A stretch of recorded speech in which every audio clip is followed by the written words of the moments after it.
Lovely. Let's get this pulled up. Interesting news.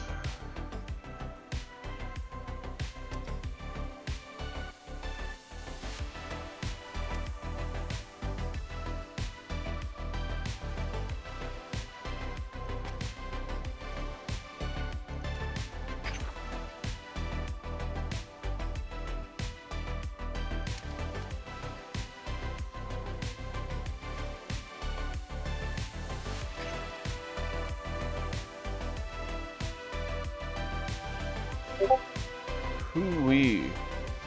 Okay. So that's what they did. Interesting. That's gonna give more breathing room. Yeah, sorry, Kiri, got caught up in getting everything going, and I had a task I was asked to do this morning, so I had to knock that out quick, and then when I got everything popped up, I started reading the changes. So, yeah. Interesting.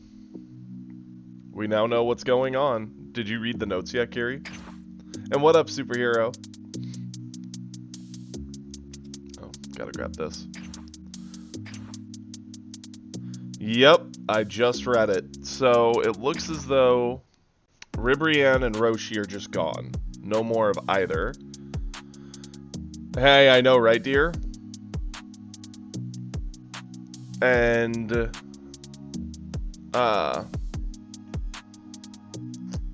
Kefla restricted. Honestly, Super, I think she did kind of need to go, given what Topku was doing with her, and the fact that she was so good that people were putting her in their lists over, even, like, traditional double strikers on 5. Well, it's not because it had no value, it was specifically built to be taken advantage of by Topku, but it proved to just be way too strong, to the point that even non-Topku players were choosing it in their lists. Yeah, we have 3 more weeks of Topku. Like, all the changes aren't applied today, so you can still play all that stuff for the next 3 weeks. Not till July 11th will any of it actually change.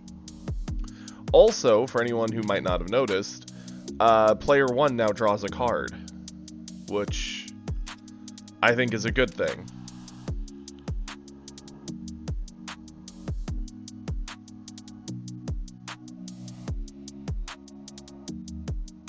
And that also applies on the 11th. So, on the 11th, Player 1 will draw a card on their first turn. And that's also when the ban list will apply.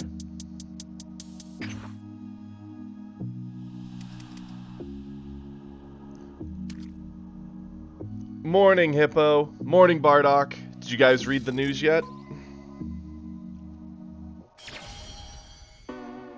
I still don't think they needed to make Kefla 1 in the deck. I think she could have been 2. It seems like, according to their general rule set, a restricted card is just set at 1 in the list. I don't know if they necessarily needed to do that, but it's their game, their choice. A U7, sure, we'll keep this.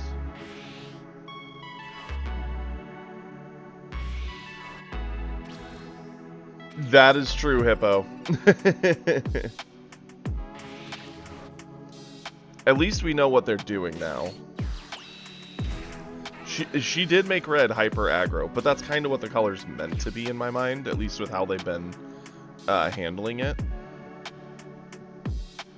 We'll just charge this. Attack here. Oh yeah, no, she was their best 4-drop by far. And arguably one of the best 4-drops in the entire game. Nothing to gain by doing those, so yeah, let's just pass. We'll use the Gallic Gun as a defensive option.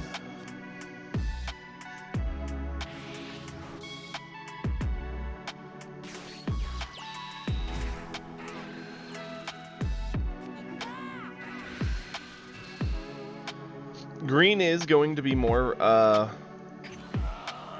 more nightmarish, that is for sure. Red, I think, can still aggro them and do things about it, but...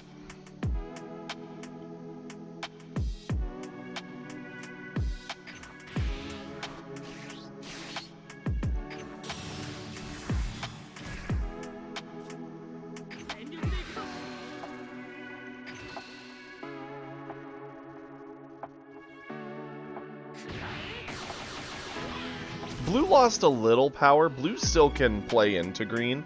You're just going to start playing some different cards than you did before. Sickle is going to be something you don't run a mandatory 4 of in all blue lists now. You won't have to. If anything, you'll probably replace them with more lightning.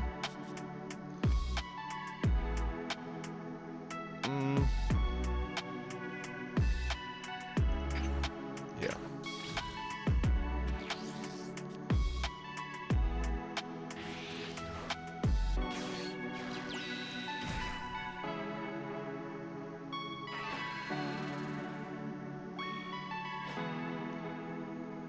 Okay.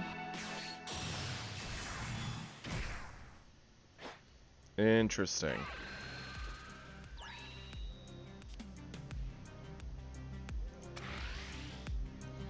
It's interesting we have a U7 using the Khalifa and Hit, both of which don't buff him. Don't get me wrong, I get their effective life pickups, but...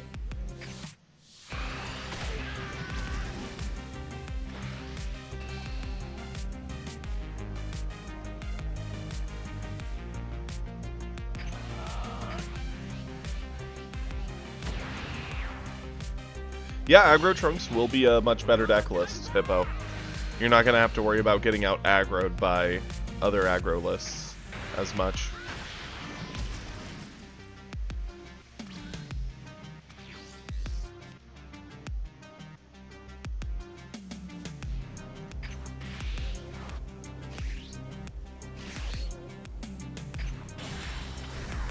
Okay, we're going to do this. We're going to say goodbye to you.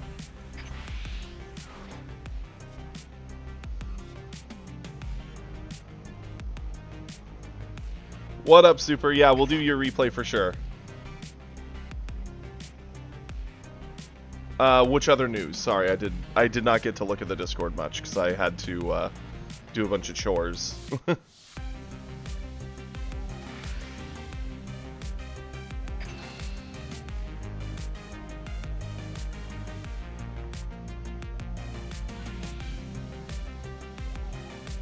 That's true. They're going to have a much harder time dealing with the blue pressure and threats that will be coming at them. No, I didn't see anything about the leaders. What's up, Gary? Please tell me.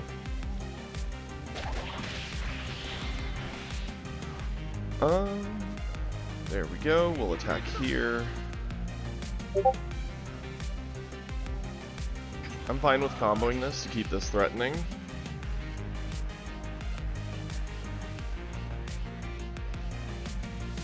Actually, I could probably just pop it over here and start reading him on the match. Let's see what's going on, shall we?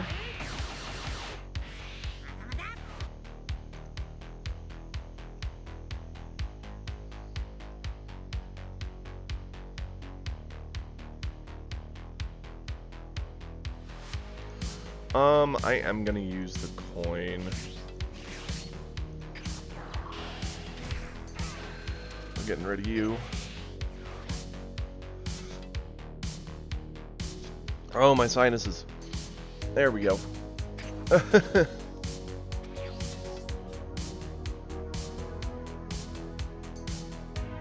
Jiren's red, Goku's blue, Piccolo is green, and Fat Boo is yellow. Okay, I'm down with that. Well, that's not too surprising. He's the main character of the whole thing. I'm not happy we're getting a ton more Goku, but I am happy we're seeing some different characters.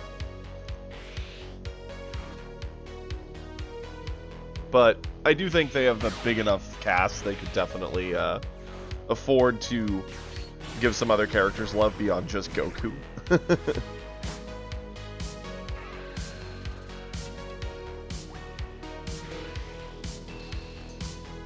Hoo-wee, he doesn't like this Amasu 2-drop. Kind of funny.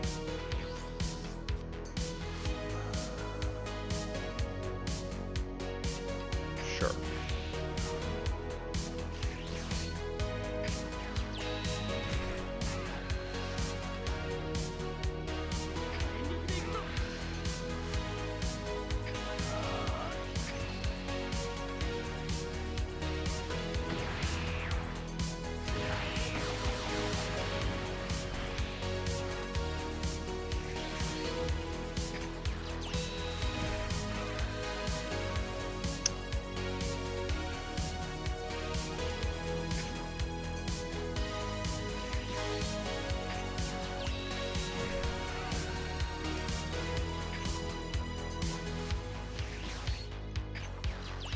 There we go.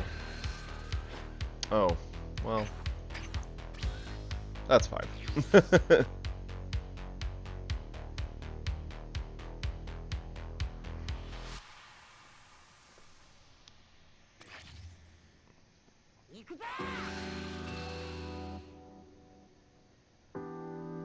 Yeah, I know, right? We're pretty much gonna have all the Goku leads done. And then they'll be struggling to find how to print new Gokus while printing other characters.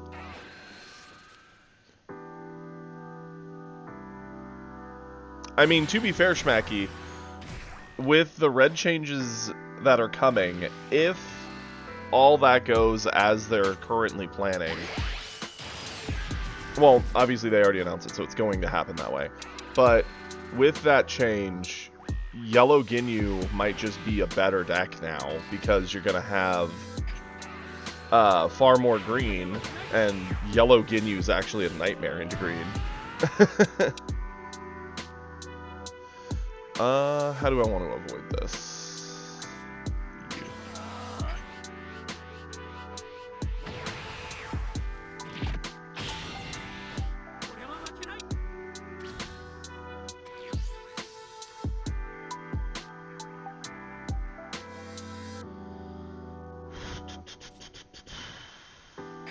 We're gonna do this. Boom, boom. I'm fine with doing this.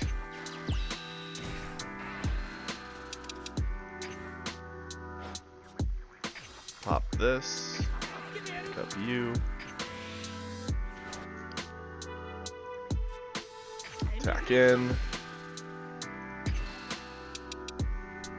We're in a good position. This U7 isn't really getting a whole lot of pressure going.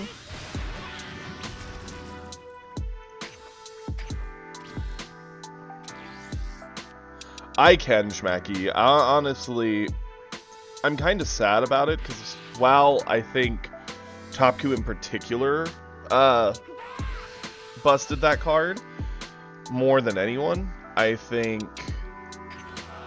there's no arguing that he was a key component that makes Glimpse as nasty as it is. I'm surprised they didn't touch Glimpse.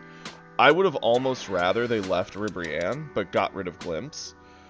But with that being said, if Ribrianne was still around, Kamehameha on Ribrianne is kind of annoying. But that basically makes her a 35 double striker, so, like, it's whatever.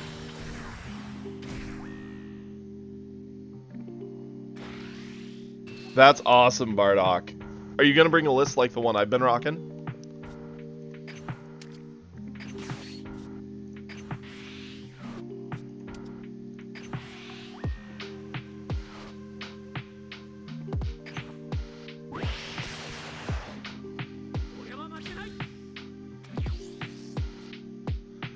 Yeah, Glimpse Goku is still very much a thing.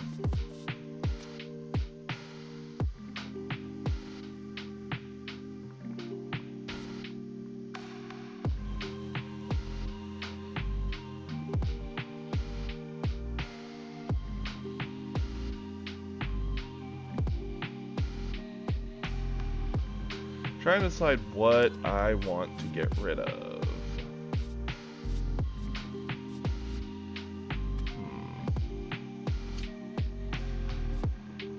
to get rid of one of these. So we go Goku Black.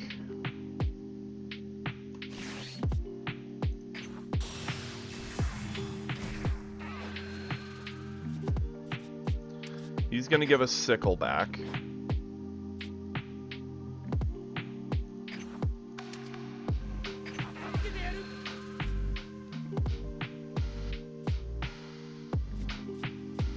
Would I rather get rid of the 17 and keep pressure high on him, or get rid of the Whis and then just try to kill him? Yeah, let's try to kill him. Going to attack here. We need to burn 2 cards, so we can burn this, no problem, we're getting it back. And I don't actually mind burning this either.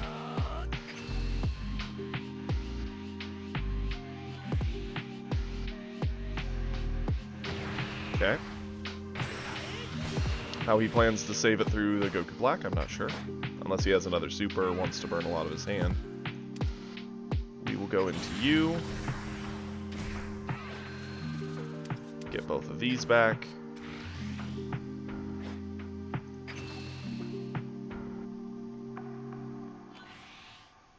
Yep.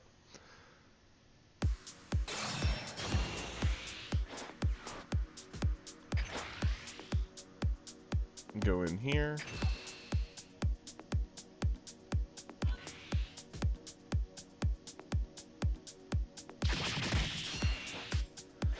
This is fine.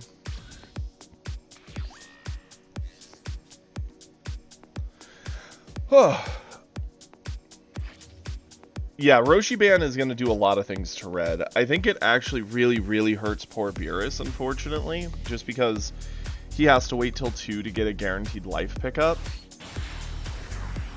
which is obviously something he's going to be doing. Combo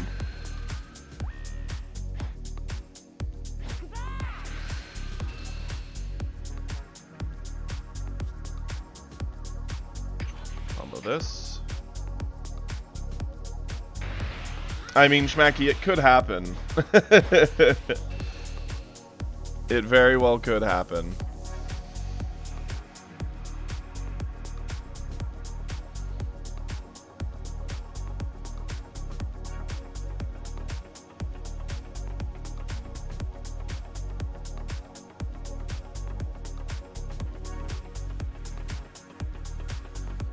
I would have to do 10,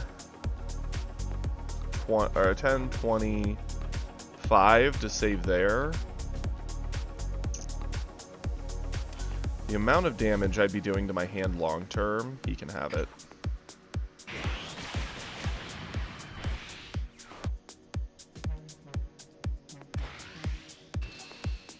I mean, Ginyu's actually really scary if you underestimate him.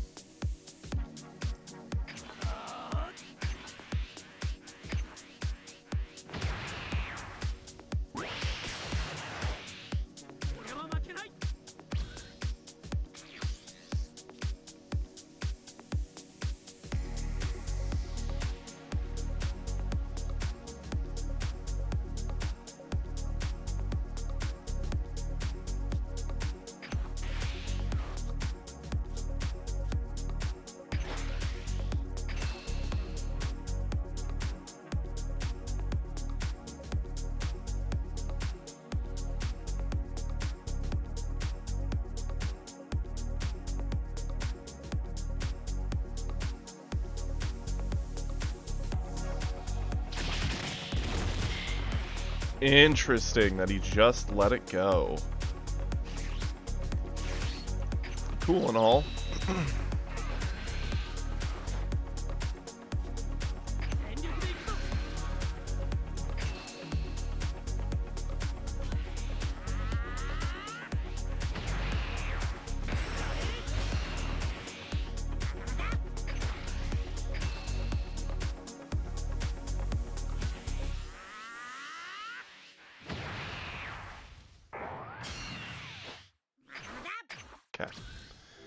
I was very tempted to play Peel Off, pick up Peel Off, and then bounce Peel Off, but I think the Gallic Gun is going to be very effective at getting over one of the 30k swings he's doing.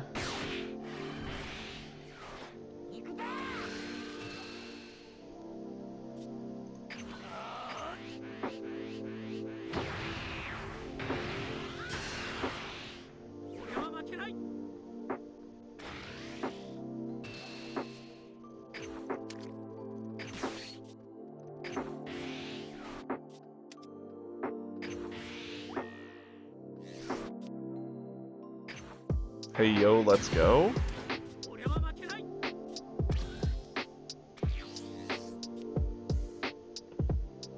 I don't think we gain enough from charging here. Let's see, what would I like to pick up with Goku Black? Let's... Before we do anything, we are going to swing at Goku. Ooh, that's what we're dropping, for sure.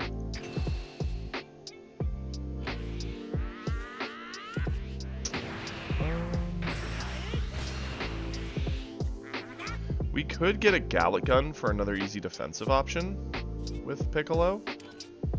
If we do that, maybe grab a Vegito. Not bad option.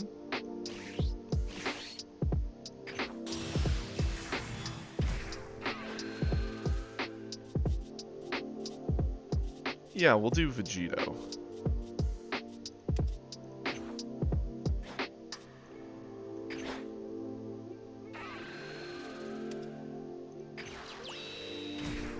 Piccolo gives us a Gallic Gun back.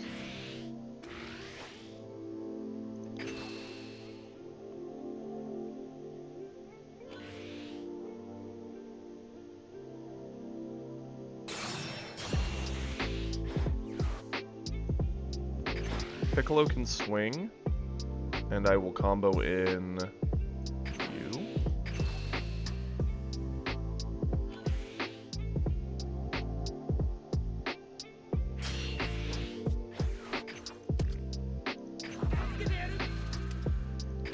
Bounce Piccolo back to safety and tell him to go for it.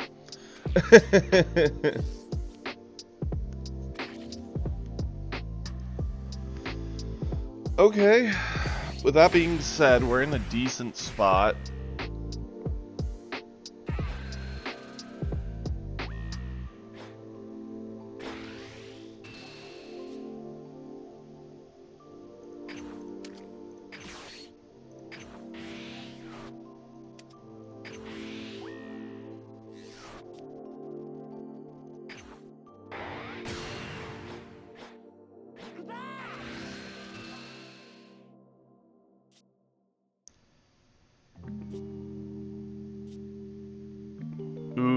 What do I get rid of here?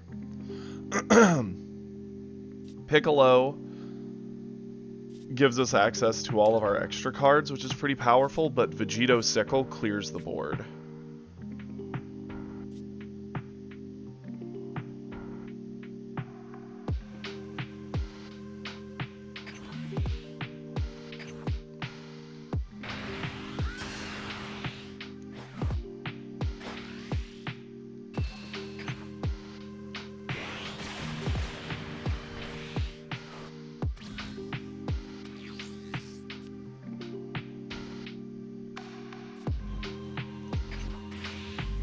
Okay, we're going to Vegito.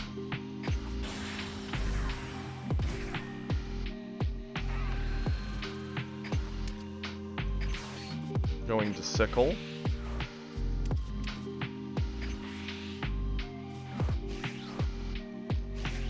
I'm gonna swing.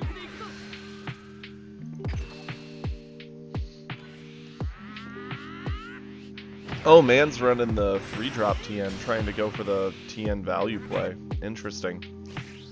I'm gonna do Peel Off. To grab Peel Off. Then we're gonna do Peel Off. To grab Peel Off. Pop my skill. Get a Peel Off back. Pressure him with Vegito. That should be his last super combo. That's his fourth. So he's out of super combos. We no longer have to do math for that. That means likely all the other cards in his hand are zeros or non-combos, since he didn't combo any of them. No, because he had a hit. Why would you end the TN? I just don't get it.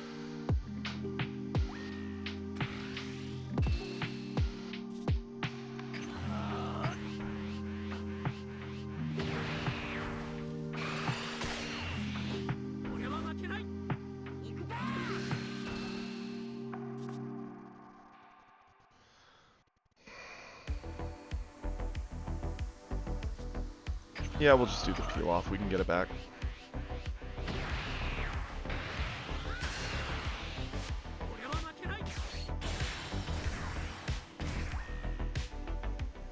This is the one we'll eat. This is the one that's a bit too expensive to stop.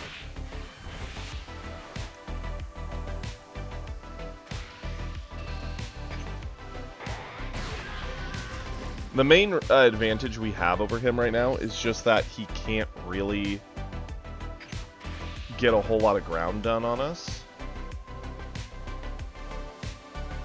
Let's attack Goku and see what we draw. Another sickle, of course.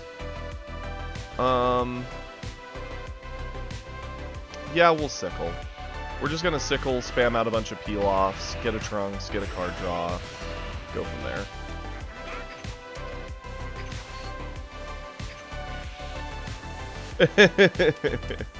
I want to make him work as hard as possible to get every single touch.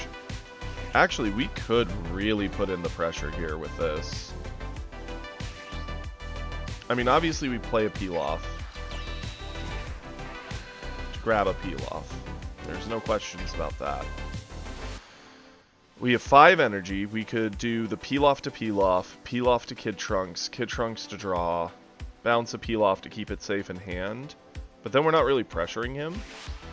This seems like the better play.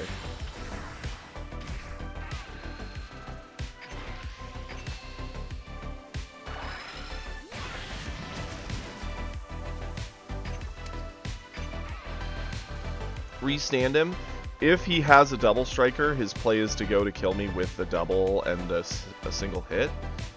So I'm not going to push any further. I'll wait till next turn, and I'll just leave the Vegito safely stood. So he can't just negate the stats and attack into it. He would have to actually kill it with something. Hey, that'll do it. That's fine.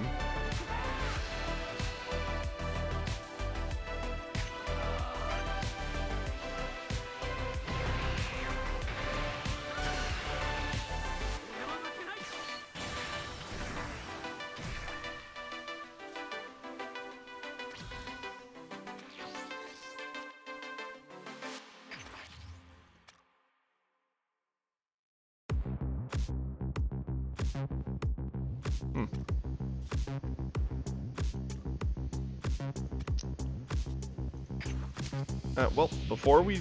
actually, let's just do it.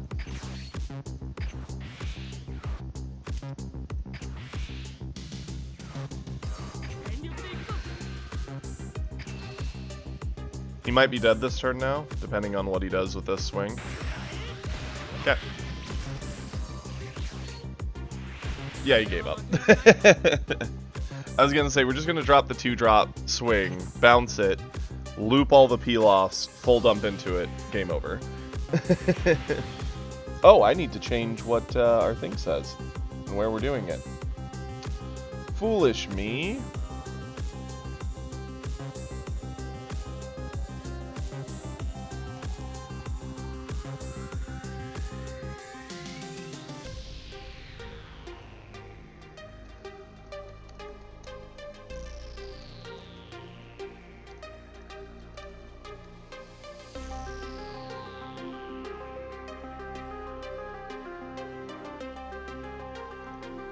Wonderful, there we go.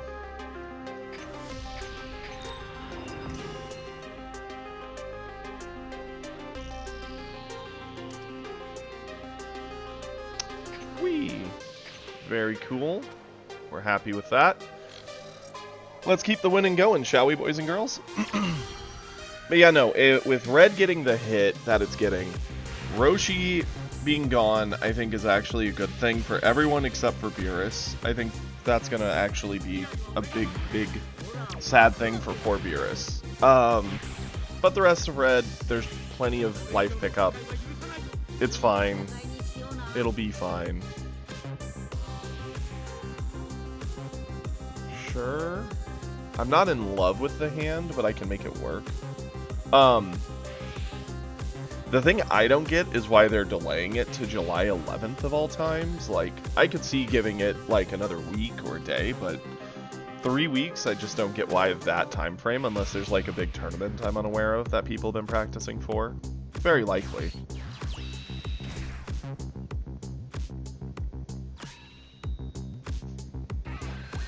It's funny, Master Roshi could literally not even reduce the cost of an extra card and just be a life pickup as a one-drop, and it would probably still be played as such.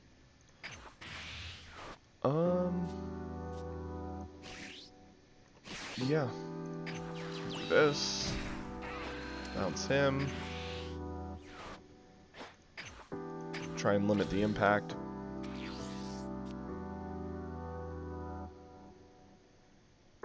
Okay, Ninja. Oh, that would explain it then. If there's big tournaments just a week or two out, I can see why they would announce it and not just do it right away, because when it comes to big tournaments, especially in card games, people train or practice and put in their games, and it could really divide and upset a lot of players if they have to redo their decks before it.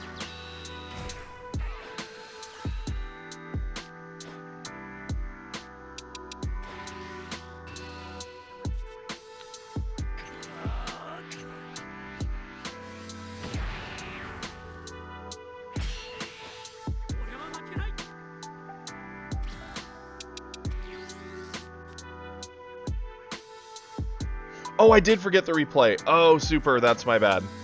I will do that after this one, for sure. I did not mean to forget the first time, and now I somehow found a way to forget twice. Well, I didn't forget the replay twice, I just forgot about it the first time, but still. Won't happen again.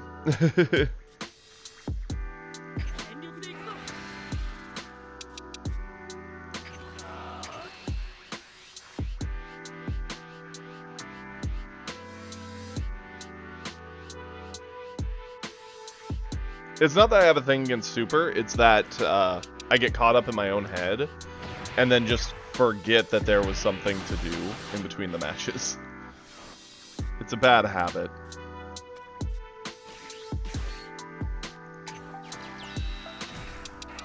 No, it doesn't just happen to him, it's happened to Inferno. And I think it happened to someone else. Who was it?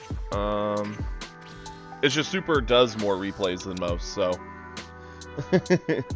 that's why they get smacked by my forgetfulness.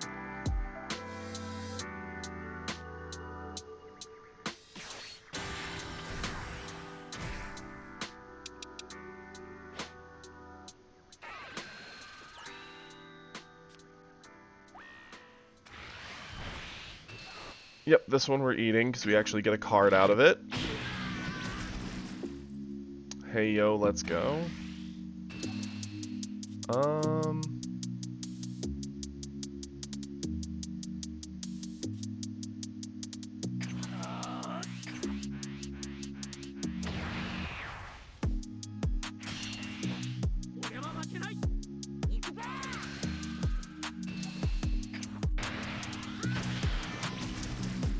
I'm sad to go to 6, but we'll go to 6.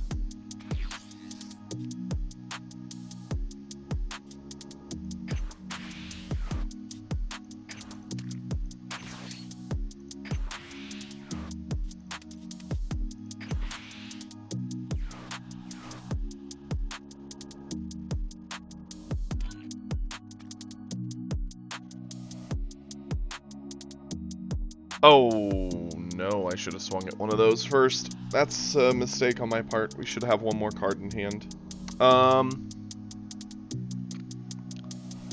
Problem is, if I swing a Goku, he guaranteed awakens next turn, as is he's likely to awaken, because he has the 1-drop Roshi, and then he would just need a 2-drop that does a life pickup, and then he'll transform, and still have a coin.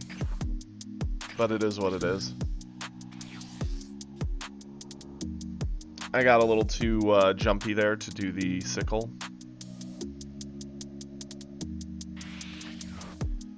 Oh, Schmacky, what are you thinking of wishing for?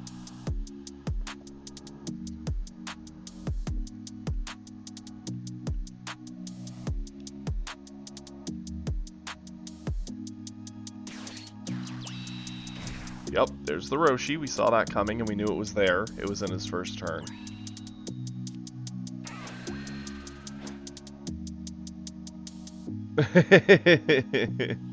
Okay, Schmacky. The double Roshi. Wow.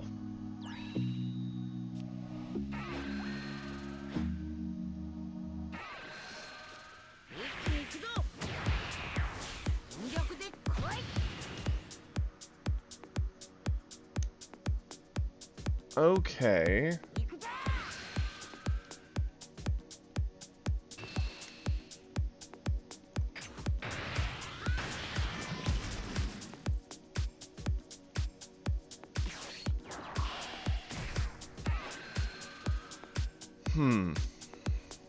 Digging for something. Found another of a crit. I'm assuming he's going to use his lead effect.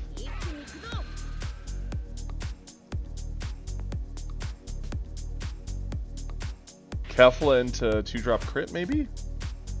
And just to threaten to hit me without me getting the card.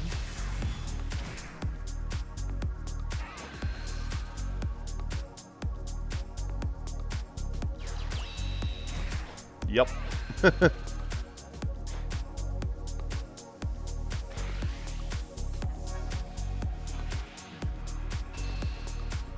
And he went to 30 for it. Okay. Yeah, sure, I'm fine with that. Oh, sad to see a super combo go, though.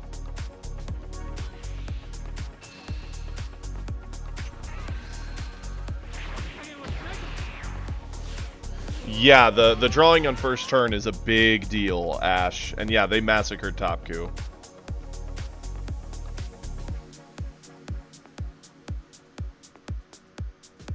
Agreed, Kovir. It does seem like it's just a, oh, everyone hates this, let's just slap down what we need to and call it a day.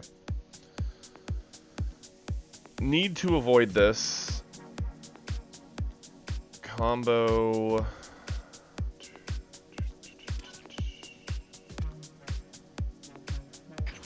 you, and then a 10.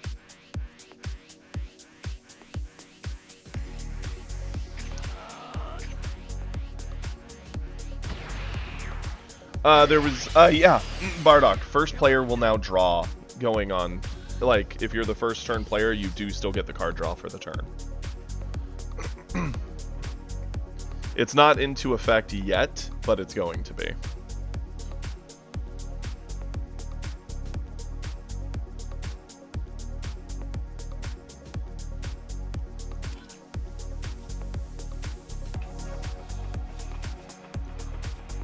Charge Piccolo. Now we have two different options. We could either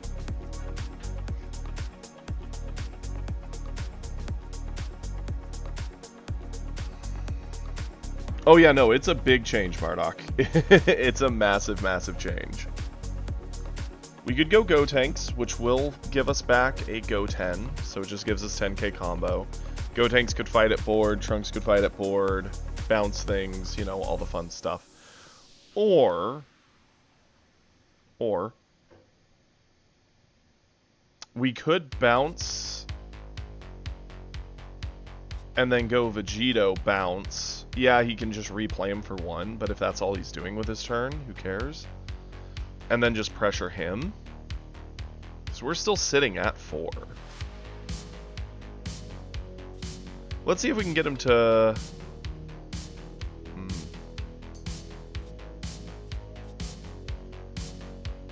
Gonna attack Goku, see what he does.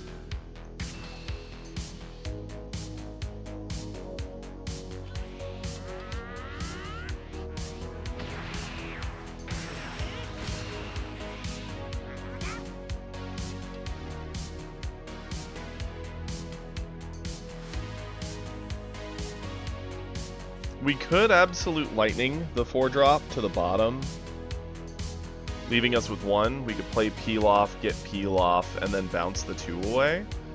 That's also pretty good.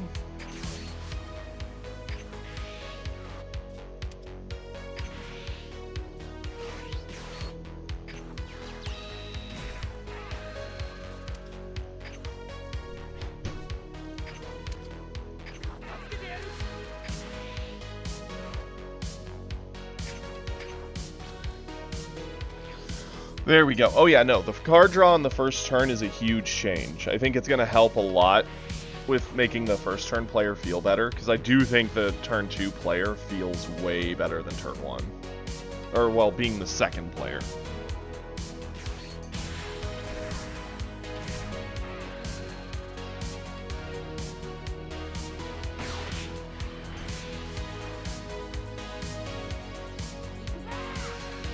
I mean, it's got some decent options still. It's not a dead deck by any means.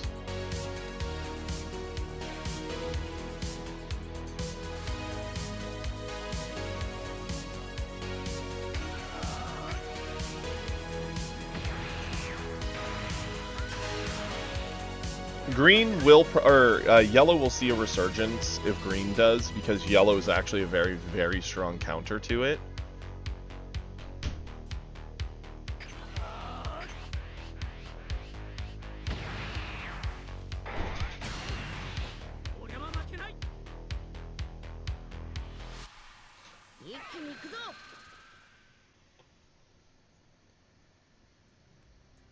Yeah, the Beerus without Roshi is going to struggle. They probably need to do something to help Beerus specifically. Just because already one of the best ways to handle Beerus is just never swing at him and make him self-awaken, which feels real bad to be Beerus trying to dig yourself into self-awakening.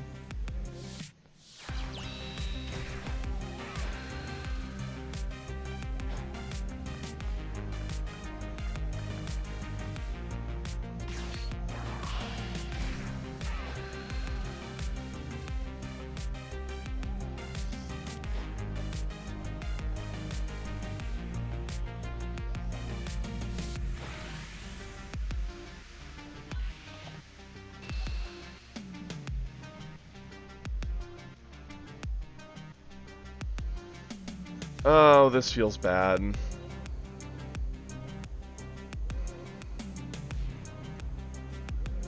I have to do this. If we're going to eat a hit, I at least need the card off it.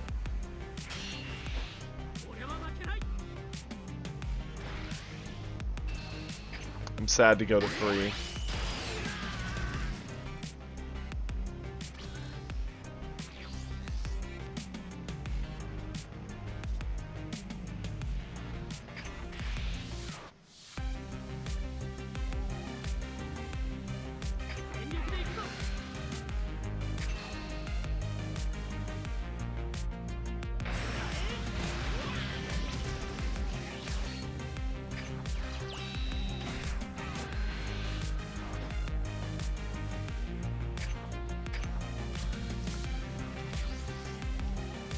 Oh yeah, it's going to be massive for especially all the crit leads. The crit leads will be very grateful for it, because they're the ones who felt the worst going first.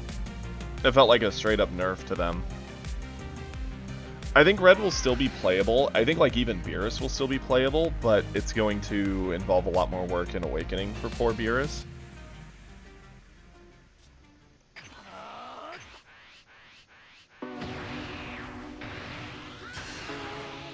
I think we probably lose this game just because of card advantage. It's sad, but it is what it is.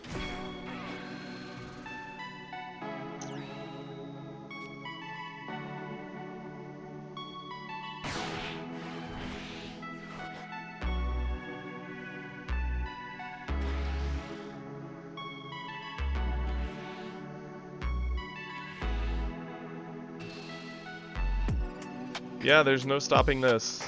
Unfortunate. And then Ribrianne with Glimpse. The classic finisher, Topku. Ugh. Hate it. I'm excited for the Ribrianne ban. Honestly, I would almost rather they banned Glimpse and left Ribrianne alone.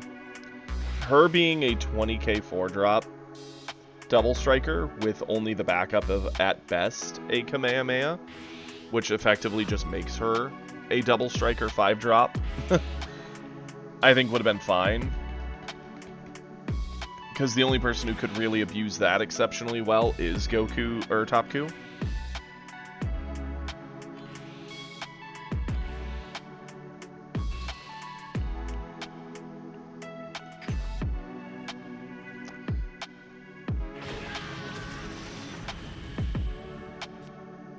What up, Imodium? How you doing, buddy?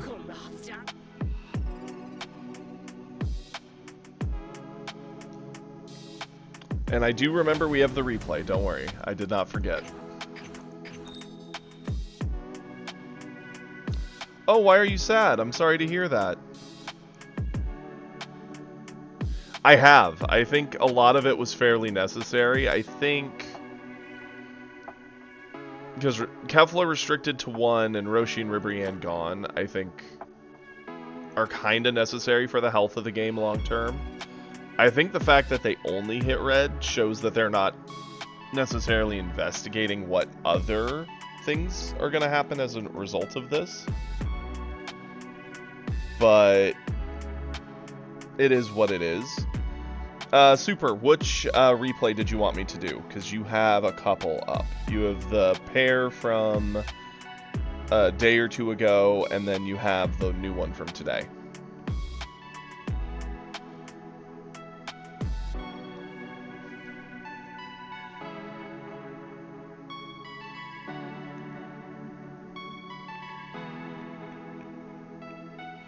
It does look like a bit of a...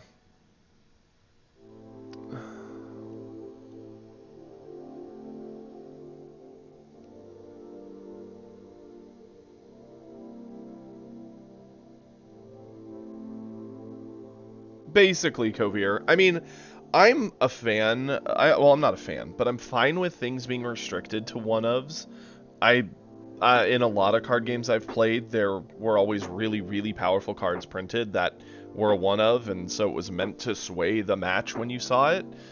And it seems like that's kind of the route they're going with restrictions, which I think is fair. And Kefla giving you 1 extra body, it's like, sure, why not?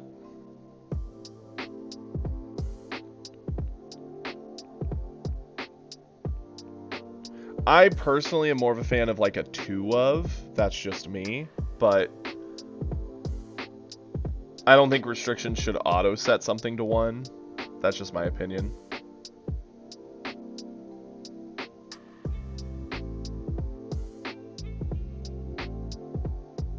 Yeah, exactly. Like, at a 1-of, you're very unlikely to see the card in a game.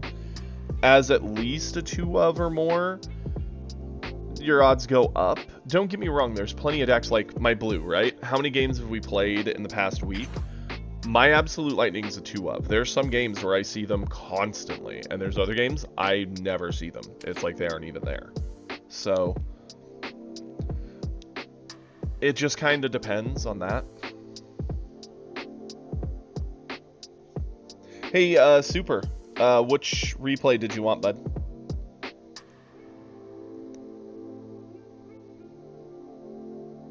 See, here's the thing, Daniel. They don't want to get rid of the archetype entirely.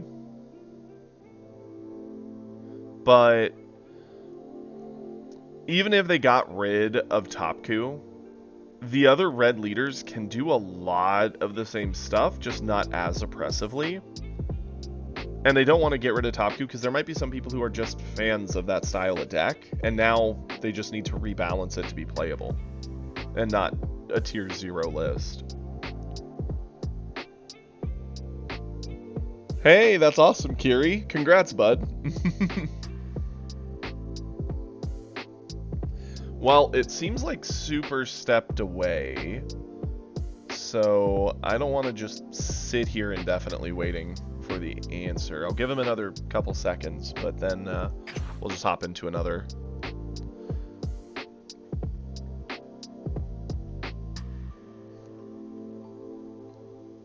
Yeah, banning a leader, I think, would be a bit much. I think they do need to work to rebalance the game. I think the ban on Ribrianne is fine. I'd rather it have been a Glimpse ban, and they just left Ribrianne alone. That's my opinion. But that being said, I get why they're doing the Roshi ban, because it's going to massively affect their ability to self-awaken, and it's going to massively affect their ability to cheat Glimpse as a one cost, which is why they hit Roshi.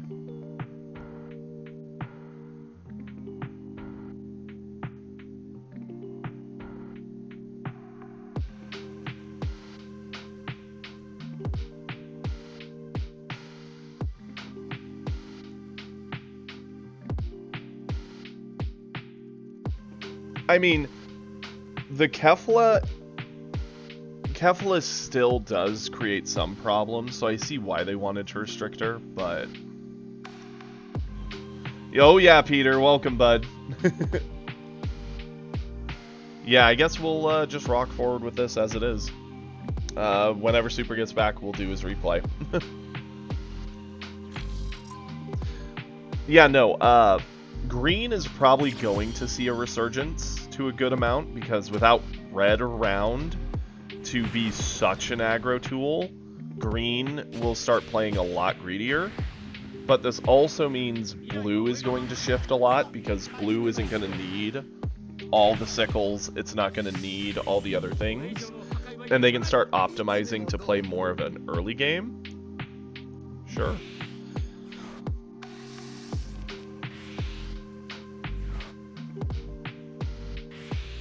What color do I play? I play all of them, but my favorite color itself outright is blue. Oh yeah, and you'll see Mai come back in blue, because there's going to be a little less red, so they'll probably turbo awaken, and they'll start playing for an earlier game too. I could see that. Probably one of these. I don't think I need two in my opening hand.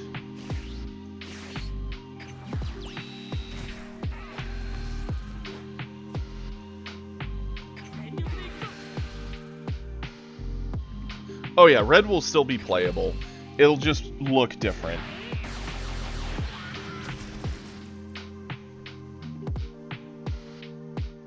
See, the thing is, Imodium, I actually played a lot of red in set 1. I think red is still a very viable color. A lot of players are going to be very upset, thinking like, oh, red's dead. You still have crazy cards like Gohan, Kato. You still have the 5-drop Double Striker. Like, red will still be an aggro color, and it will still absolutely roll people. Heck, I'll even prove it if you want. We could swap and play some red, and I'll show you just how nasty that stuff's gonna be. I'm fine with eating this.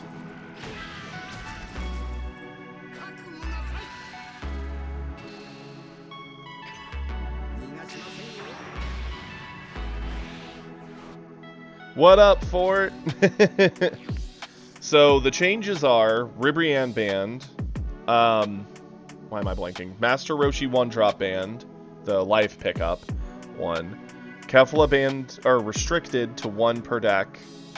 And a rule change, that's just a general rule change of first turn player draws.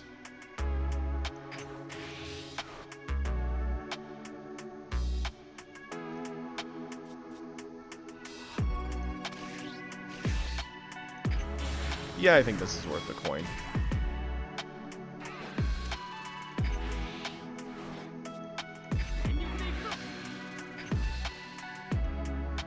Oh yeah, it's huge. Yeah, we could do that, Kovir. I'd be down. Post-ban playtesting, 100% down.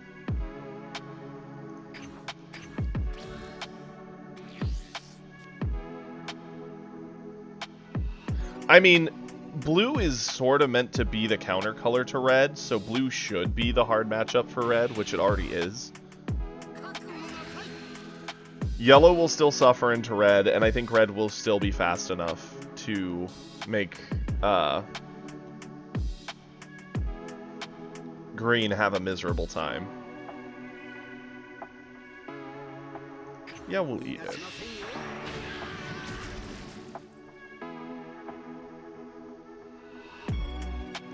I don't know what the Frieza is gonna do about this situation.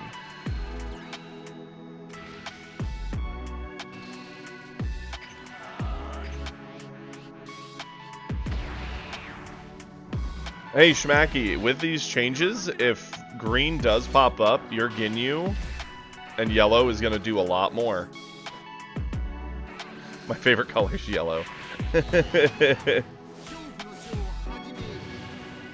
Androids will actually probably seem a lot scarier, because they're not going to have to deal with as much crazy early pressure. Which also means they can put in a few more boss monsters and play the late game stronger.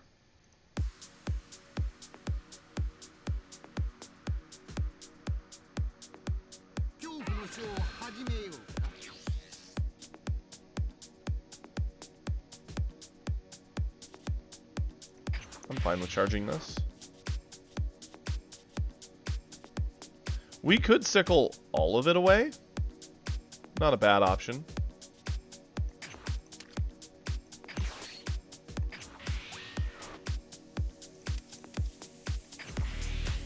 That way he can't, like, Ginyu in.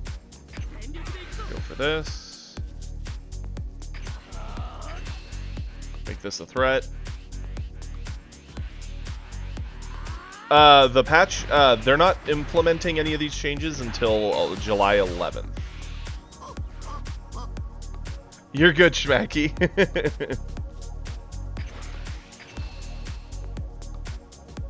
Blue versus yellow is generally very heavily blue weighted, yes. Yellow can do it though, I've seen it happen.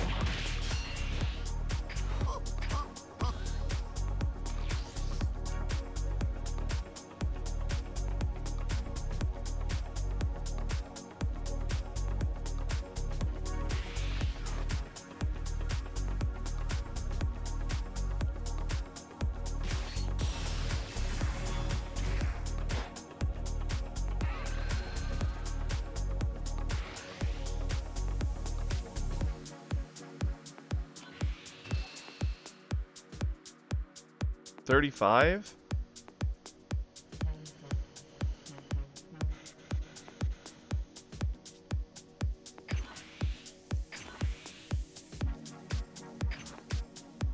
What up, Domo? I wonder what this is going to do to the community as a whole for the next bit. Yeah, this will eat.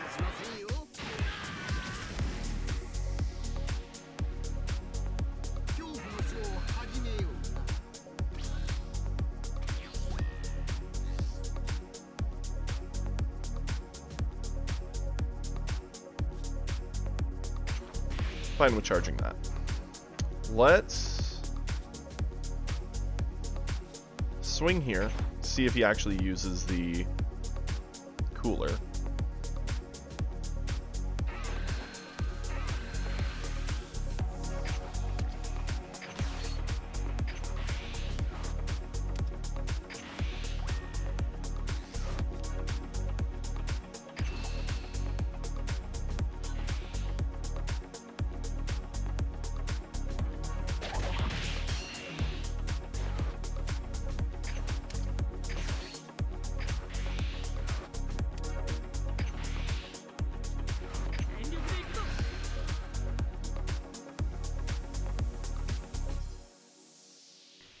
We haven't really seen a lot of the pieces for the Gotenks. I'm fine with putting this in to keep pressure on Frieza.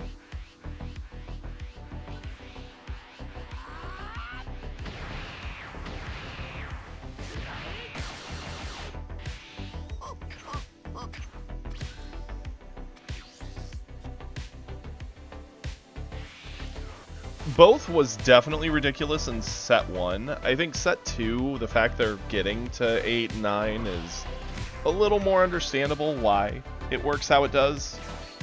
It doesn't seem as busted. It definitely puts you on a clock, and you gotta consider that. You either have to really, really out-tempo them, or... Interesting. Getting the double draws. you really have to, like, have a plan for when they get to their boss monster. Green needs a win condition, and for theirs to be big endgame creatures, it's a fair thing. You just have to play around it.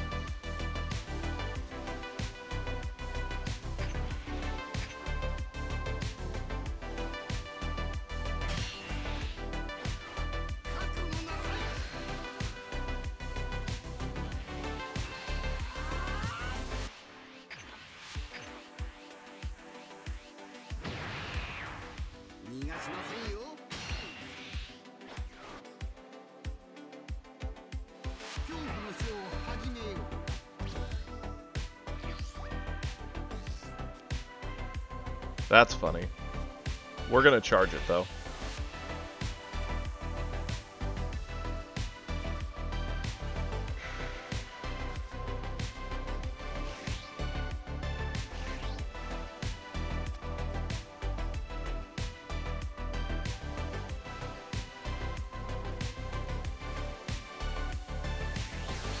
We're gonna make this real awkward for poor Frieza.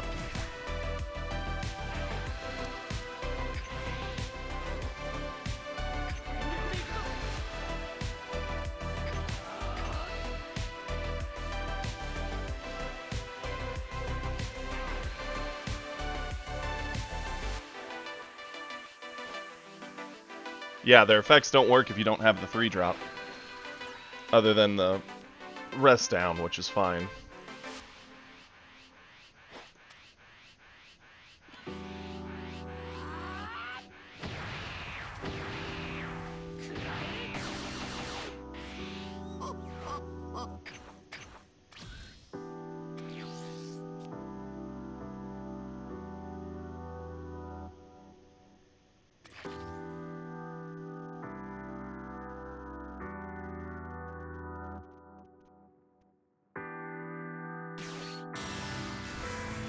Ooh, the golden spooky. He took a life, he did. Morning, Inferno. How you doing, buddy?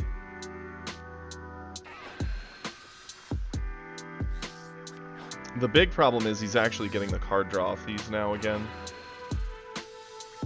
There is no saving this Vegito, unfortunately.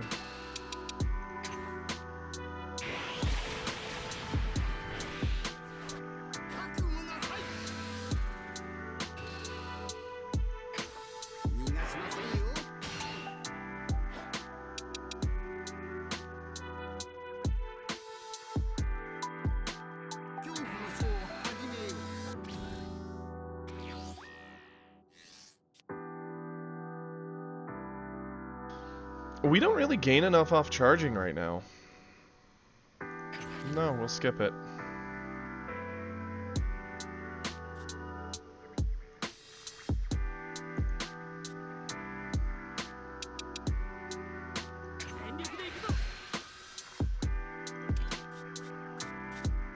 This is the first peel-off we've seen, and I do want to keep eating at Frieza's resources, so yeah. Why not?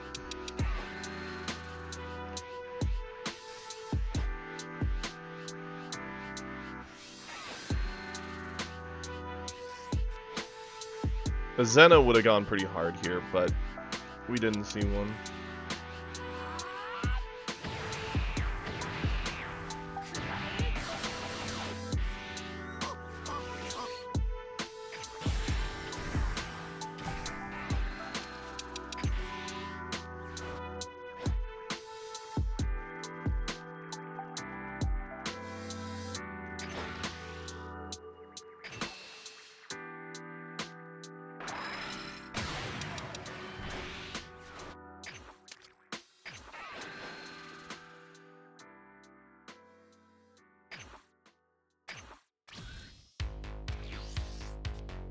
Swinging again would have just put us at risk, because yeah, we could have gotten both Bulmas off the board to stop some of his card drop, but...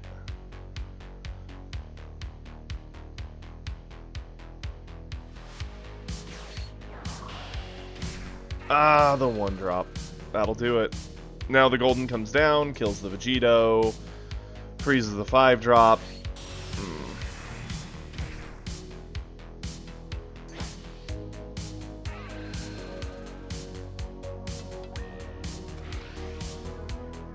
I don't think red needed Kefla. She certainly is their strongest 4-drop, but they still have stuff like UI Goku that's really powerful. I think red will be fine.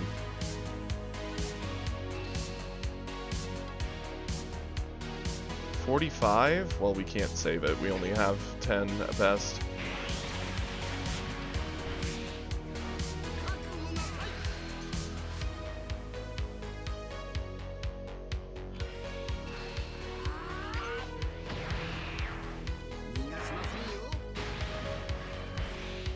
I do agree that with the Rib and the Roshi hits, they probably would have been fine leaving Kefla as is.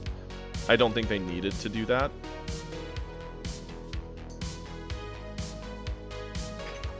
Charge this.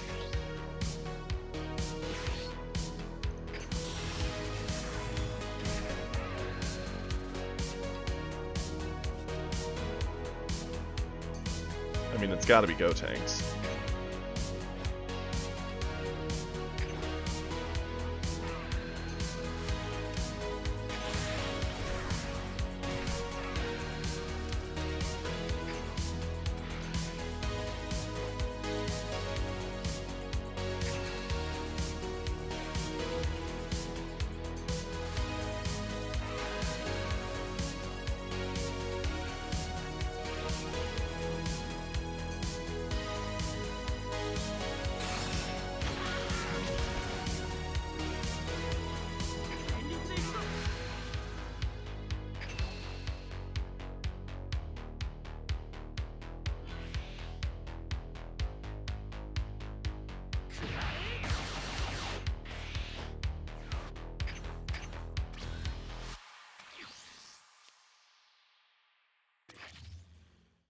Technically, the aggro color from set... Well, there's 2 aggro colors from set 1. Yellow and red. Red definitely became the premier aggro color with set 2. But it still will be pretty aggro. Like, it's not like it's suddenly going to be unplayable. It's just going to be a lot calmer, and people aren't going to be teching as much to stop it. So that's going to immediately rebalance it heavily. I will absolutely eat this, because now we get to awaken.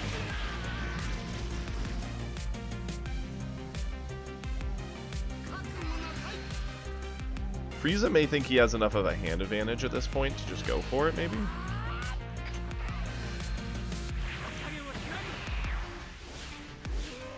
Yeah, absolutely, Domo. You are more than welcome to talk about the new leaders. Let's go for you. And we probably need to do everything very effectively right now, so you.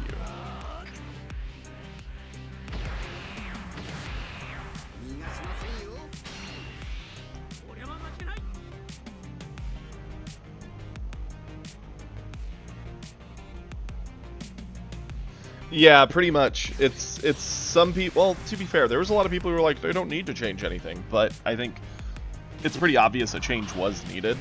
And now I think it's a lot of people think it's doom and gloom, which I don't think that for a minute.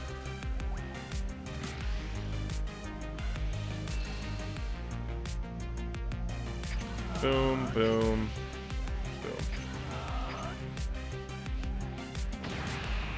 We need something to deal with the 2 goldens, otherwise we just lose next turn. We kind of need a Zeno.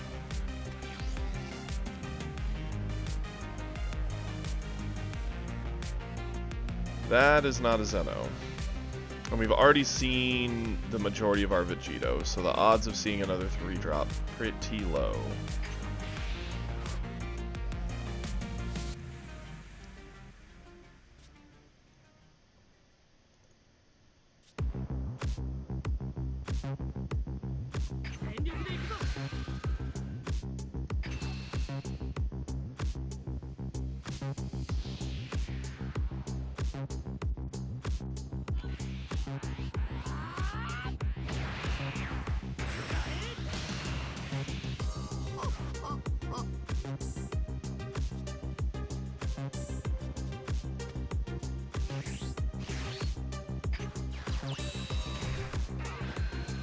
Pilaf, grab Pilaf. Pilaf.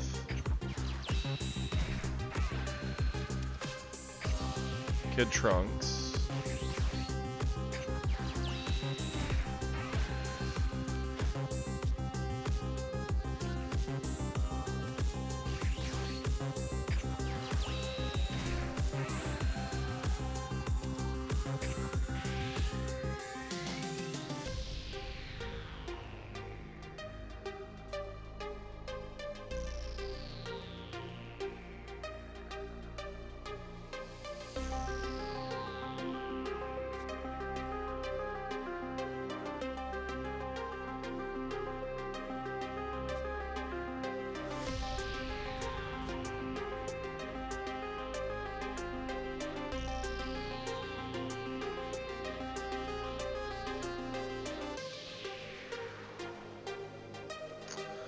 What do I want to bounce here?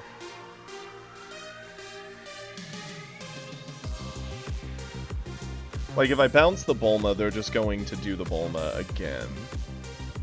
I could bounce, like, swing with Piccolo, but then the Bulma gets a trigger, gives him either a card draw or rests down one of my pieces. Yeah, bouncing a Pilaf does keep it safe. It stinks, but we kind of have to do this turn this way.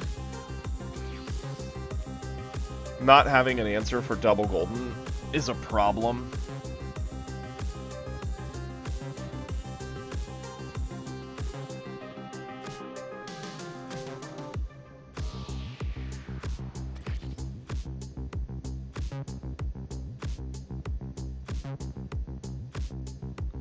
I have a good amount of defense. We might be able to get through this turn, but it is spooky.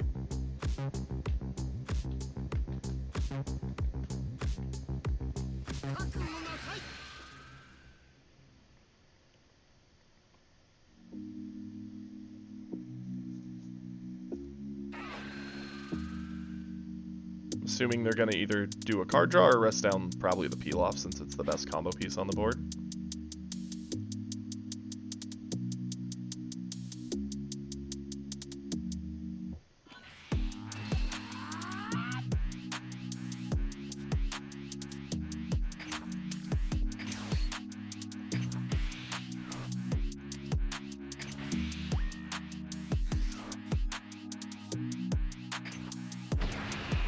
Because we can still eat a singular Golden Frieza, but we can't eat both of them. But we gotta worry about what else Frieza puts down beside them. Probably the spookiest thing would be A, another Golden, or B, a cooler. Which, there it is. A cooler.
So right now, double Goldens.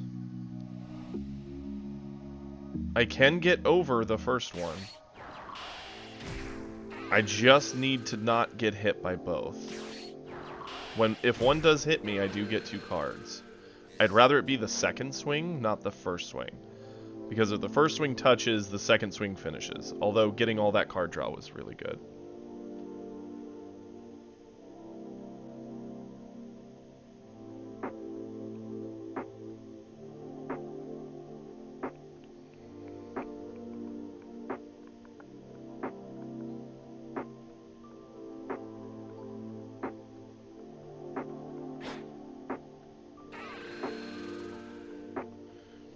Now they're actually going for the Goku Black. Interesting.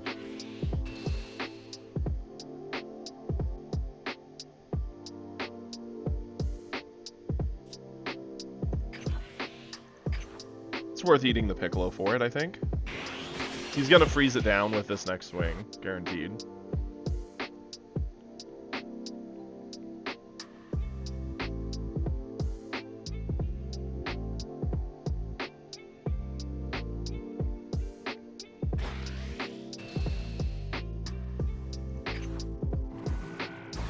Yep, got the peel off.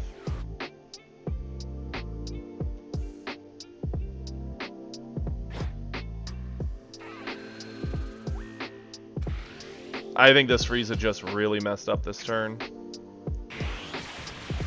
Yeah, it does. They had no reason not to just go golden, golden. By fighting off board, they just made it easier for me to Zeno everything away.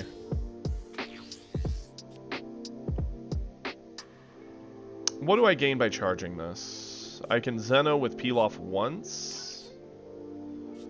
And if I charge that, I could play the other peel off. Get another card, pick up another card. Sure. Sure.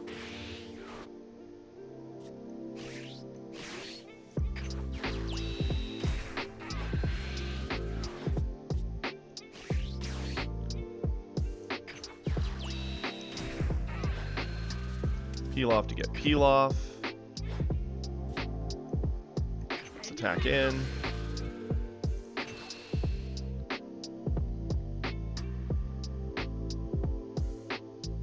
They had quite the board advantage with the double golden, and for whatever reason they chose to just start fighting board. That was a mistake. Like, yeah, they still have the hand advantage, sure, but I'm still at 3 life. They would have to have a hit plus a golden come down to finish next turn. I see no reason not to go for another peel off, which will give us... Honestly, I'm kind of tempted to do the Goten just for better combo, to give us better defense. A little safer. Pop my skill. Get a peel off back to safety.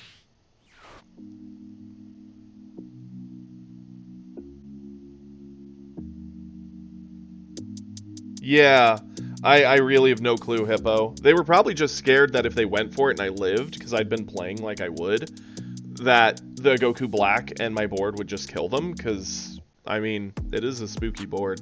I'm just debating whether it's worth the Zeno swing or not here. I think Zeno swing is worth it. We'll just get a card out of his hand. Oh, or put him to 1. Well, now it's like 100% confirmed next turn he dies if he doesn't kill me here. If we just can keep a peel off in hand. Charge to 7. Interesting.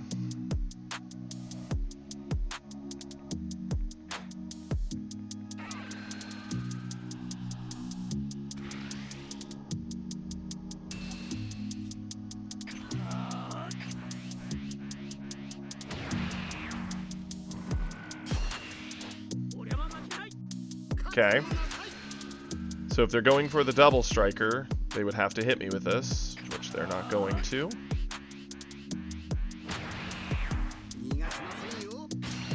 I know, right? He goes out on his choice, not ours. I've done that in plenty of games.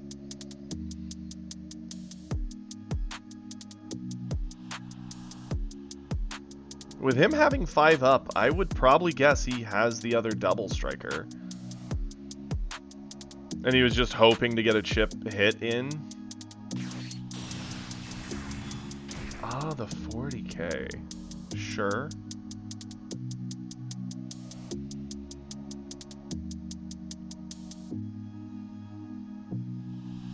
I get the feeling he's going to feel he has to go for Zeno, which if he doesn't go for Zeno, he's a fool. Hitting me is just going to give me more cards to kill him with.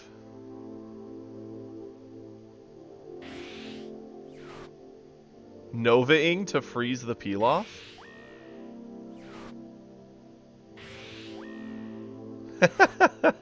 Sure. I mean, hey, it prevents me from using a peel-off in loops. I respect it. I can bounce it to my hand, so it's not actually doing...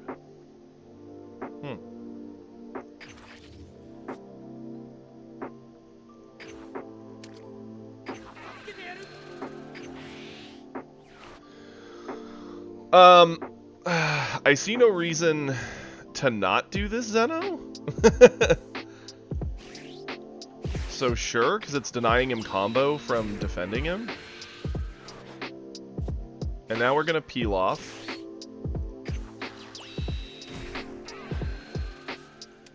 To get a peel off. And we're gonna peel off. To get a Goten. Zeno's gonna swing. You have to avoid this, so please spend a card.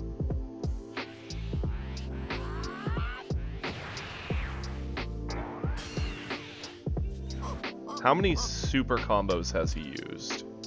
There's 1, 2. So he does have 2 left.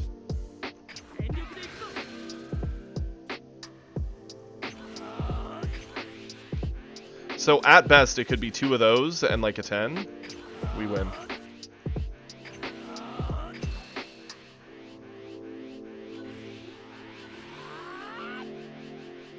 He did have the 2 supers. And that's probably a double striker he was sitting on is my guess, so it's a 0. Yep. That's game. GG. Their choice to do what they did there with the double Goldens was super odd. This game was heavily in our favor up until the double Bulma play. That actually almost swung the game back to their favor.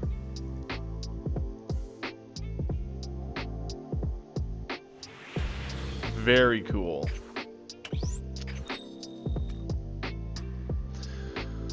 Hoo-wee. Okay, that was the thing. What up, a huge deer? Oh, that sounds like such a fun time. Okay, so looking at the upcoming bands,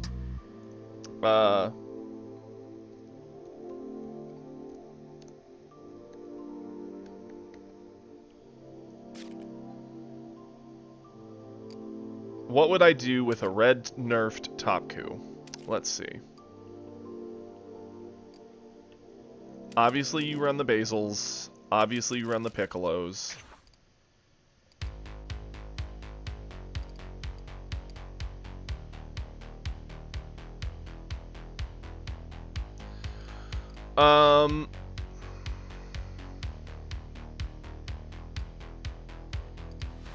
We'll leave the rest of the ones for now. We're gonna just look at these. So you would run 4 of the crit. For sure. I wouldn't be surprised if we see more hits due to that. Just because we need more life pickup. Let's go. 3s.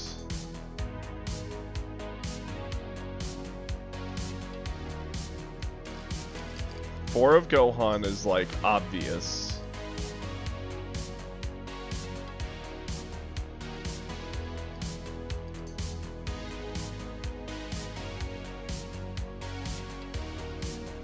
With all the stat control, I get the feeling we're going to see a little bit more of this 3-drop.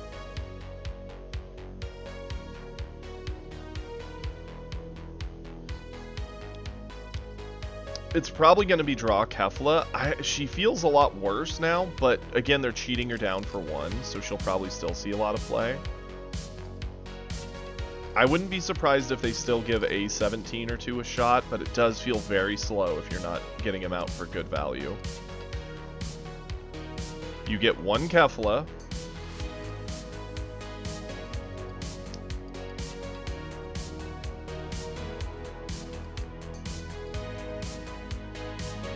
Still got glimpses, so those will probably stick around. Obviously, we need super combo. I get the feeling we're going to see double strikers. Because again, it's just a curved aggro list. Will Beerus be as popular, if you think about it? They're not going to be as wide of boards. Green's going to be going for boss monsters, so no. Blue generally only has a body or two at most of the games, so no. Yellow is the only one where you would probably run a Beerus, so unless you have that, or fighting into yellow, I don't think you really need Beerus. I could see an argument for God Kame. I could. It is a good clear. Yeah, we'll do a spicy 2-of. Why not? Yeah, Zeke. Well, they haven't done it yet, but the nerf that is coming, they officially put out.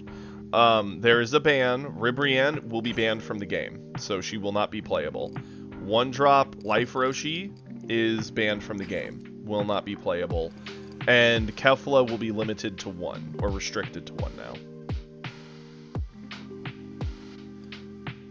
Okay. So all this seems fairly standard, right? Nothing too crazy. We get to cheat anything of 20k or less that's top. So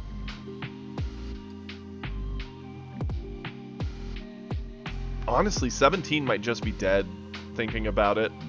It's gonna feel hard getting... I mean, I guess you could play 17 for 3 and then use Topku to cheat on 1 to get out, like, Kefla, or Khalifa, Kefla, always the Kefla, the Gohan. Like, he still has targets.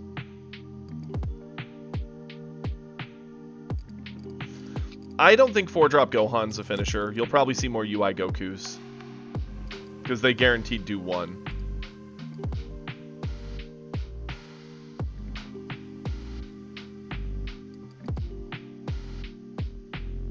I'm just trying to decide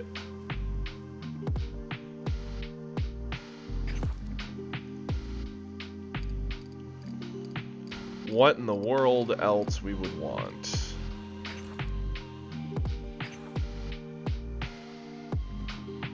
Yeah, no, you can't cheat out 4-drop Gohan. 4-drop Gohan's a 25 base. You only cheat out 20s.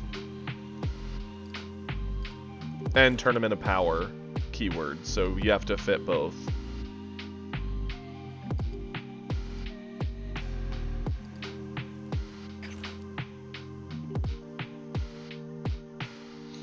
I mean...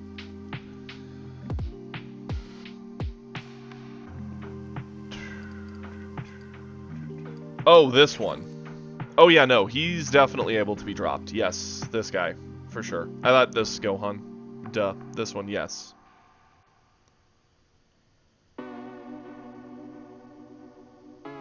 He's good again if you get them down to 1, so they might actually run him instead of UI.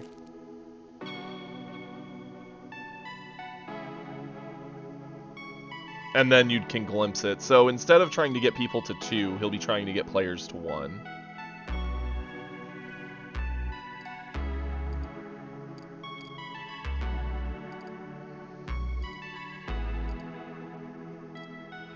What else would I do? There's an argument that this might be semi-playable now, but the TN not getting a buff from him makes that a bad idea. This is just kind of still a U7 thing. Although it is a potential target. I think Kato's probably still going to be seen. We need more spam. We need more 1s and probably some more 2s.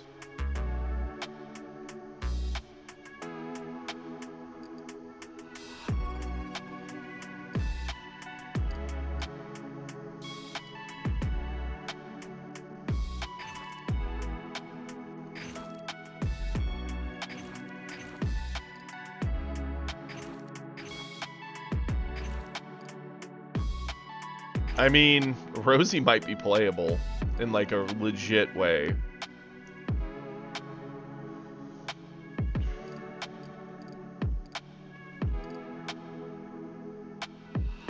I just don't know what 1-drop I'd rather have. Ability to kill other 1-drops is nice, but Roshi is like the reason you would kinda play so much Hatred of Ones. So I don't know if Whis is actually all that necessary.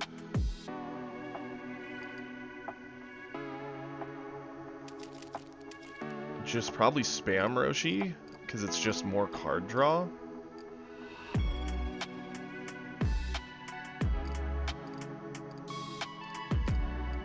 I want to check something. Let's go here.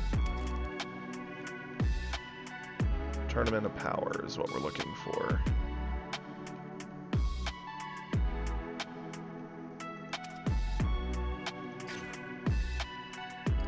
So what all is droppable by that effect? I'm not the biggest fan of this necessarily. I mean, it works, but in my mind, you're still playing an aggro list, and you don't really want that. No, don't really care about that. Don't care about those. That KOs a lot of weakened things. That's kind of neat, but not necessarily needed.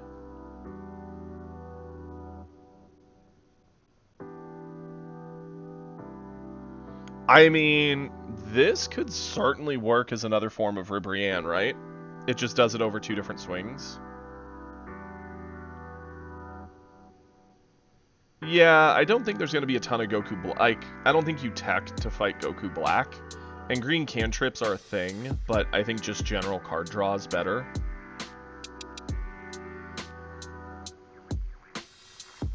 This is a very playable card, and it's a 10k.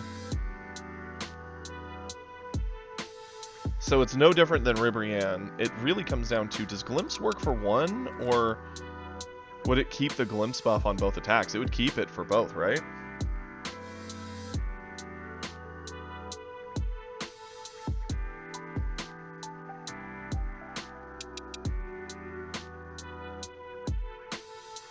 Yeah, true. If yellow, you do need to target Bulma.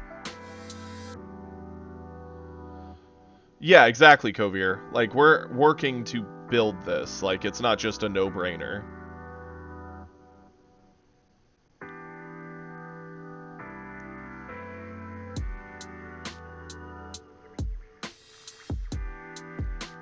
It gets it for the battle. Okay.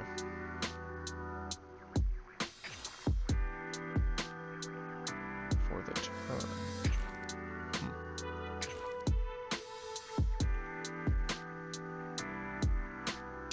Yeah, I could actually see her seeing some play.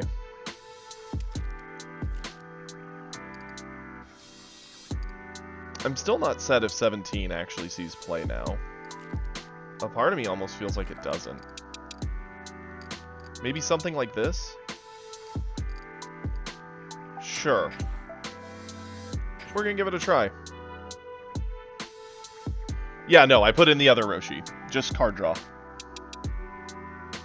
It just feels too slow for a 3-mana play. You can't cheat it with his effect. Half the time you only played it because the Kefla allowed you to.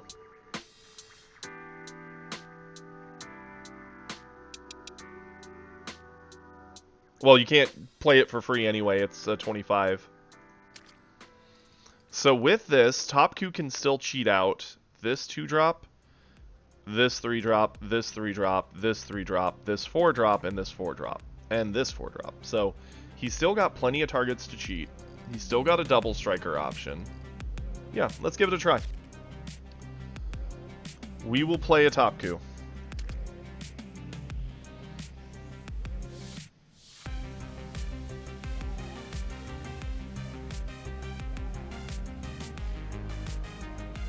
Wait, I gotta actually select that list. So here's a nerfed Top Q. Let's give it a try.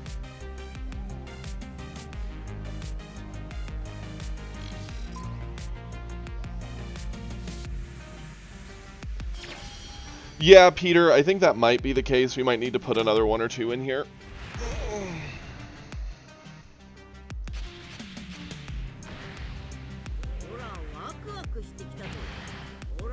Okay, that's fine, Schmacky. Just let me know. Topku mirror. Nerfed Topku into likely an unnerfed Topku. Yeah, we'll keep it.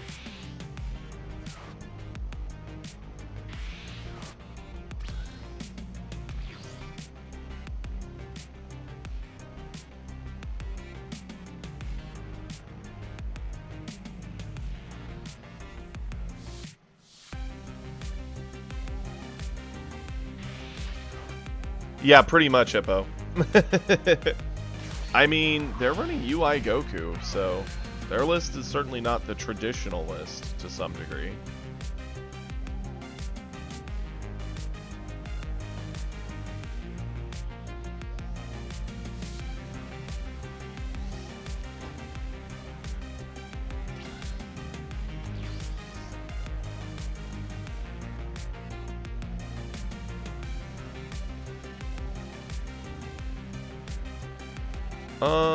Let's charge you. Go here. Well, what up, boys? That's a whole thing.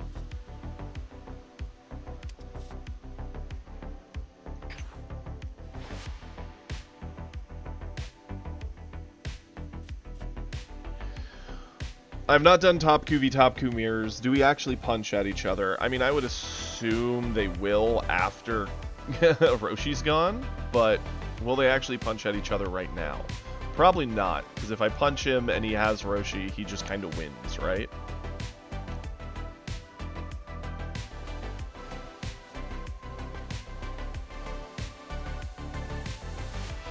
Hard draw's a big deal, though.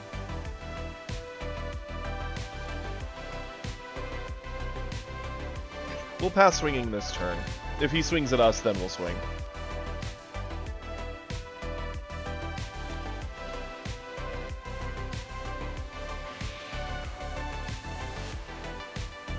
Yeah, there's still ways to get the Kefla back. You just need to actually see it.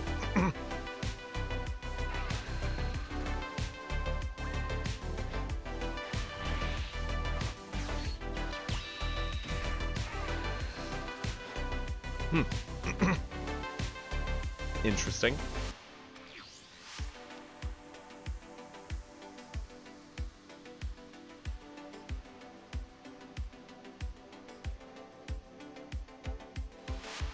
Ooh, this is a hard hand to pick what to charge in. Probably the double striker. Yeah.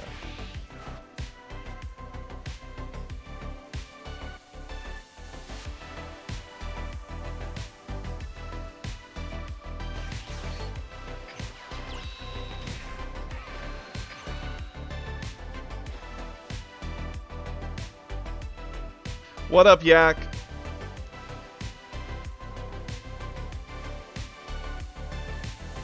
He very well might be. Let's go for the crit. We'll give him a hit that doesn't give him the card.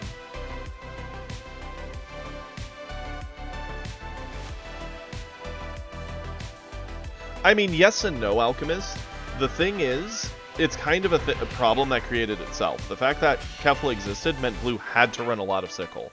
But with Kefla not existing as much, are you really going to take up that much of your space to play Sickles? I'll do a normal swing, get a card draw. He's still sitting at 8. Sure.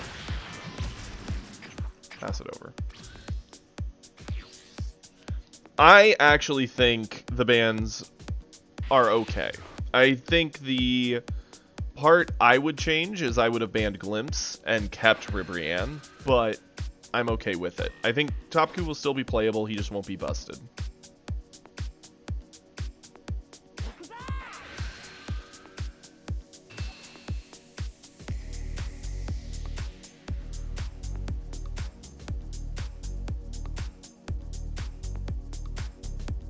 Is it worth a card to save it?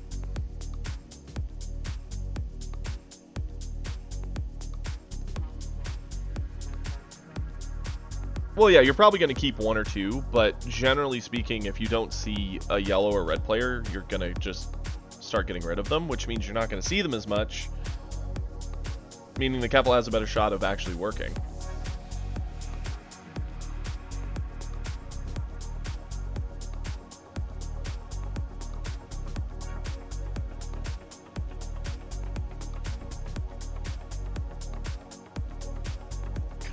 Yeah, he can have it.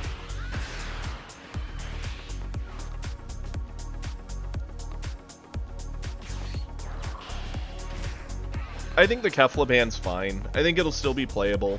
I think it just won't be as strong. Which it was a tier 0 list.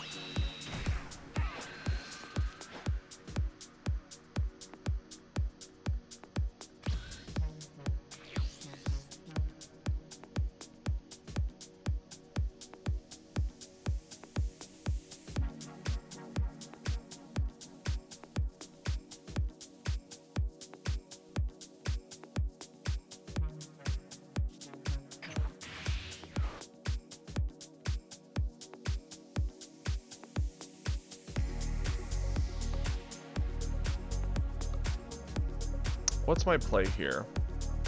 You got it, Schmacky. We'll be doing it right after this. Yeah, we can play Kato.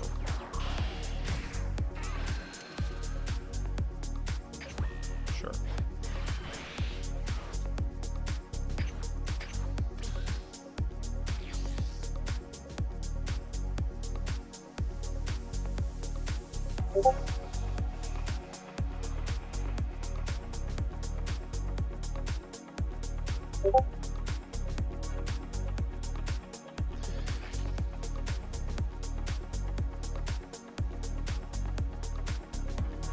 You got it, Schmacky. I'll be taking a look at it.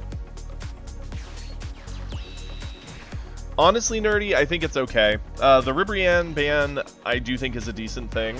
Okay, yeah, no, he's still running Roshi. So we are actually dealing with some potential problems here.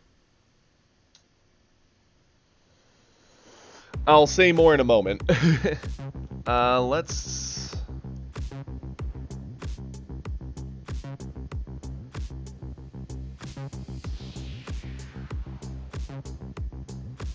So this is awkward, right? In order to start clearing his board, we have to punch in at him, which is going to turbo his Awakening, which lets him get ahead on board, and we're not running Beerus, so that makes it a little tough.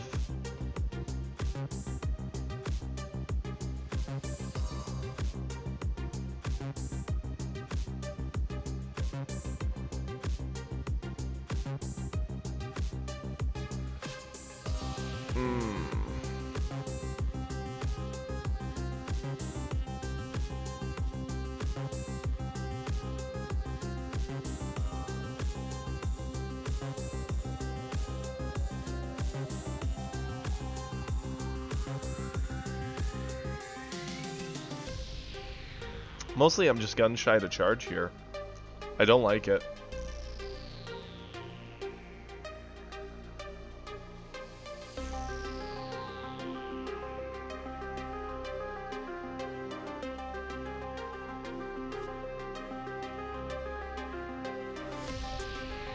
Sure.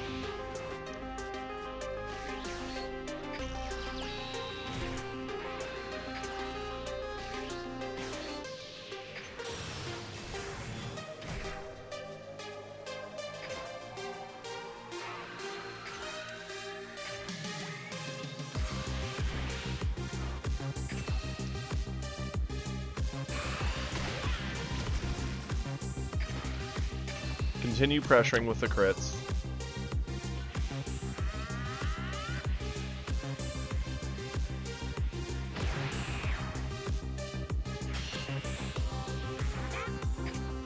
I'm happy with that.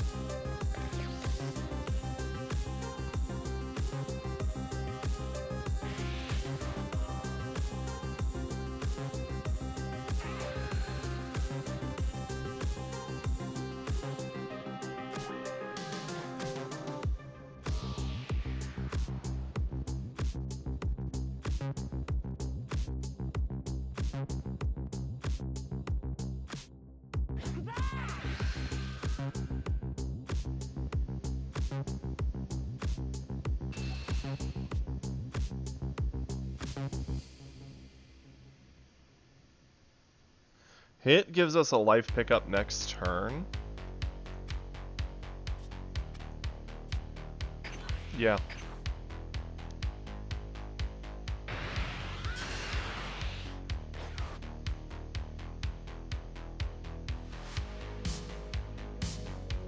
It's likely dead anyway, but I kind of want to see what they go for first. If he eats off the Whis, that's fine. If he burns cards. Glimpsing.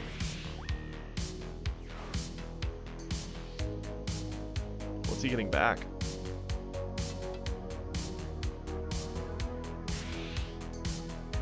Went for Roshi again. Okay.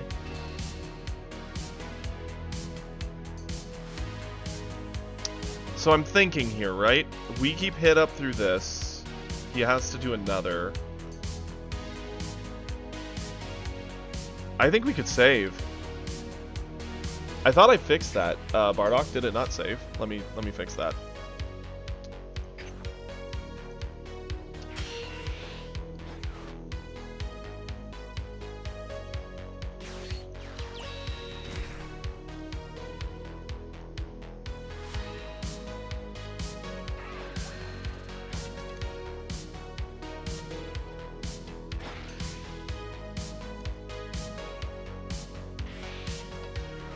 Okay, it does say it was updated successfully, so hopefully it worked.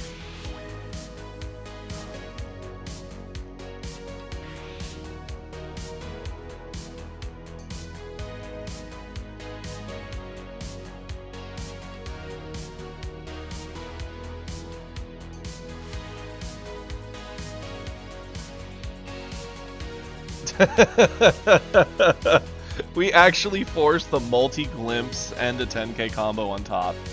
He does not want my hit to survive. I mean, we could still save it, right? Like, we actually could.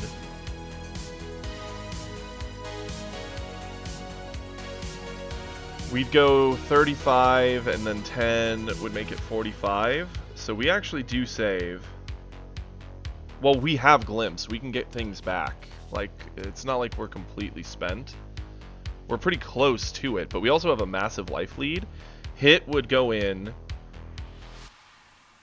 Kato would go in. That would kill the Whis.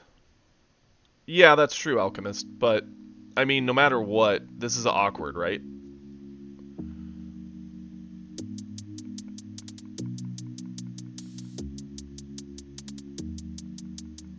Yeah, I guess we'll lose him. This doesn't feel as good, though. It feels really bad.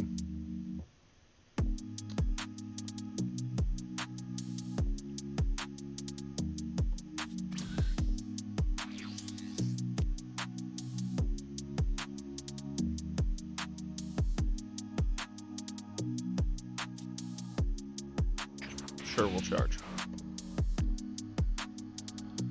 So...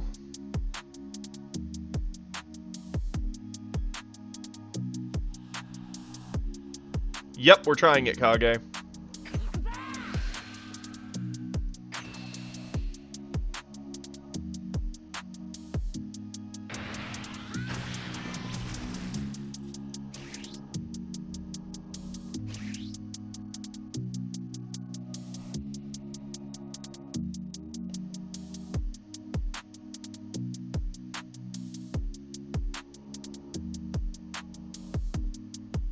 To show that it's still a playable deck. Yeah, I'm kind of tempted to do her with Glimpse, honestly.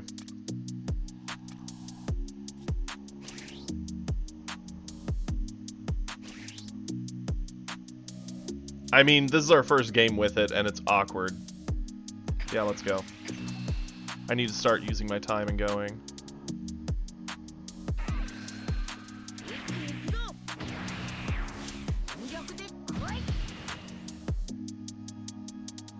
We're fighting a tradition, like a weird top 2 list that's not pre or post ban, so.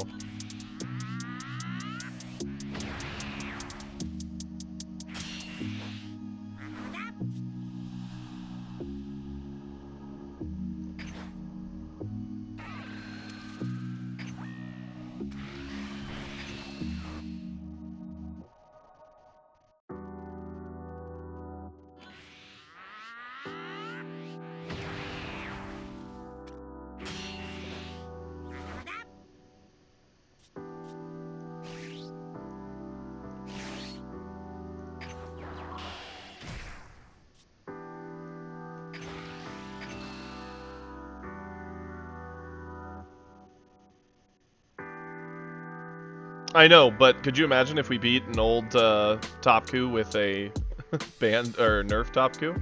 That'd be pretty funny.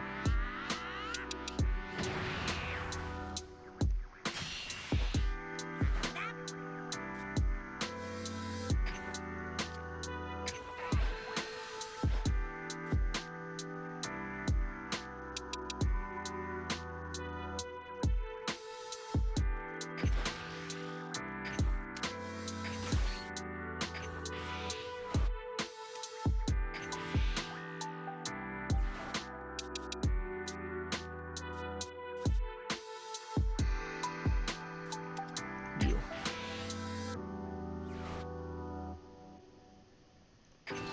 40 is a pretty clean attempt at hitting him, that's for sure.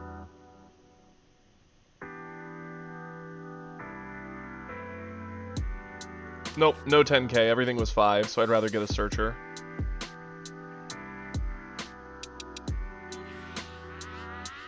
And it looks like he probably doesn't have a super combo, so now we're burning a lot of his cards.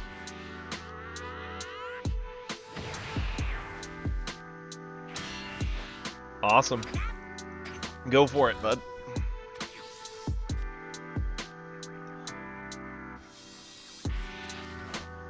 We're gonna have to be pretty quick with our button presses. We're down to 15 seconds because I sat forever debating things.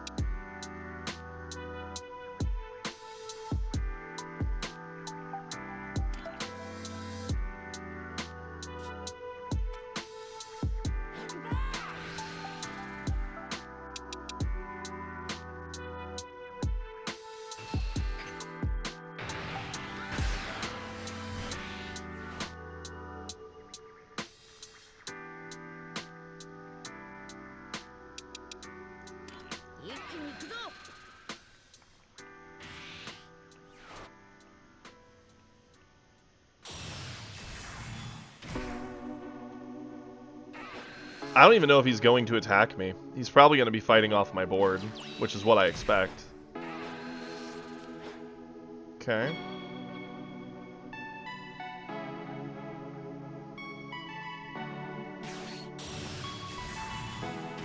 Okay, that's just cheating. Man's seen 3 Kefla already. Oh. Or 4. He's seen all 4. Dude's already got 2 in the drop and 2 on board. That's crazy. And he has the double 3 drops. Wow. Okay. Must be nice to freaking get everything you ever wanted. Well, now we can get the board and get me, which means next turn's our last attempt to try and kill him, likely. Yeah. Well, there's no world we save anything on our board. We can't through all these attacks. What up, Sloth?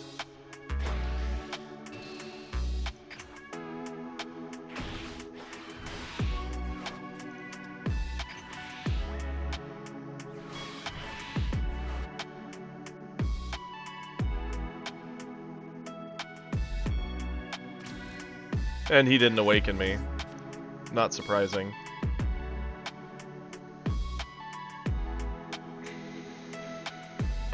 We don't currently gain anything. The thing is, we do run the double striker.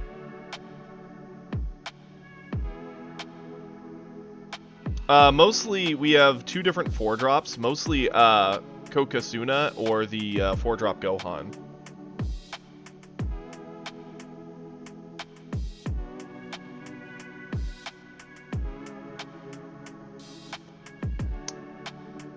Oh, we gotta choose our charge quickly. I guess it's gonna be Roshi. Sure. I'm not happy about it, but yeah. We will go 3-drop.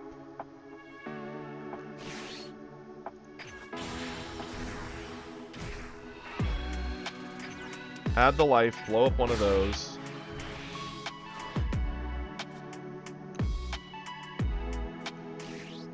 Go into Basil. Oh wow, that's all we found, okay. That's kind of neat.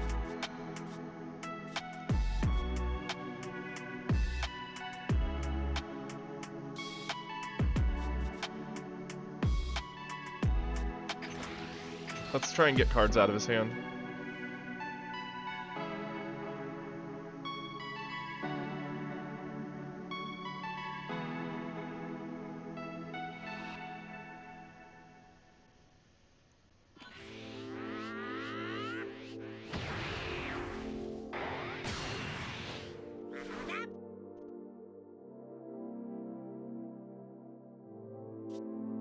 attack.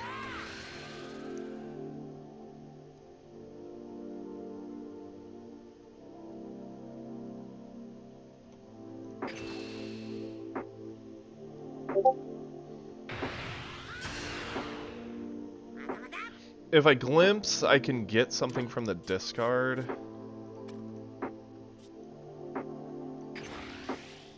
We're probably dead next turn, no matter what.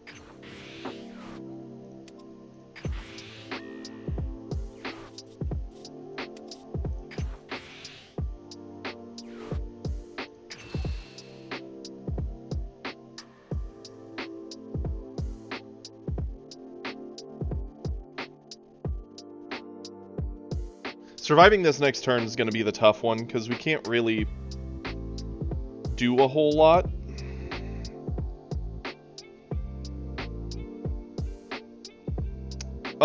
Not that I have, I just have the notes from the actual thing.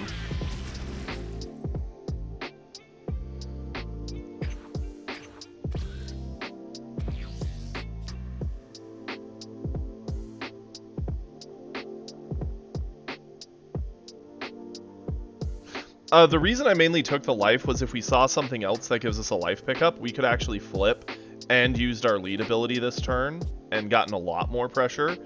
Problem is we didn't see the right cards lining up, and you have to gamble right away. Do you go for it? Do you not? Sitting at 5, yeah, we could have eaten one more swing here. As is, we can still eat effectively 1 and get our card flip, so we're going to go up in cards. The trick is just not leave ourselves weakened for the Ribrianne.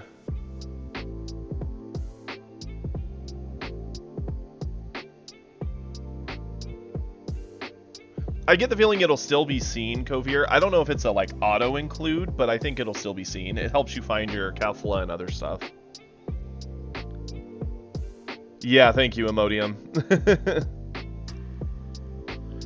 Yeah, I'm not playing a whole lot of red of set 2 anyway, but I do think this is still playable.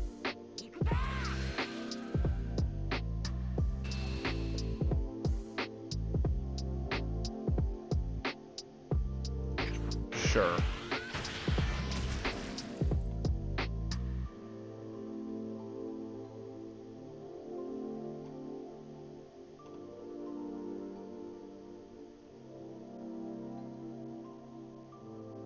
Yes. No. The one cost Roshi that just draws on play, I'm running. The one cost that takes a life is the one we're not running. Interesting. Going that route.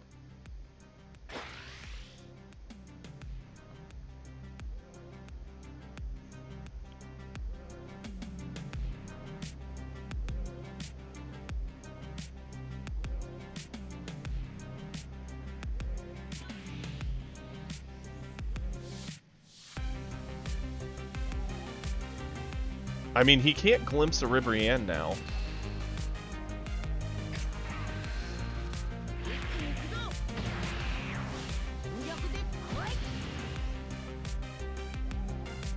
Sure, we'll take this.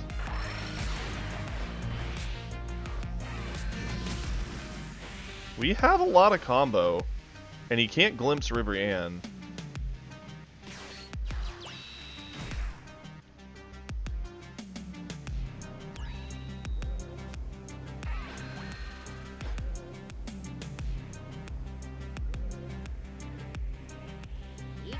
Setting up to...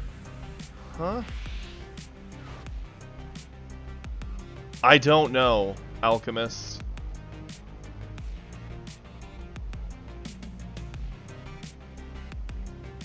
Well, he's 110% dead on our turn. Gohan plus Glimpse guarantees that. Maybe he's just hoping to get it through sheer number of swings?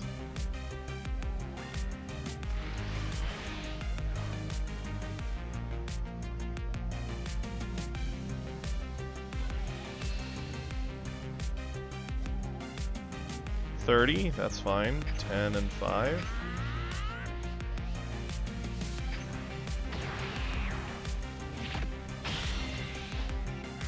He didn't have a Ribrianne. Okay.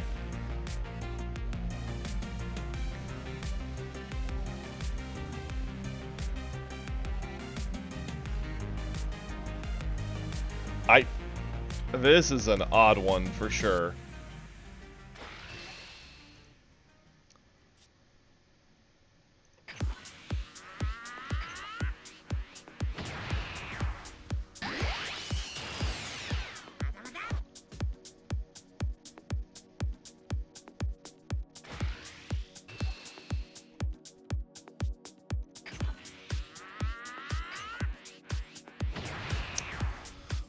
What in the world?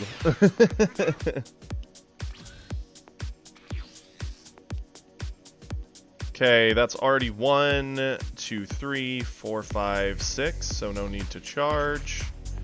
We're going to attack.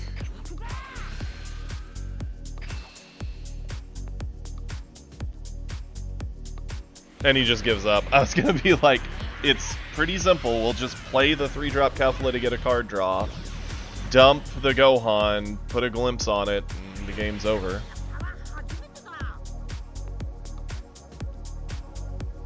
No, I mean, the thing is, if that was a later version of Topku, he wouldn't have Ribrianne, so in theory, all he cheated with was multi-Kefla. I know not to queue. Thank you, Kiri. We have a replay review, and I've got Schmacky who did a wish. So I gotta get to Schmacky's wish first. I wouldn't say he's stronger, but he's still certainly not unplayable. So this is the list, Kage, if you want to see what we went for. This is post-nerf Topku. It's our first shot at it.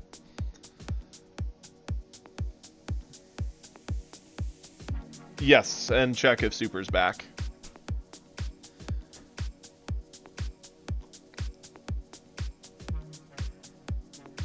We do need to find a green player. We'll probably have to queue into a friendly green player to do that, but we can do that later. First and foremost, I have to do Schmacky's wish. Let me pull that up. Schmacky, you said you wanted me to do a specific list. Where did you post it?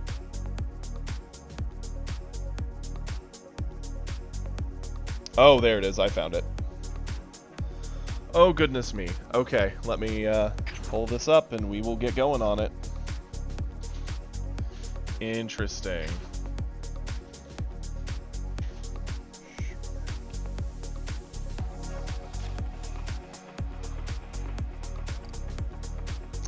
Okay, it's a yellow list. It's using Vegeta. We run 4 Bulma. That's fair. 2, 3, 4. We're running 4 of the 1-drop. Sure.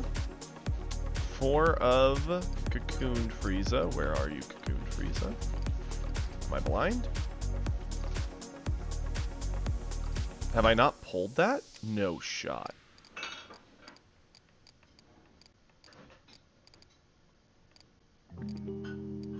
Am I blind? Where is it? Is it a 3-drop? Oh, it's a 3-drop. I was thinking it was a 2. That explains a lot. Then we got double cooler, sure.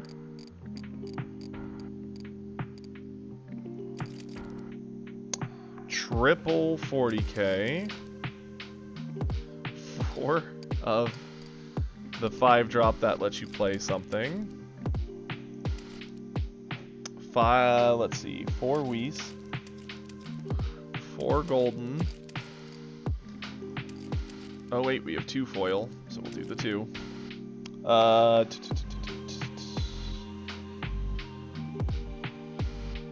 Super combo. Body change. Timer wound. And death balls.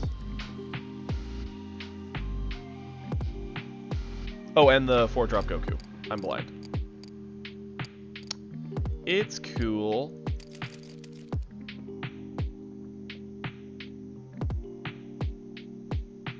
Okay, now real quick, why are we running the 5-drop Frieza when we don't even have King Cold?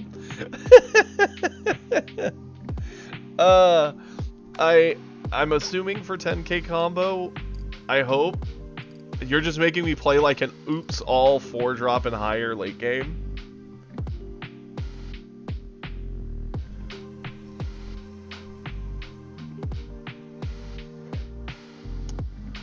Okay, yeah, 10k shield. Oh, you know what, Schmacky? It's your wish. I have to do it. So, here we go.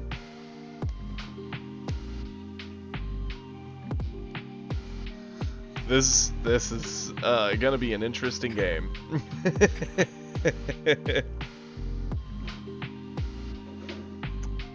Hey, it's fine. The point is to make me suffer a bit. I like it. Let's go ahead. We do have a replay. Redeem real quick from Inferno. Inferno, which replay did you want?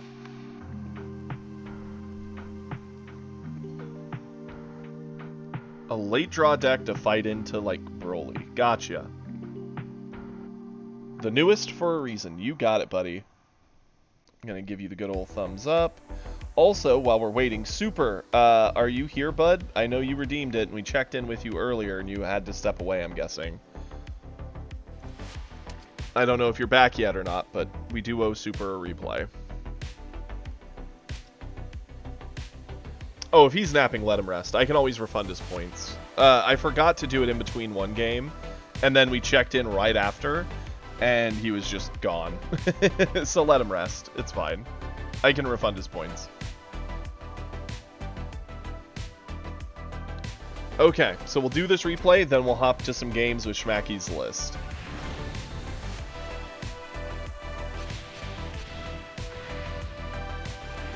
I would ruin a friendship for something like that.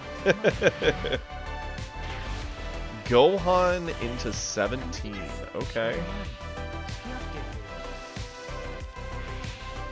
Anywho, for anyone who is not here for the ban restricted list update this morning, my opinion on it is the Ribrianne hit I totally get. They needed to do something about it. I think I would prefer they just got rid of Glimpse. I think Glimpse is an incredibly strong card. But I think with the hit of Roshi, Glimpse is definitely a more fair card, because getting Glimpse for 1 is too good. Glimpse on 2, you plan around, so I think that's a decent option. The Ribrianne, I think, needed to happen if they're not hitting Glimpse.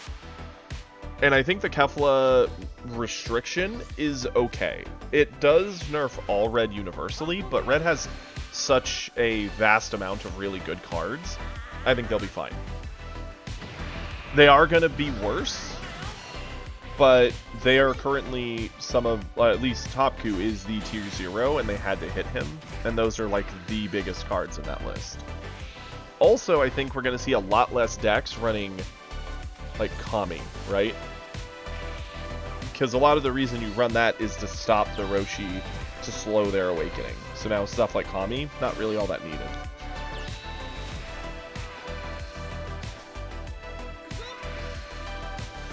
If I win all the matches. I love it, Schmacky, that's funny. You are a comedian, friend. Actually, I was thinking of reducing the cost of those things. I'm not sure when, but that is something on the list to do.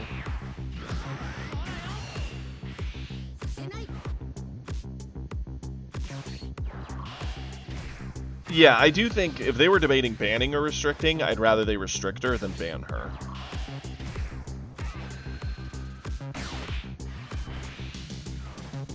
I think the Trunks is neat, I just don't like the effect. It's all like late game stuff out of a 3-drop.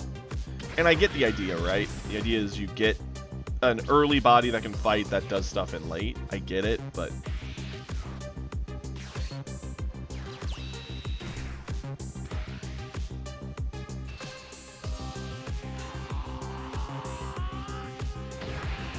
They really would, James. I think leaving it at 1 is okay. I personally think they could have even... Again, I don't think the restricted list should be just one-ofs. I think it should be whatever they feel is balanced. So, like, you could have a restriction of 2 of, but... And I think she'd be okay at a 2 of. I do think 4 of is a bit much.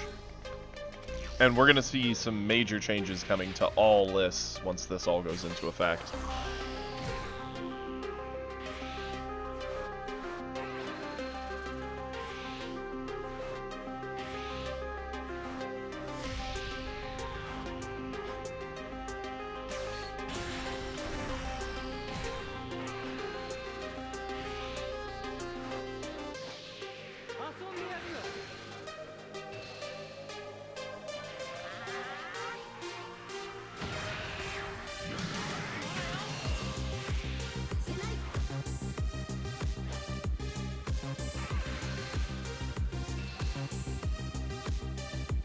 Well, the good news is, Bardock, they did state that when they do this, anyone who already has her will get craftables for all those. So you're just going to end up with a ton of extra craft capability, which is nice. If you craft her after the fact, then that's on you. From what I read in the announcement, seems like they're not going to be too friendly about, well, you decided to make this even though you knew it was not okay to play. Yeah, same for Roshi, same for all of it. So you're going to get craftable points for your Ribriannes, your Roshis, and your Keflas.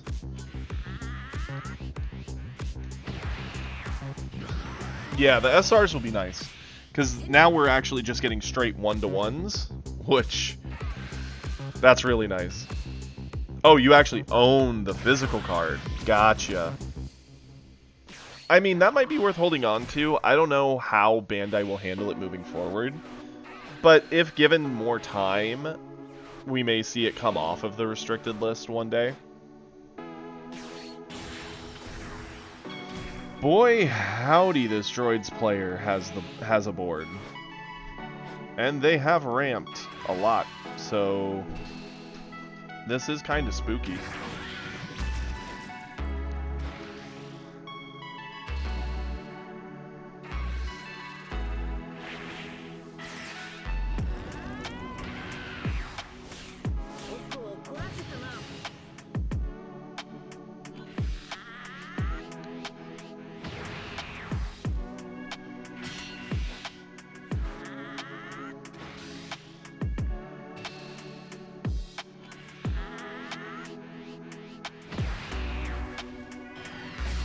We really do need something here.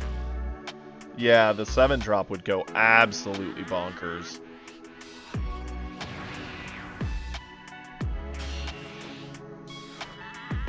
Oh, yeah, for sure. The fact that player 1 now draws a card, I think is a very healthy thing.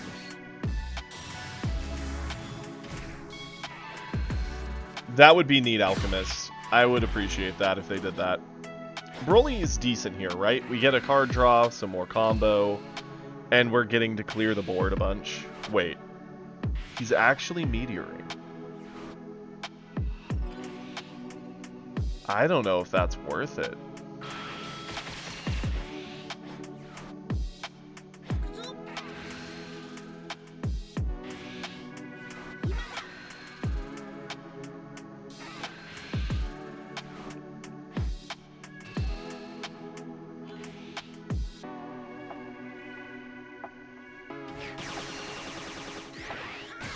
Interesting.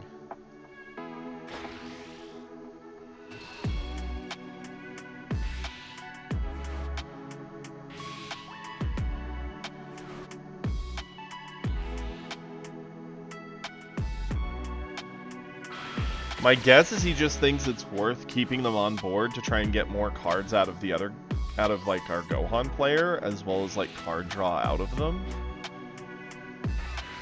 I don't entirely hate it, but it's kind of spooky because you don't have a ton of like big things now. Foil Cell looks amazing. It really does.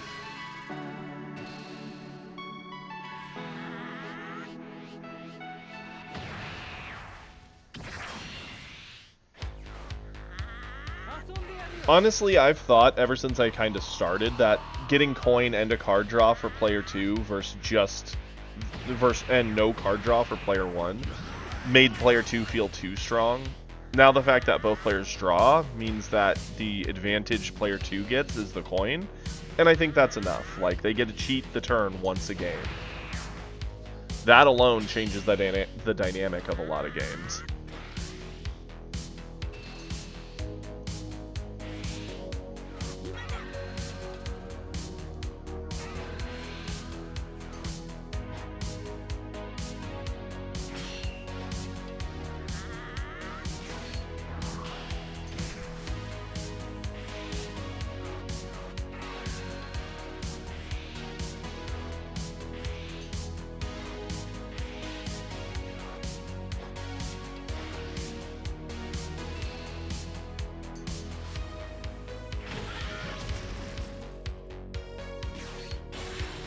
Now he goes for the double striker, sure.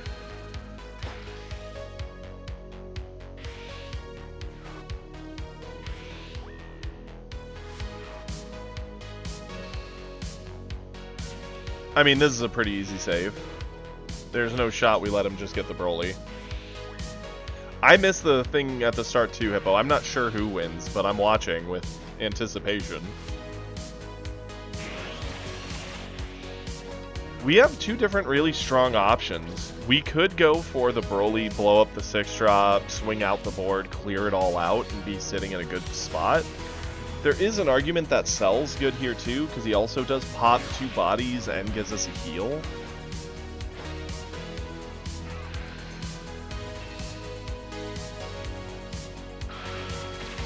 And now he can't really afford to save all the little 20Ks.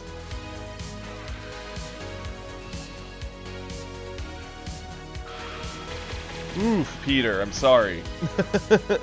That does not sound fun. We actually had a really, like, stormy weather here the past, like, 2 days, and it's been kind of cool. At least last night it was, while we were doing some errands, so it felt really nice out.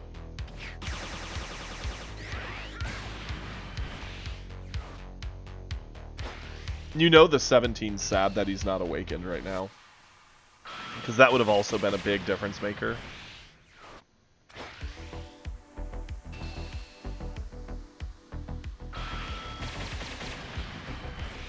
So we got the board cleared.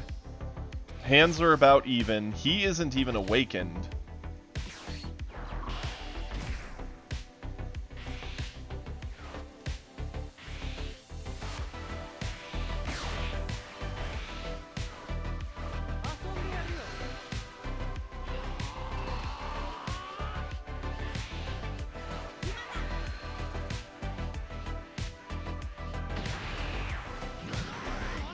Oof, Bardock, I'm sorry. That sounds miserable. We normally get that hot around like July and August. We'll get above 100 with also a massive humidity. And you just step outside, you're instantly wet and miserable.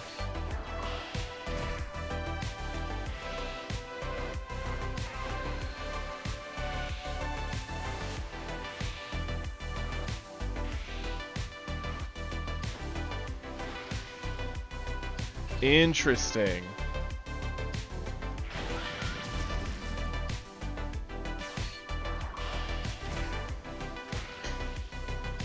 I wouldn't be surprised if we do see more self-awakening coming from droids now, since there's not going to be as much pressure from Red.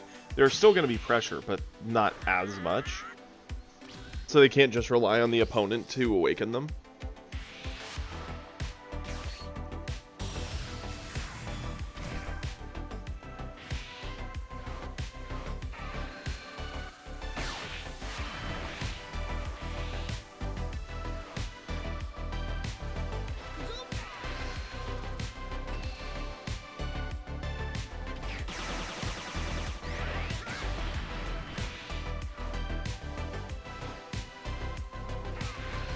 This is fair. He's definitely going to eat it.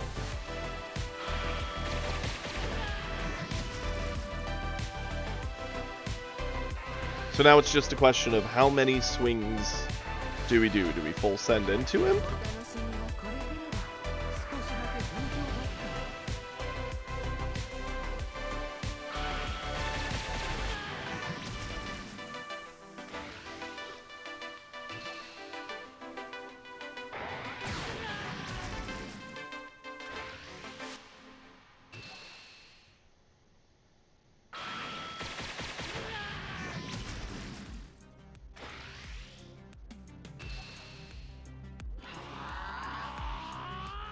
Okay, that's all the cards he gets. It basically just caught his hand size up to ours without too much issue. He's sitting at 1 life. His best draw would be like a Cell if he has it.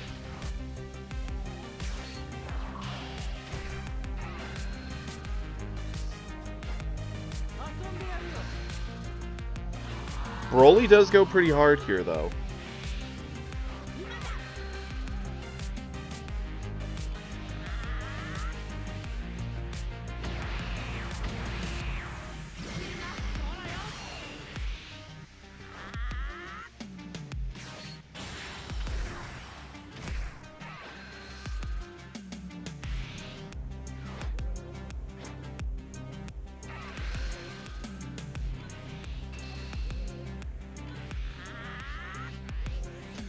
I don't know about this play.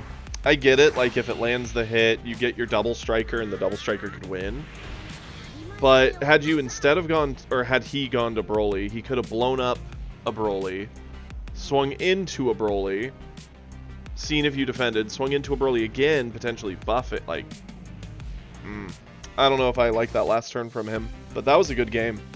That was a spooky wide board. Well done, Inferno. I liked it. Okay, and now, not room. We want free match, and time to try out this Vegeta list. Schmacky's wish is being granted.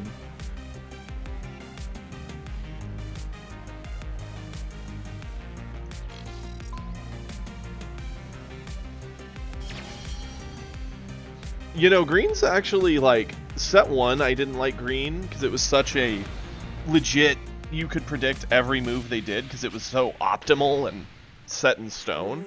Come set 2, there's a lot of like variants and options, so I like green a lot better. It also can't just play for the greedy endgame. Starter coup. Sure, we'll keep.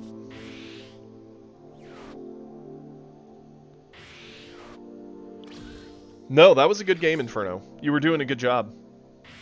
Smart use of your Gohan.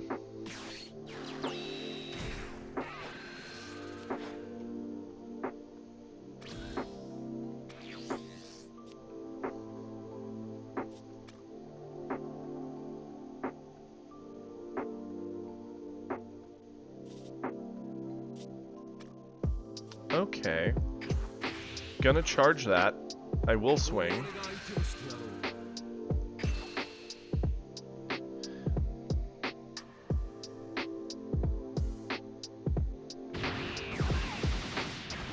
That's true, Hippo. I don't do a lot of free play unless I'm like wanting to play and don't want to do ranked late at night when I'm not on stream, but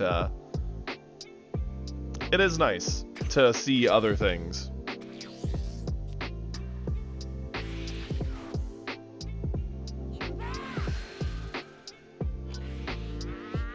Interesting that he's eating that. I would have ate this attack either way, so... Odd that he's still running the set 1 Gohan and had no turn 2 play and charged away a turn 2. I have a lot of questions and not many answers. We've drawn all of our 3-drop freezes. Okay, sure. Looks like someone didn't shuffle this deck well, because we've seen a 2 or more of every card in our hand except for Death Ball, which is probably going to be the next card we get. Reconnecting. Okay.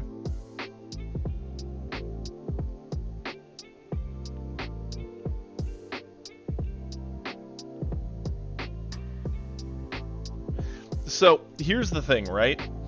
We could have played our 1-drop last turn to clear the body. I'd rather save these for important things like the Roshi, resting down anything that he leaves up, or sitting up, like a 17. There's a lot of little things we could target with this. Morning, Boxface. How you doing? Welcome, everybody.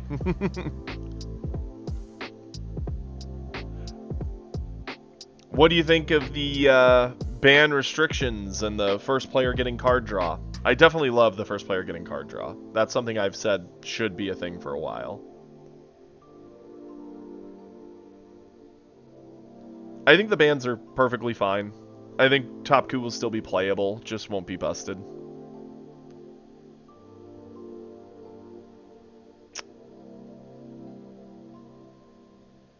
Riveting gameplay, I know.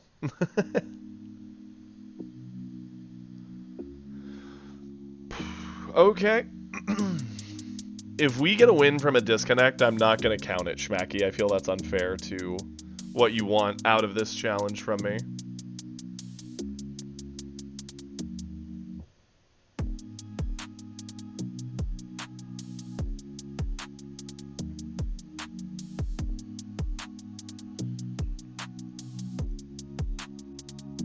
A part of me is always worried when my opponent's reconnecting that it's that stupid bug where it's actually my timer going and the game just didn't update. So I am going to close out the game real quick and relaunch it, just to be safe.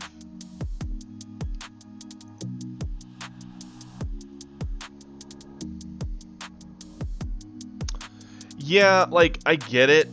I get why they felt the need to hit Roshi right, because he warps the meta pretty significantly. Most decks run Hatred of 1-drops just because of Roshi, and making Glimpse a 1 cost is absolutely bonkers.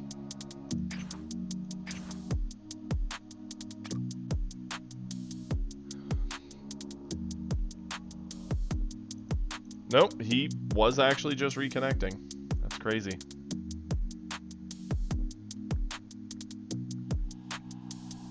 Supposedly he's thinking now, so. Like, it sucks, because I think, like, Beerus really, really needed Roshi. I stand by the fact I would have rather they not touched Ribrianne and banned Glimpse. I know Glimpse is a fun card, like, it's a good card. Yeah, they didn't touch Gohan, and they didn't touch Glimpse, which, I mean, they can't touch all of it. They need to pick and choose. I think they should have gotten rid of Glimpse. That's my hot take on it. We'll give this another go. And the main reason I stand by that they could have kept Ribrianne and gotten rid of Glimpse, if Glimpse is gone, Roshi doesn't feel as oppressive, because he's not giving them Glimpse for 1. If Glimpse is gone, Ribrianne isn't as scary because she's just a 20k double striker, and the best thing they could buff her with is just hard combo from hand, which can be out comboed, or a Kamehameha, which again just makes her a 5-drop that Goku got for 1. Don't get me wrong, that's still strong, but it's not anywhere near what it is currently. And they still could have just limited Kefla down to the 1 with a restriction, and I think if they did that, they'd have been fine. Rib could have been fine, Roshi could have been fine, get rid of the Glimpse, get rid of, and limit Kefla, and that would have been a very healthy, like, slam in.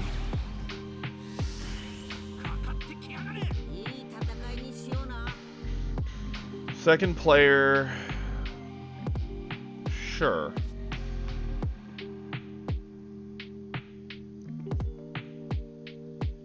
Oh, for sure. Absolutely. A 5C, like, for 2 is insane, but it's something he has to set up. He also has to discard a card, so it has some cost related to it. It gives him an advantage, but all leaders get an advantage, so I prefer that over what we're probably going to see now, which is Top Goose trying to get you to, like, 1. And then using Glimpse on the 4-drop Gohan, which is now going to be, like, completely unstoppable once you're at 1. It means you're not as scared sitting on 3, but you're going to be more scared sitting on 2. Because if you go to 1, you're, like, 110% dead.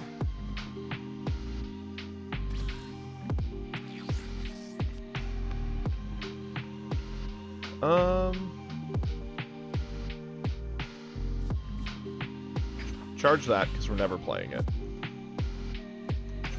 Attack in.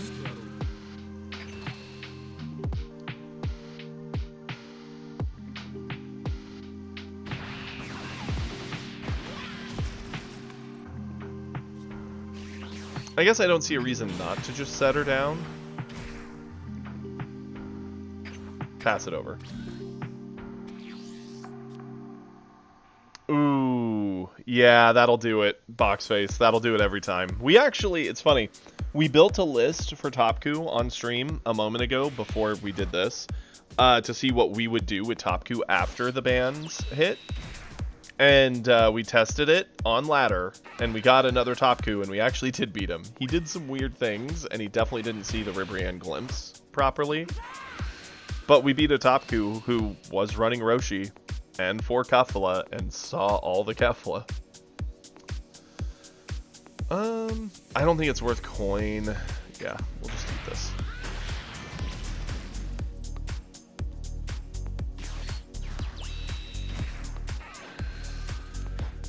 Yep, that'll do it, right, Bardock?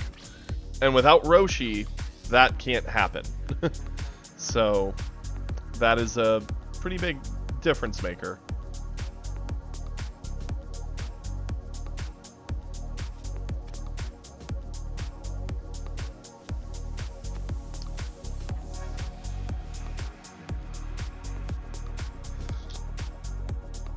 Ooh, sorry, sneezed.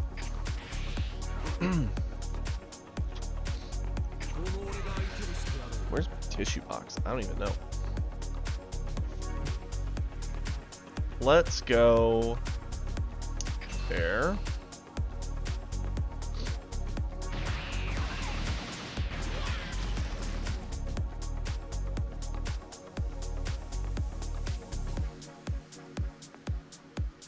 I don't think it's worth the coin to get the 3, unfortunately. Where'd my tissue box go? Ah, there it is.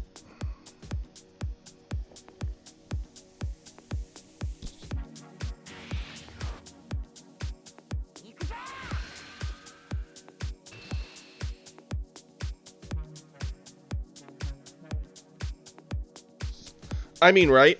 By red getting smacked down, yellow won't be dealing with that terrible matchup for themselves as much.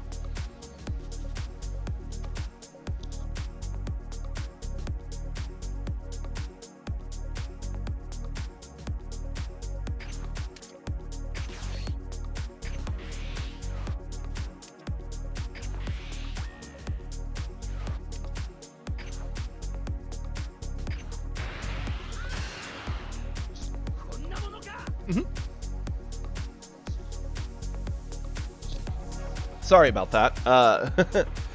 My partner had to talk real quick. Anywho, back to the point. Secret Rare Freeze is going to be more playable. I still think it has some weaknesses. I wish it was a little better. But it will certainly be more playable, and we're definitely going to see a lot more green.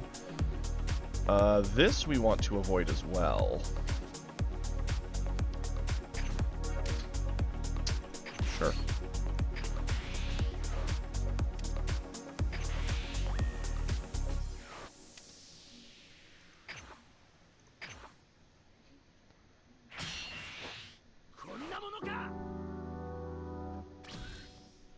Okay, I'm down with this. Let's charge away one of these. I'm gonna go ahead and try to get the Whis.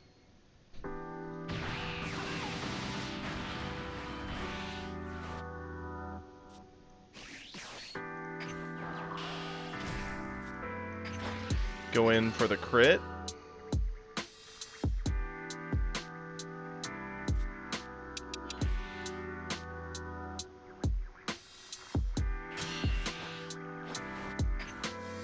Turn in.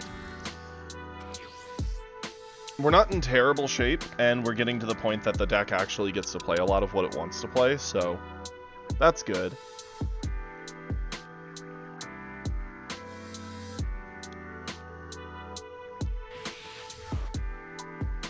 I think the alt art for that card looks sick. I actually don't care for the base art with the white bordering on it. I just don't think it looks as good, but the alt art looks sick. I think the base art's neat, but I don't like the white trim.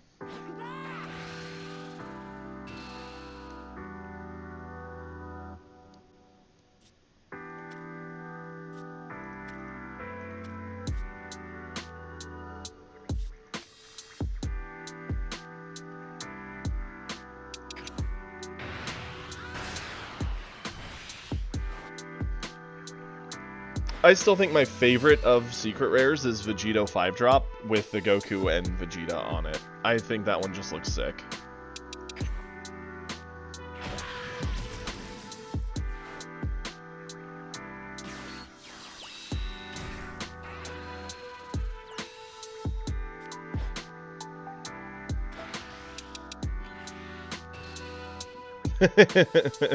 I know. I don't know why you don't like it, Kage. I love that one.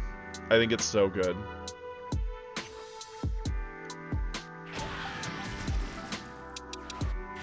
Man, the crits have just made us sad. Double Whis is annoying. That's fair. Nah, we will charge that.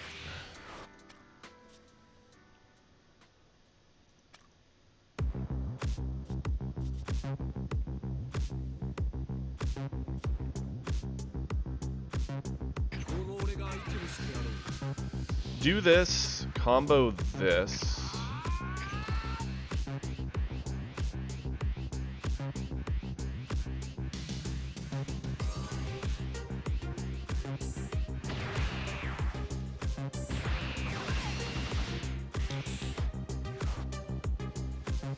There's some kind of horrifying noise outside that sounds like a monster. Just figured I'd share that with all of you. I get the feeling they're like doing some tree trimming or something. It's the only thing my brain can comprehend that noise would be.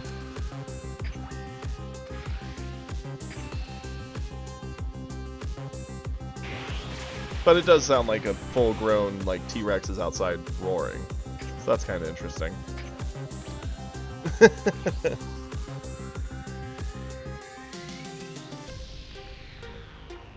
I think ultimately what the nerfs and changes are going to do is you're going to see a lot less of red. It's still going to be playable, but now a lot of the people who jumped on the bandwagon of it are just going to go off of it. So you're going to see far less of it for that reason.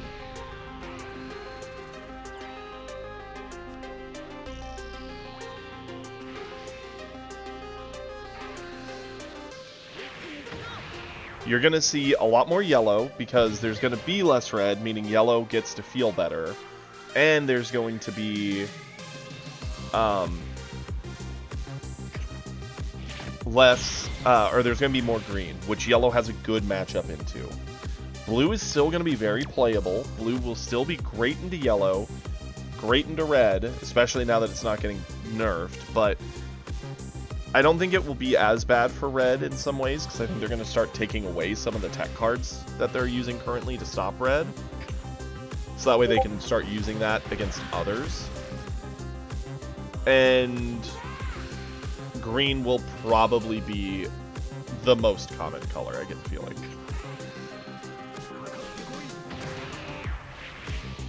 Yeah, more than likely. Only the, like, die-hard red players will continue to play red in my mind.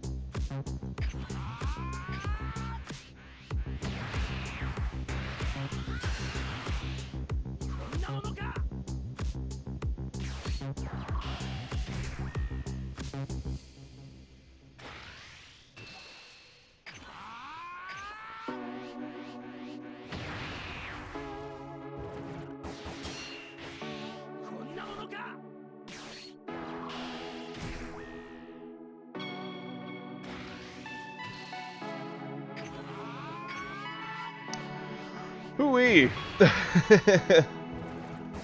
Man's made the most out of those little one-drops, I'll tell you what.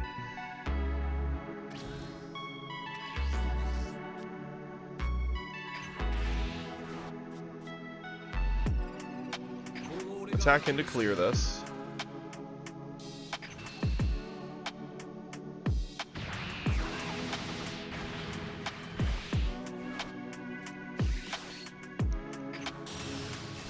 Golden number 2. Golden will clear the Whis, because I don't want the stat control, and we're going to freeze the Gohan.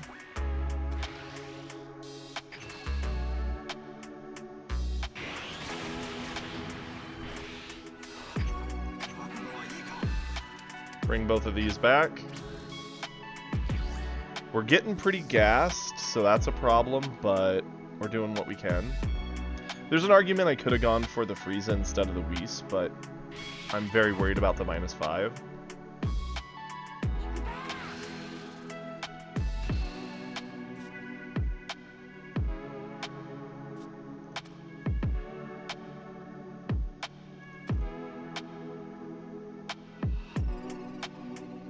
Yeah, I'm fine with eating this. I don't think we're avoiding all the hits here.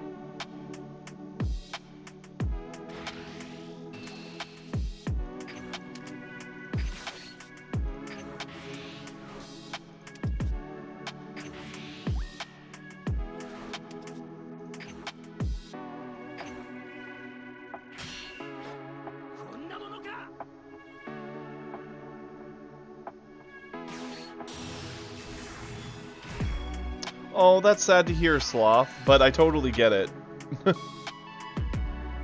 Is there a main reason that you're just moving along? Is it like a specific change or other thing they did?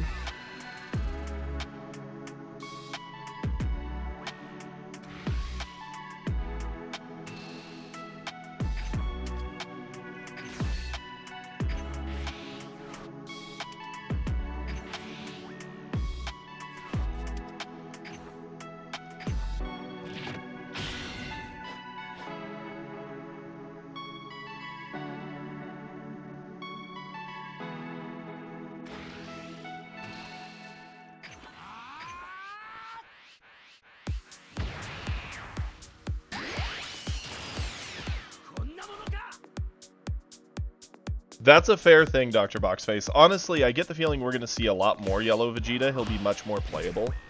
We're about to lose just because of the sheer number of bodies this guy can get to board. It's actually kind of nuts. That's a pretty good draw. Like, actually a pretty darn good draw.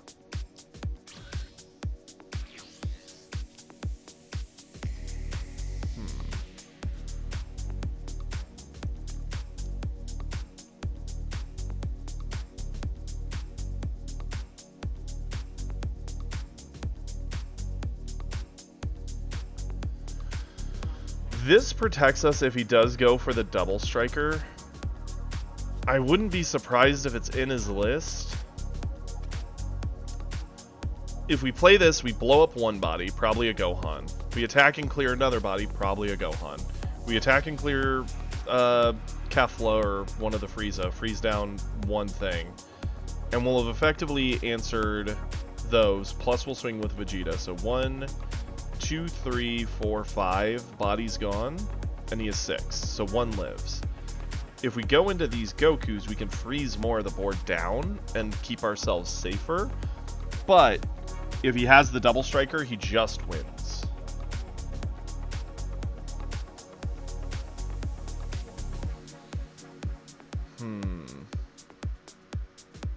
I don't see a world where we go Whis, so we'll charge Whis, just in case. Before we make any decisions, let's attack here. Boy howdy, that's a big sad.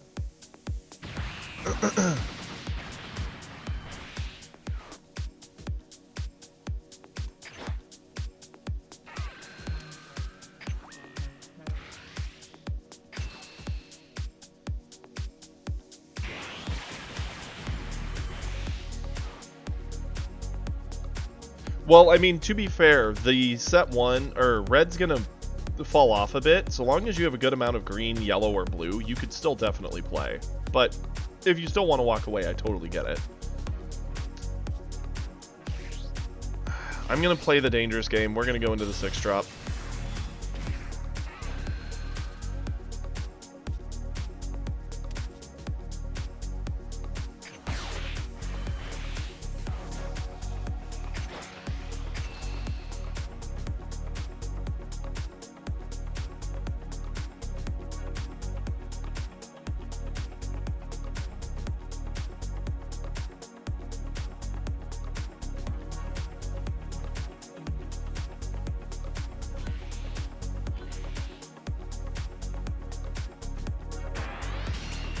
Burn 2 cards just to save the crit.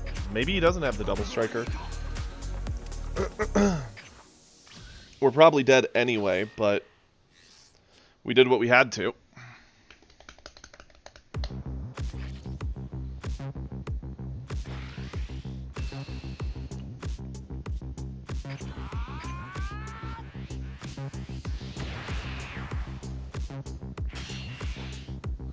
He did. He's playing a very, like, aggro-heavy list. I'll eat it. I'm sad about it, but I'll eat it.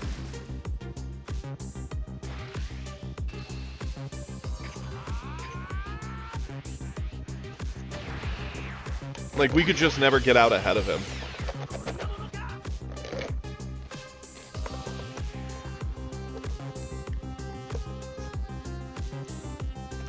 Love you, Sloth.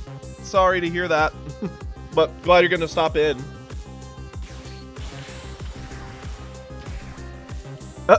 He did go for the double striker.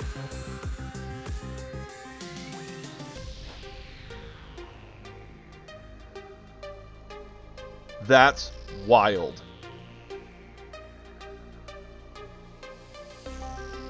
That is actually wild. He went for the double striker. Not realizing the 6-drop just shut it down. I had the read.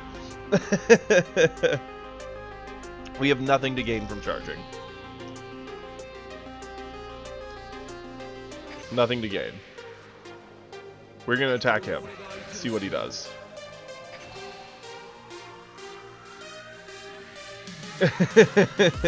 He didn't read.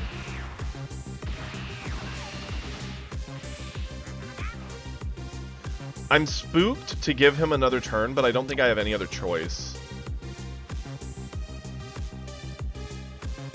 Let's see, if I swing here, play this, blow this up, swing here, freeze this, this comes down. Because this will kill a body with a swing, theoretically. I think this has to be the play.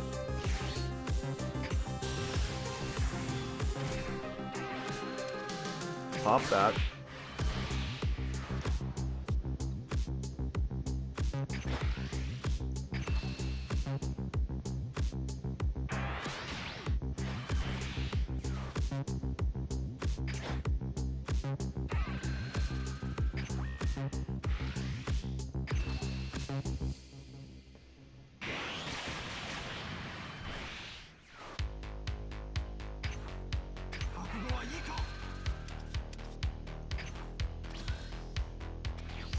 Well, now if he just turbos wide, we lose, but that is what it is.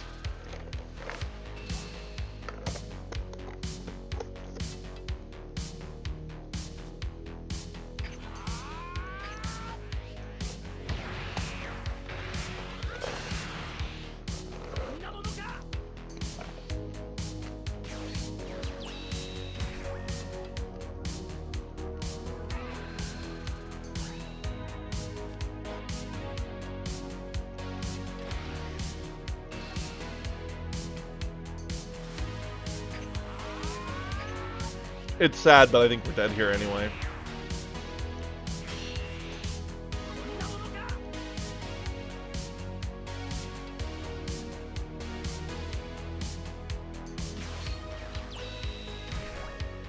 Yeah, especially with the Krillin spam. It's over. We tried. It was just a deck that's way too low to the ground.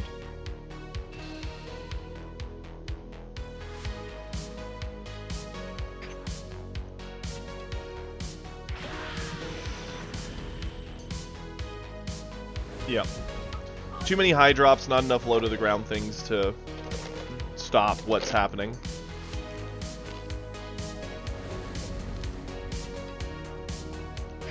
Okay. Game 1. We have another game. We're going to try and get this win. Legitimately. Not from a disconnect. Oh yeah, against green, this is a very playable card. I still would probably give a bit more of the early game love to the list if I were personally building this.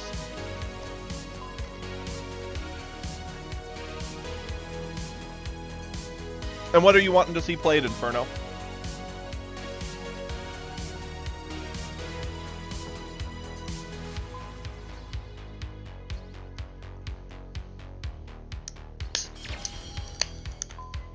Yellow is currently like the only one that can kind of like go boss monster to boss monster with green, which is kind of neat.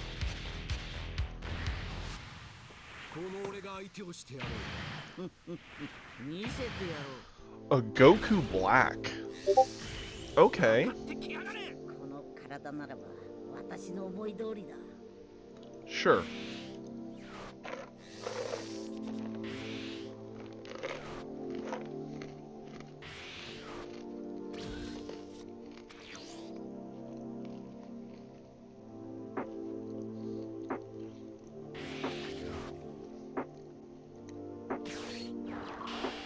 If it's a custom list you want me to build and play, that's actually a Shenron Wish Inferno. Change deck is just meant for me to swap to a different deck that I already own. The Shenron Wish is specifically meant for people to make me craft something and try it. Yeah. If you want, I can, Okay, you got it. Sure, we can do that. Let's charge this. I see no reason not to swing here.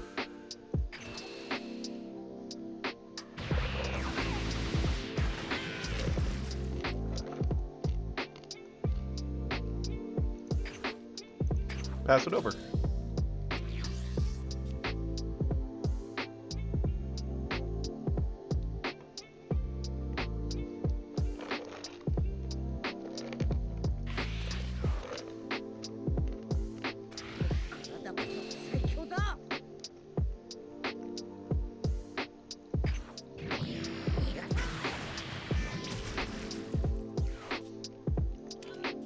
Why are we always critting my Bulmas?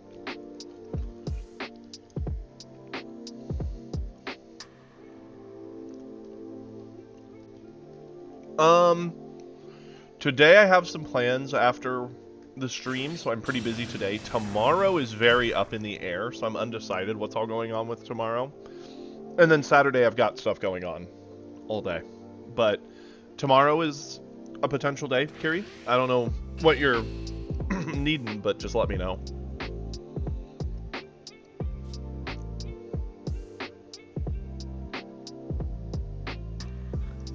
Yeah, I'll eat it. I was tempted to avoid it, but we're probably going to avoid it later, so.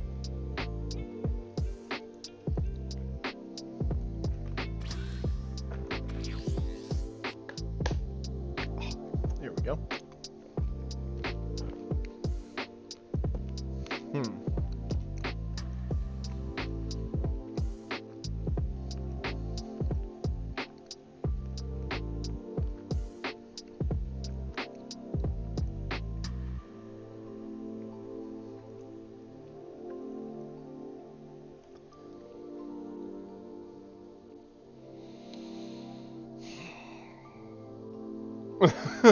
Oh, Hippo, I'm sorry. Is there a reason for that, or is it just a happenstance of the current situation? Yeah, I guess we'll charge this.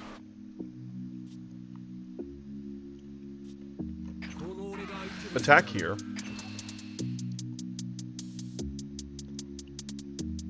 I mean, Beerus did get actually troubled. Good news is he'll get the card draw on the first turn, but not having Roshi is a big deal to Beerus.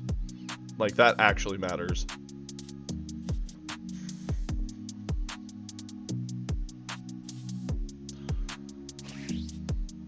Yeah, we'll just end.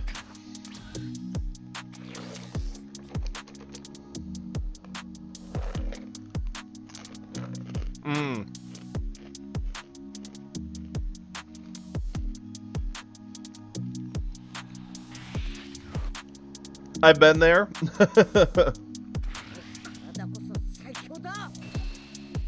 My worst experience by far was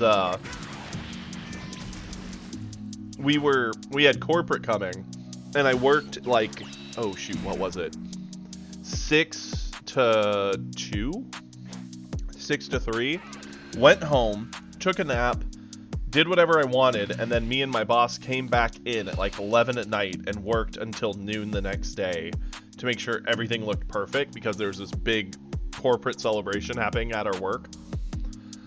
And man, did I hate it. It was absolutely miserable.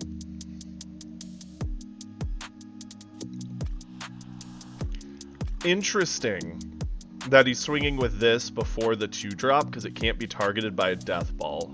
It's almost like he knows I'm holding it to stop things like this. Only a little sus, to say the least. Yeah, combo this, avoid this. We don't want to already be awakening and punished for going to 4. If he wants to put us to 4, he can swing with the 2.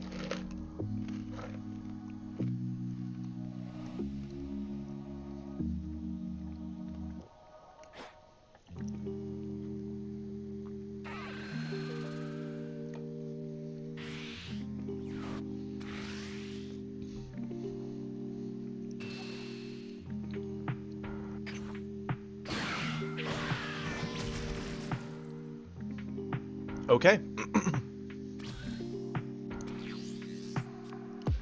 We are awakened. Let's charge off.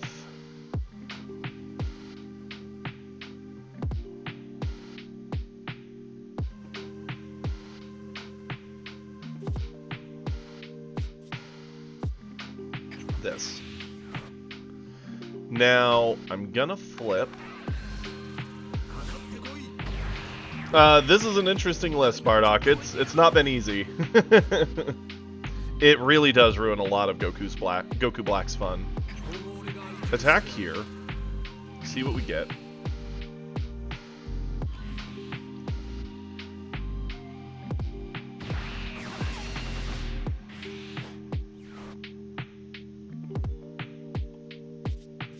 So I could go into the 4-drop Goku.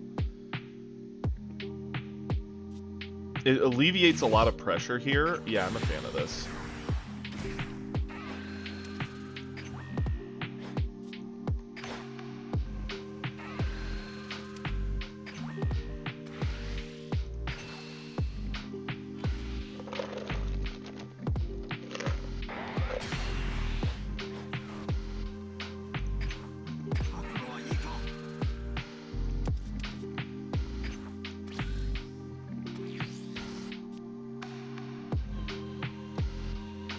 Our first game was very close into a very, very aggressive low drop U7 list. We almost got a win. We just didn't have the option to deal all 4 in one turn because he still had, I think, 3 cards in hand, 2 cards. It wasn't going to happen. So we played the safe play and he just like swarmed us with little bodies.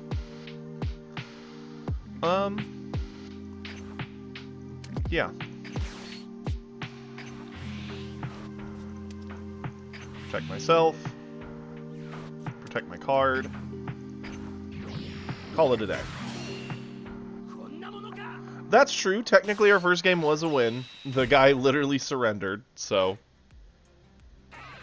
Technically, we're 50-50, and this will decide whether this actually outwon or not.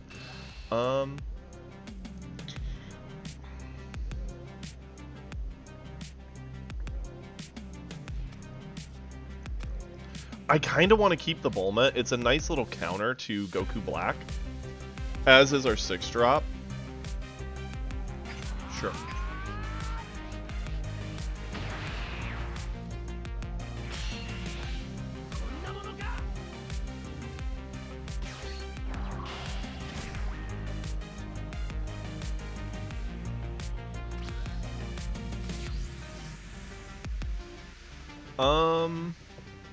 At this point, this is just combo. I don't think we're going to take the time to set up Cooler. Let's swing and try to clear this. See what he does.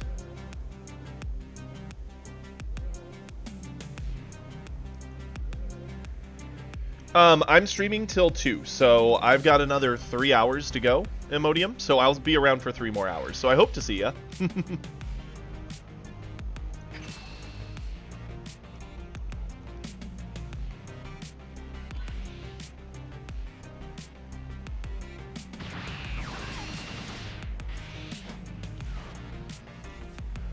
Swing here.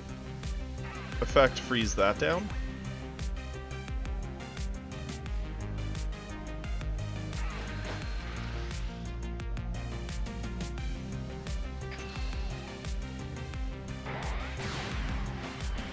It could have been a cooler turn. I'm actually more of a fan of just getting the double 4 Gokus.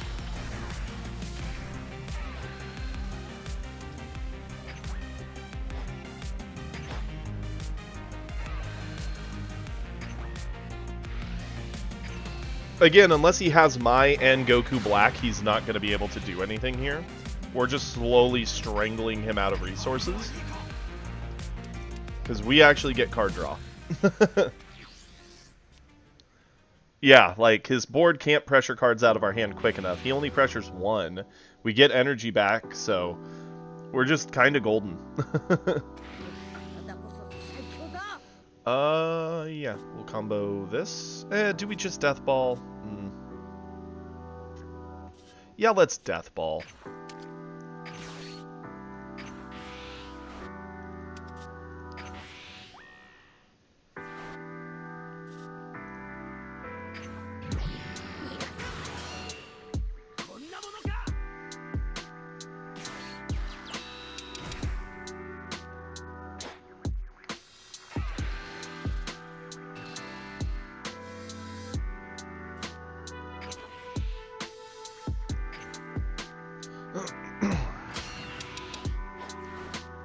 Cool. Now we're on to turn 5. It's funny we could play that, but...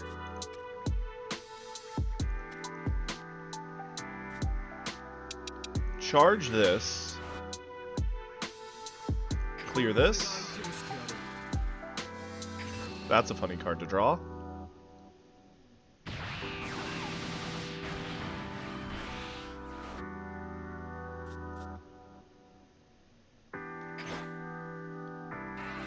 Freeze that.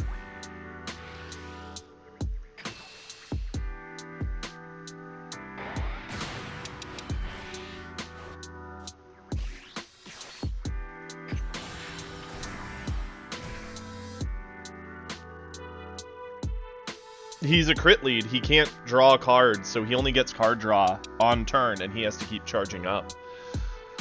The only thing I'm wondering is it worth using Bulma here? I don't think so. Do I just swing and give him 1 card? I think we can do that.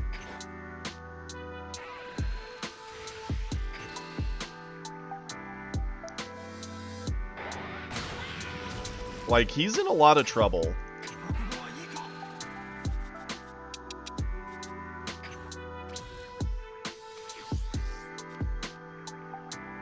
Because even if he has the 6-drop, he has to charge his card, play the 6-drop.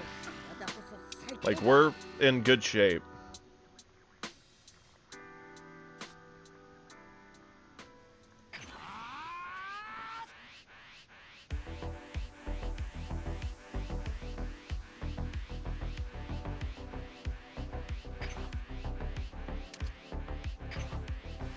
Sure. Do not add the life. Do draw me a card.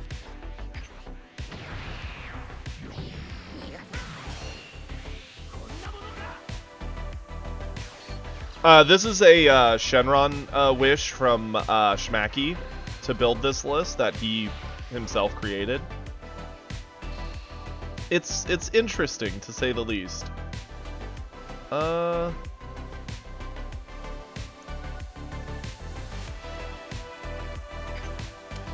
Yeah, we'll do this.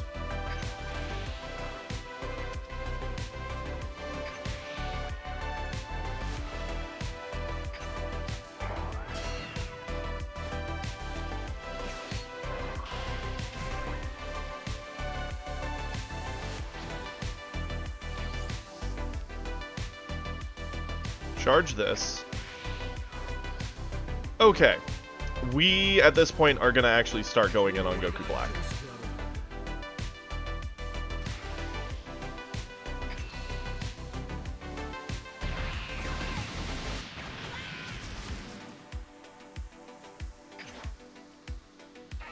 Freeze this.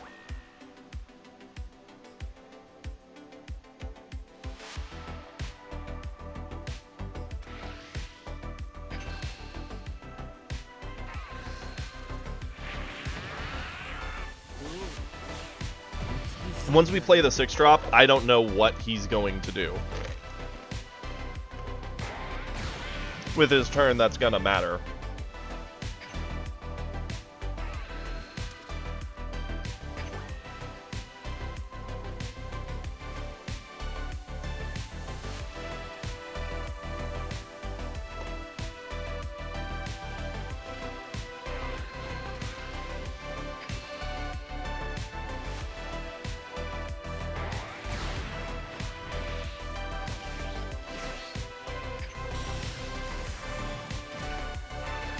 Pop this.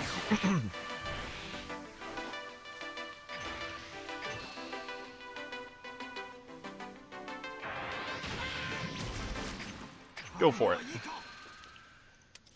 Get these back. We still have a time rewound. If he goes into a Goku Black 6-drop, he only gets the on-play trigger because it gets rested, so he can't swarm the board that way. I really don't know what this man's out is from here. And hey, Dernico, thank you so much for the follow. I appreciate it.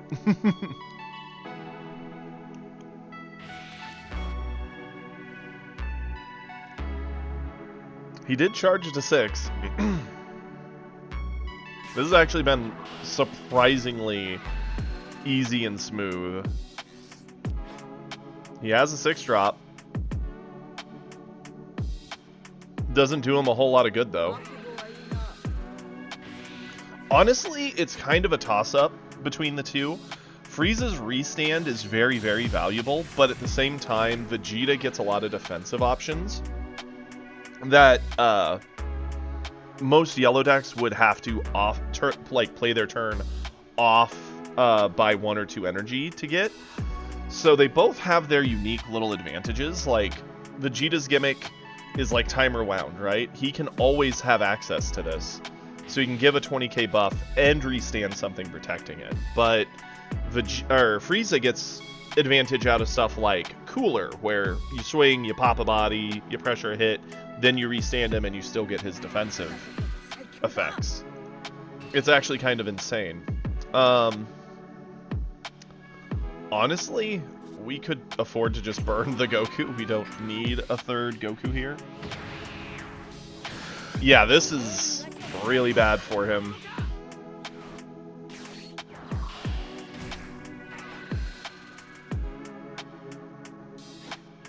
The double Gokus are also refreezing down his big bodies, so they're not going to get to play the game the turn after either. We have no reason to charge. We're going to swing into Goku Black.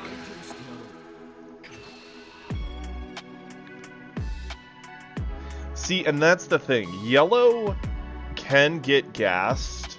I actually think Vegeta himself gains from running a fair amount of, like, 1-drops to really help his energy.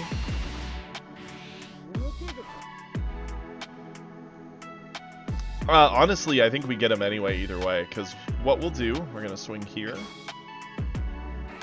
This is going to freeze this.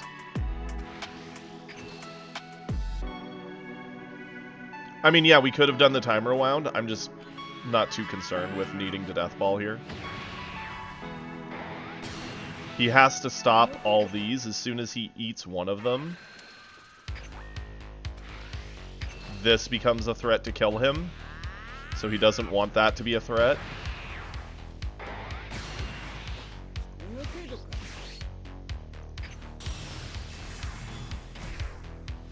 Now we go golden. At best, that could be a super combo. And yeah, he quits. What up, Britter? Like, even just comboing in our hand does it. And we could even keep the 2 extras for defense if somehow, some way he got there. Oh boy, that Goku Black was miserable. He did not have a fun time. Schmacky, seeing as how you want this to be like an anti-green list, using a lot of boss monsters, just because you're using Vegeta, might I give a few recommendations with the list? Would you like that? It's actually technically over 50% because we did beat the one Goku, but... Oh yeah, it does. It's actually kind of crazy. But do you want to see what I would do to improve this list, Schmacky?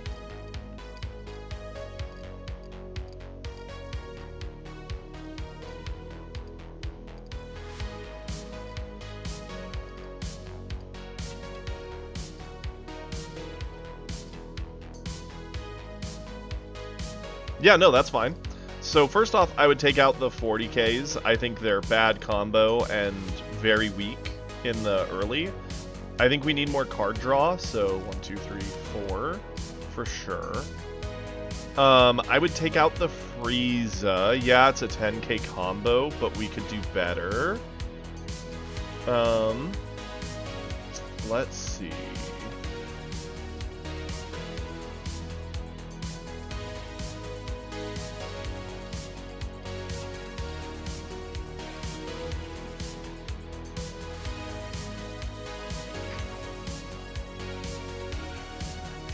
Honestly, I'd rather run the TN than that, because we get the energy restand anyway. I think Niez is worth putting in here as an early life pickup option.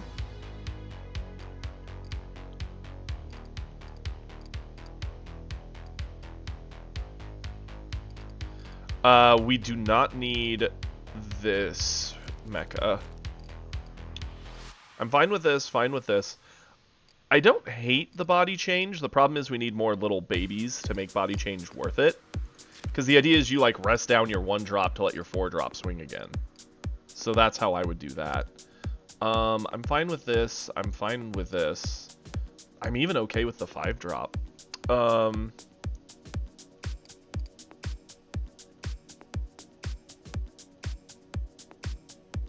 Yeah, pretty much, Peter. Remove the Frieza from the Frieza deck. This is just the list that Schmacky wished for me to try with his channel points. Yeah, I don't know why we wouldn't run the Vegeta here.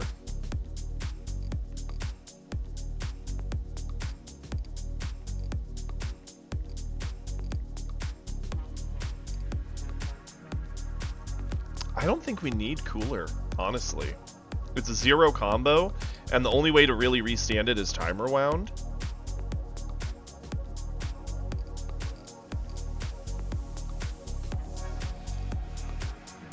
We might not need all the TNs. We could probably get away with just like 3 TNs.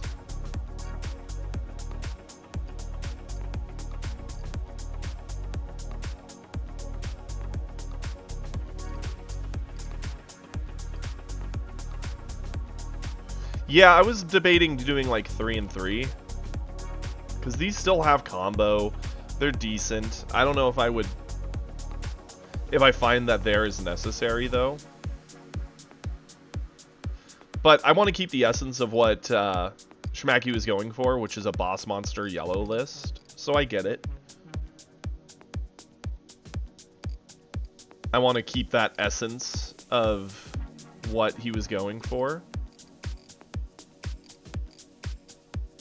Honestly, Schmacky, if you want another interesting opinion, which is probably a very controversial one. No, that's fine. I mean, I enjoyed it. It was surprisingly fun to play. I would consider changing body change and making it Crusher Ball, to be honest with you. And the main reason I say that is for 1 energy, we can rest down something and then freeze it with any of these, or pop it with this. Like 7 energy to rest down and then pop something someone's sitting on feels actually decent. That also ups our card draw, because then if we have a turn like we had there for a few turns where it's like, hey, we have 3 energy, but all our stuff is defensive, we just pop a Crusher Ball, get a card draw. We're essentially spending an energy to go 1 for 1. Which is cycling. Which is something a lot of decks do.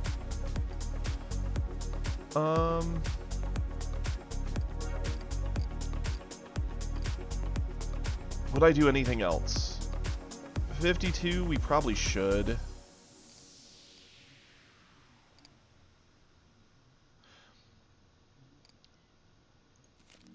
We probably don't need all the Vegeta. Probably not. That's what we're doing. It's still a boss monster list. It still takes advantage of the late game. Gets a good amount of card draw now, which is something that was spooky, right? Even into the Goku Black. Oh, my thing is freaking out. Let's make sure it's actually going. Okay, good. Because even into the Goku Black, we could have gotten gas there, and it would have gotten spooky, like he could have found a way back in the game. It would have been unlikely, but possible. With this list, I don't think we get gassed. We have card draw on a 1-drop, card draw off Bulma, card draw off Crusher Ball. Body Change is a surprisingly good card. The fact it only readies a 4-drop is what makes it interesting. It makes you want a good 4-drop to do a lot of work with. And the best 4-drops are the Son Gokus or the Coolers, in my opinion. Yeah, the 40k can do it, but the fact it doesn't naturally restand itself makes it such a bad card. That's fair, Schmacky. I mean, to be fair, it's not too far off mine. It's definitely a little different, but it's neat. Well, there you go, bud. There was your wish. I hope you had fun. I did. And now Inferno wants me to play his Inferno list. I did touch it up a little bit a while ago.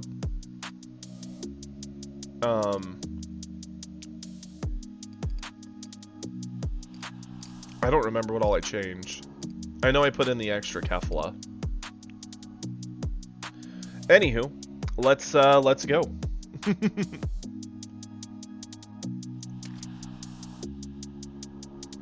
Yeah, we got one. We technically got 2 from the 1 surrender. I might even do another match with it, with the edits, after a match or 2 with this, since Inferno did pay the points to get some games in on it. Let's go.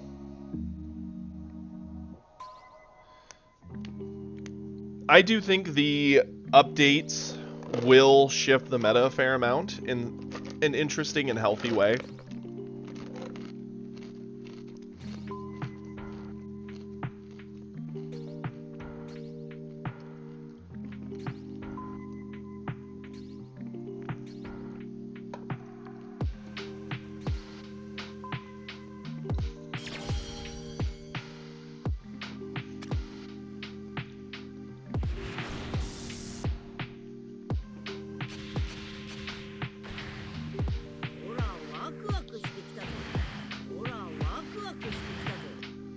It will be harder to deal with in some ways.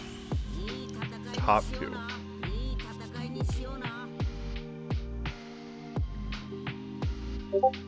Yeah, let's change it. It's not a bad starting hand, but it's certainly not a wonderful starting hand.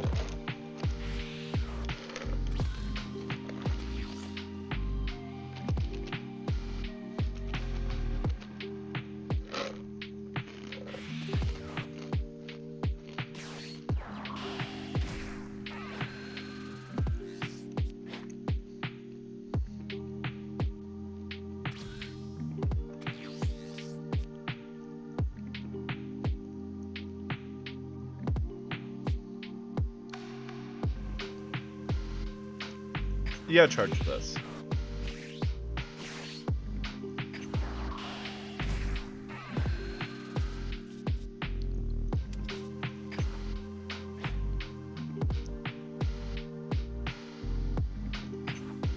Pass it over.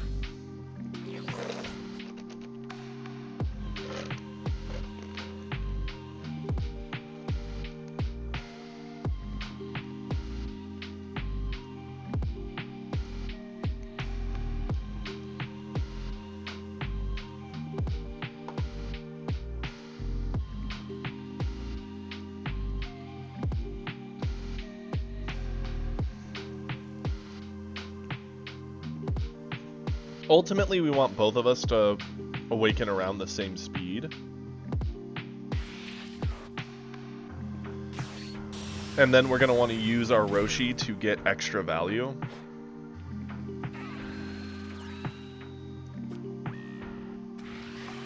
That's a big sad. For sure.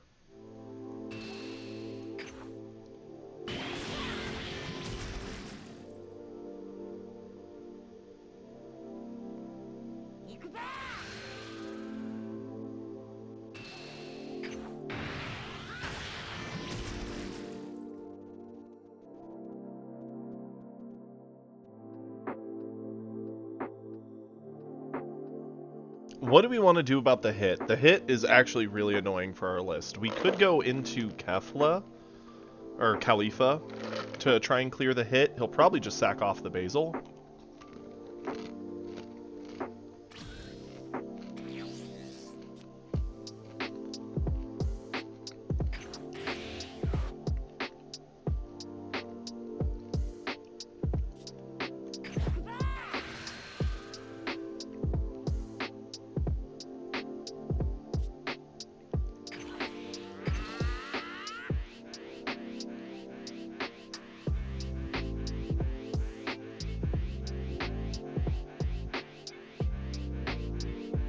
If he sacks off the Basil, we'll probably go Khalifa and go for it that way.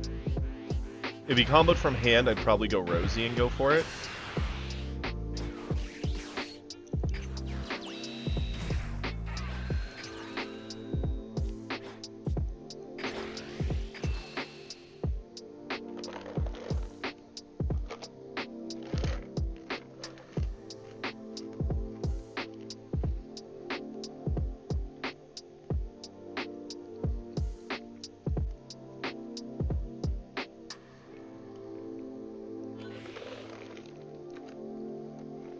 Burn to Ribrianne to keep it.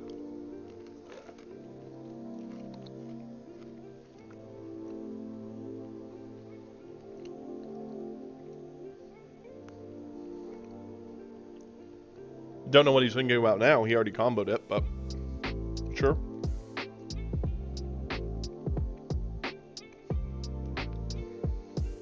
We have a lot of ones we could swarm to the board.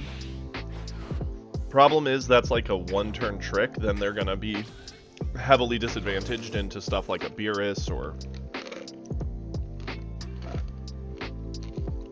even just Gohan.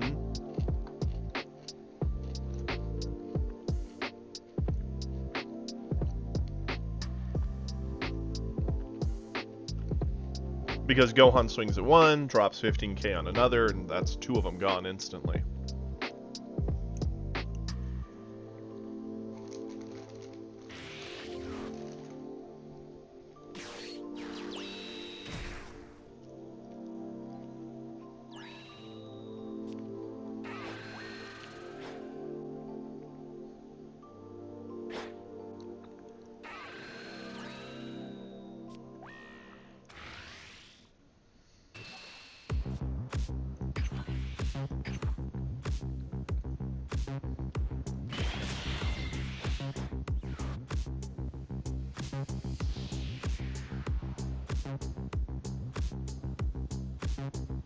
Likely gonna punch into her with himself. I think that's an easy save. We want to be careful because we've now spent 2 cards to save something that at best gets 1.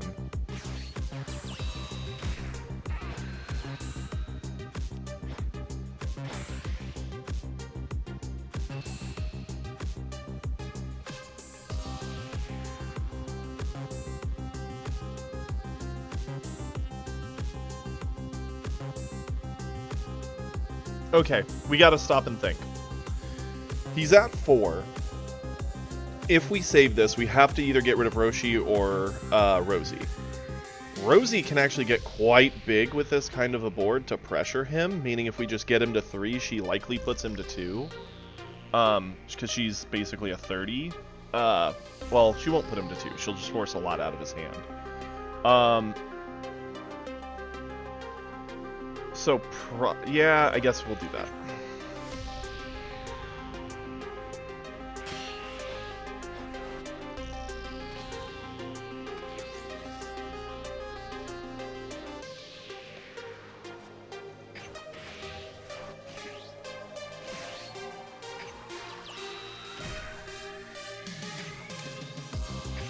Pop the skill.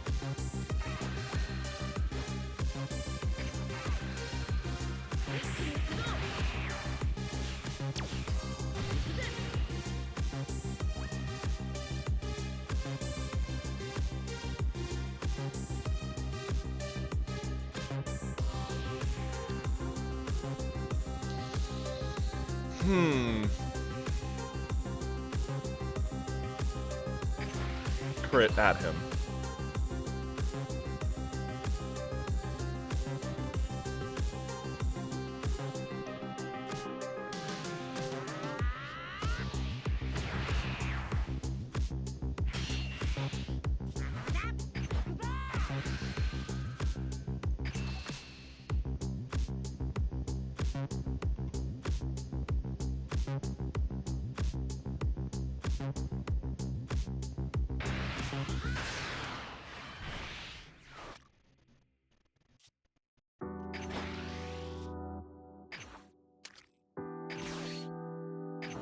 Sure.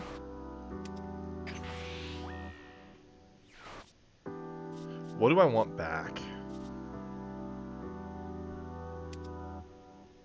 You.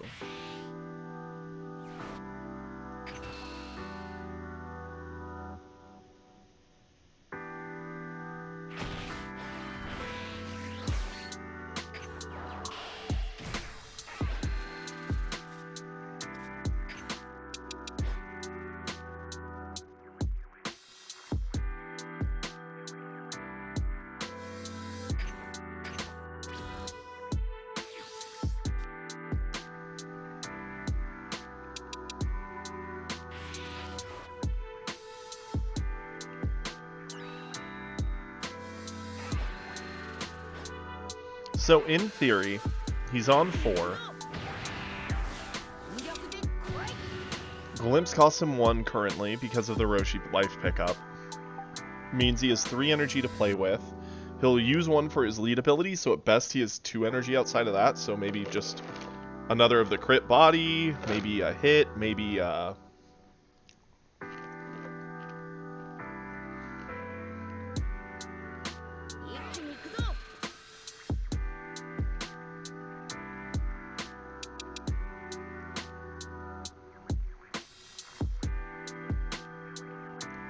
I mean, we've got Frieza Squad here, that's for sure. He goes to Kefla. Kefla triggers, probably drops him a Gohan would be what I'd want to play here if I were him. Maybe a 17. Nope, he went for Kefla card draw. Fair. Oh, and he just hard plays 17. That'll do it.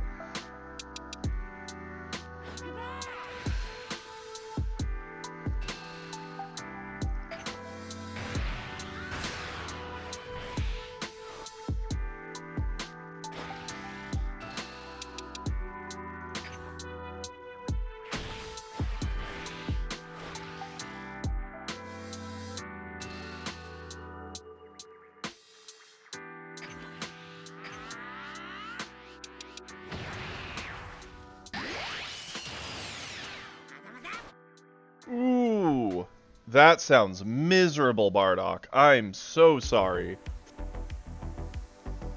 It sounds like you're just living in this permanent state of miserable as far as, like, comfort goes.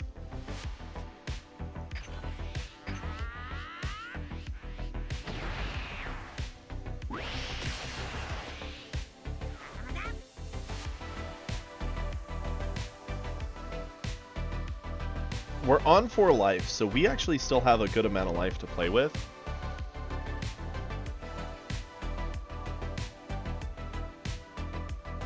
The trick will be getting rid of his board while not just burning our entire hand hand size, because the hand advantage is slightly in his favor.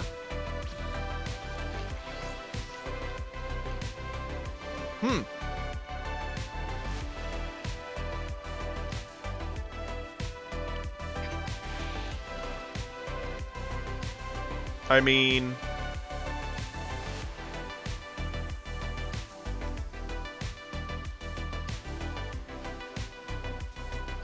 could Beerus blow everything away? I actually think I'm more of a fan of Kefla here.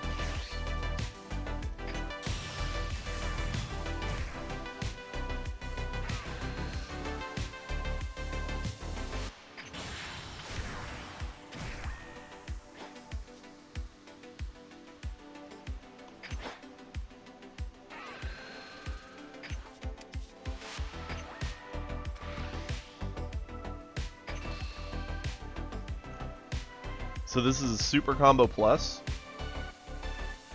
Makes the 17 pretty hard to save, especially given that I can keep slapping at it.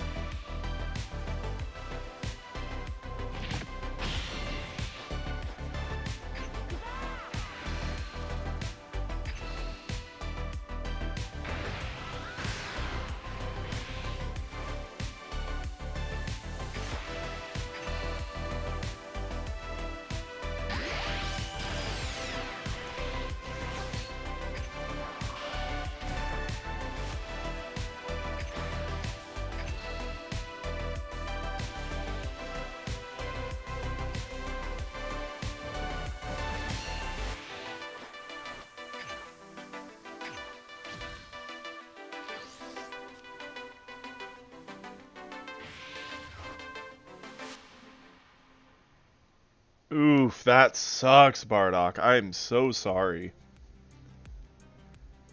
My guy. Ugh.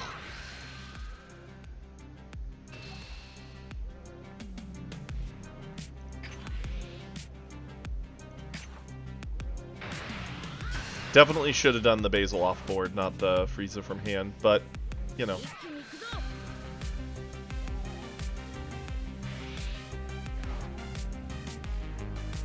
Down comes another Kefla, I'm assuming.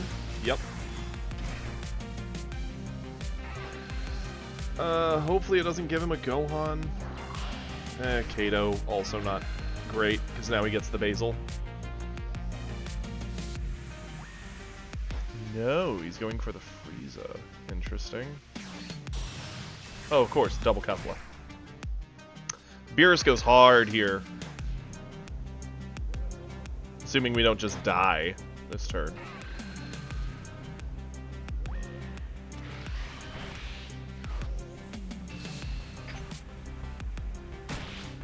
He had no targets for her, so interesting.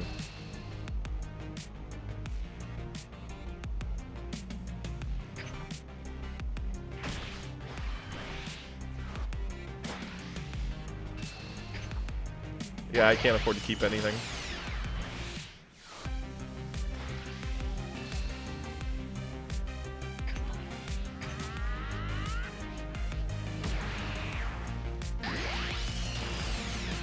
If this Goku watches the replay back, he'll realize this turn he basically could have killed us.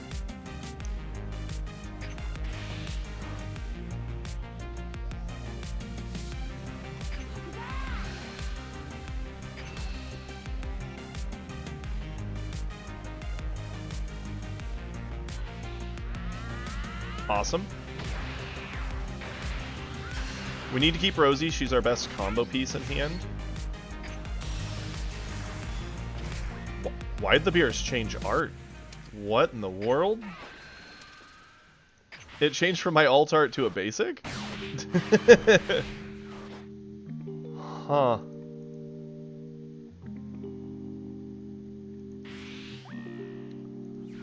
That is interesting. Or was I crazy? Was it the basic the whole time?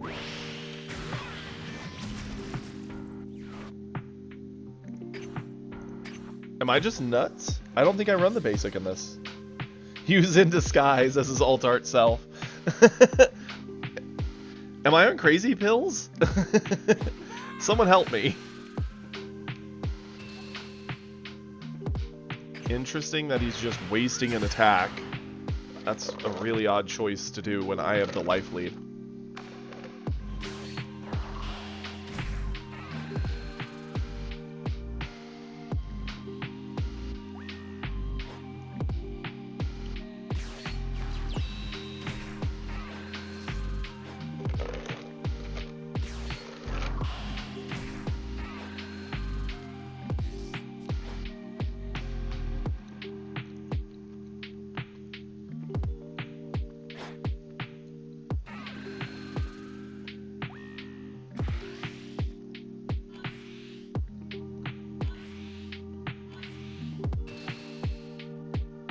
He went to 35, which is all I could do to save it. That's sad.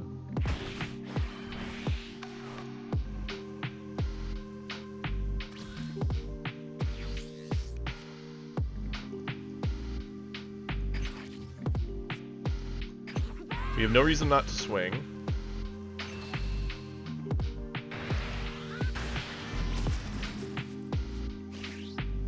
I'm a fan of going for a card draw, seeing what we get.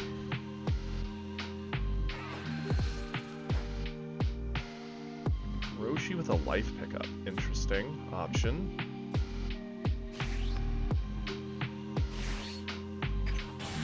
Let's go Gohan.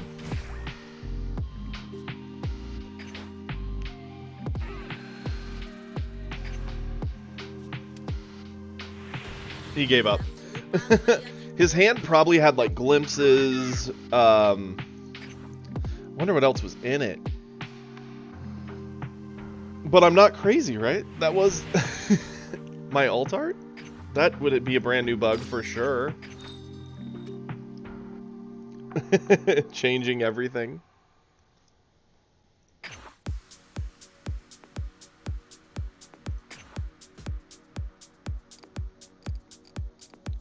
No, I do have a basic in here. Well, we're gonna put both alt arts in for sure now.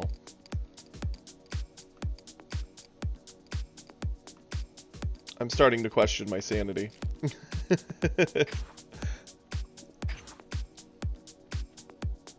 Okay, and we'll do another game for sure since we won that one, and we're in the middle of a promo line, so let's do it.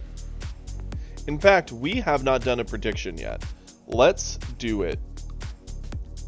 Yeah, you're right, Kiri. I've probably been nuts for a long time now. Will we win using Inferno's low-tier Clash list, or our own version of it, anyway?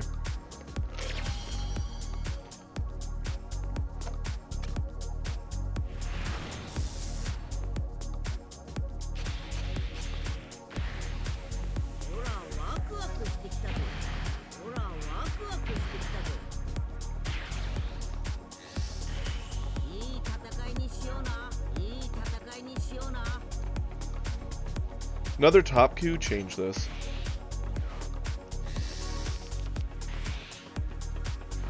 This hand is better, if only ever so slightly. Him being on coin could matter.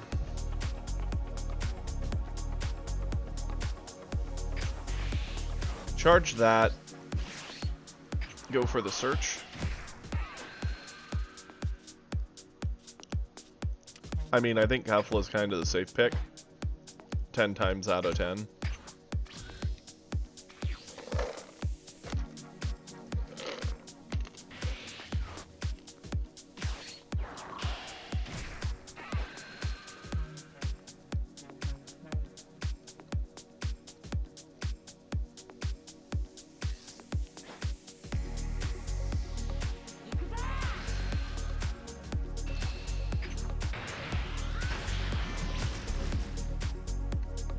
Hey, yo, we got the duo. Okay. I don't see a reason not to swing at this point. We're both just kind of keeping life even.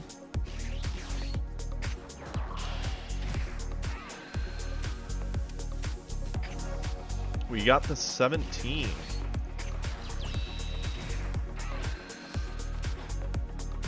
And with that, we'll pass it over. We're definitely pulling more of like a mid-range version of the list, which is fine.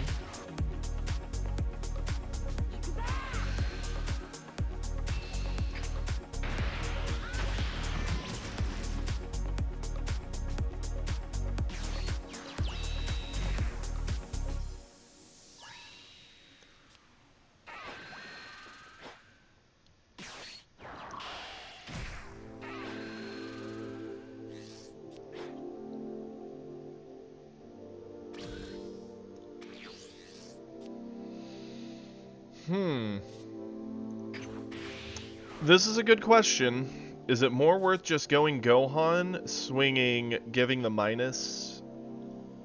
Because effectively we're just giving him the life pickup he would have done.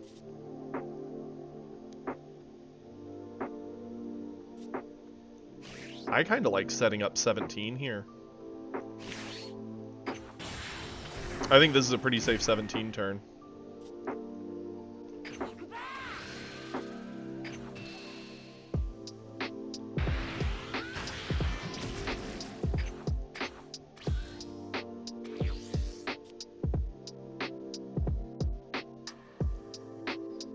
From here, we can kind of semi-control the game while keeping pressure on him.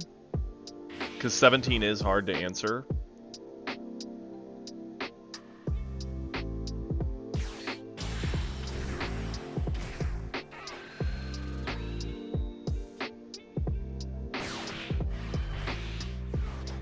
Sure. He can awaken and use the coin to go extra wide. That's fine. We'll match by going Kefla with Gohan. Well, thank you for stopping in, Britter. I hope you enjoy the rest of your lunch and hope the workday goes well.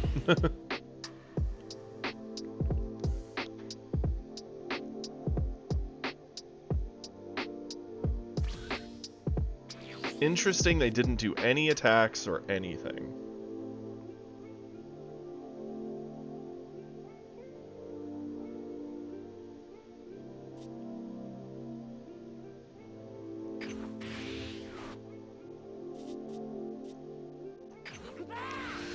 I have no reason not to swing.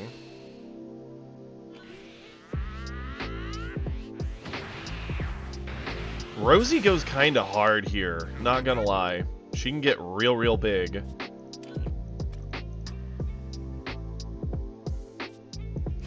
Kefla's really good too, though. We're gonna go Kefla. He could be waiting for a Beerus play, but that's still not gonna answer the 17. And in the meantime, we're gonna make him have a miserable time defending his board.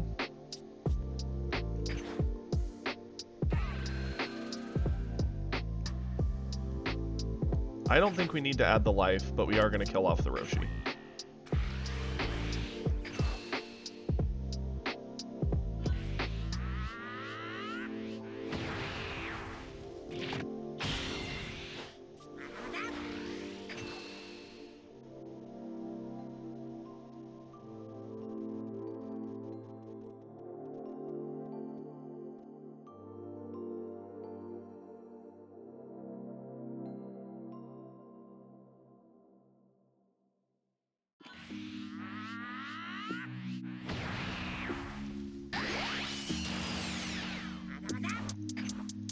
Pass it over.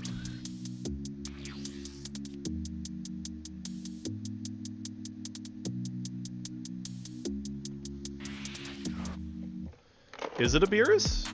Blow up the board?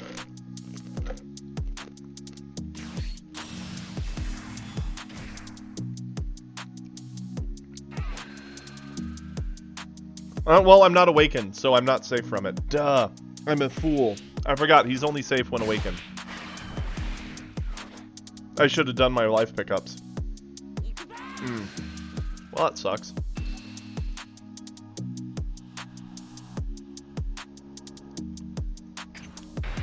Sure.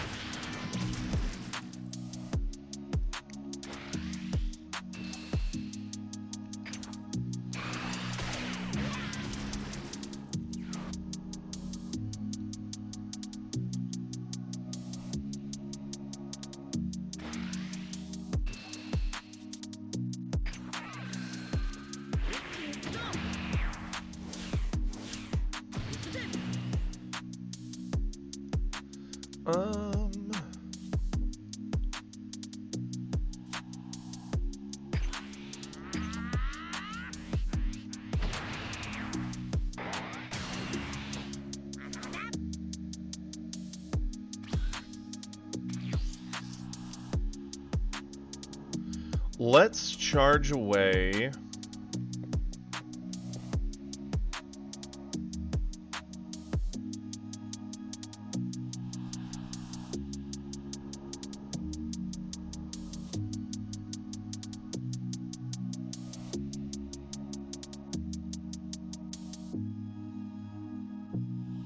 That.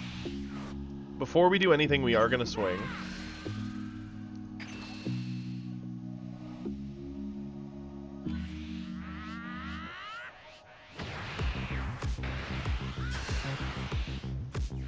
So this determines which way we want to go, right?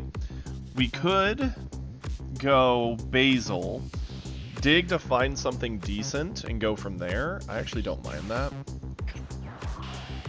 Or we go Beerus, but Beerus only at best hits one body. Ew, that's a lot of hot garbage. Okay, we go Kefla.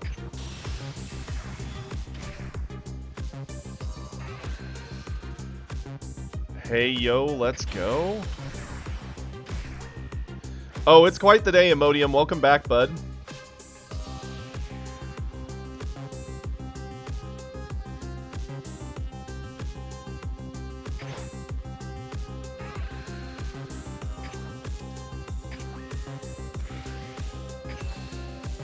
How's your day going? Hopefully well.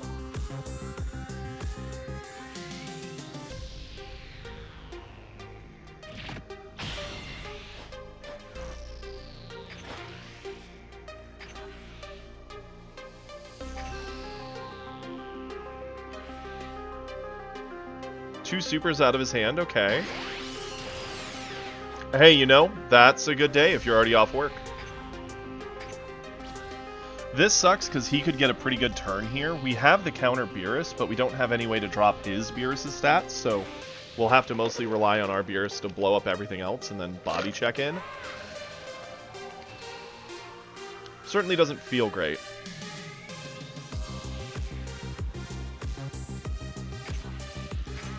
And this is all because I just forgot 17 doesn't have protection until I'm awakened. I was a fool.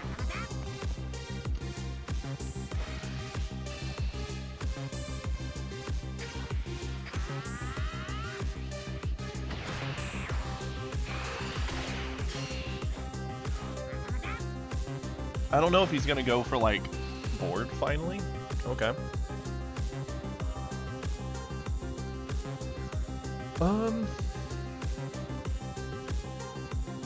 He can hammer.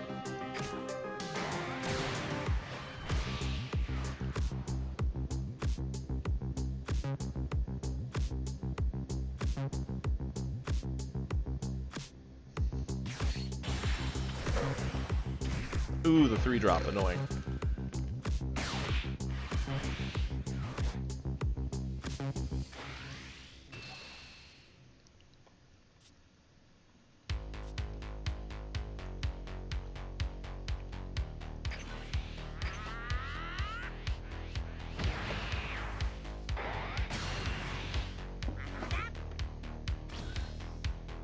He didn't do his abilities. Some of what he's doing is kinda odd. I'm like, why didn't he turbo out more stuff? Is he just baiting out the Beerus play?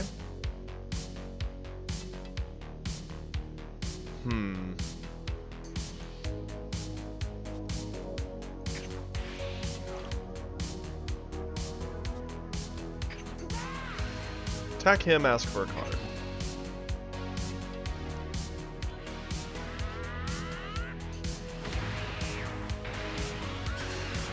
You got it, Hippo. We'll review a replay after this.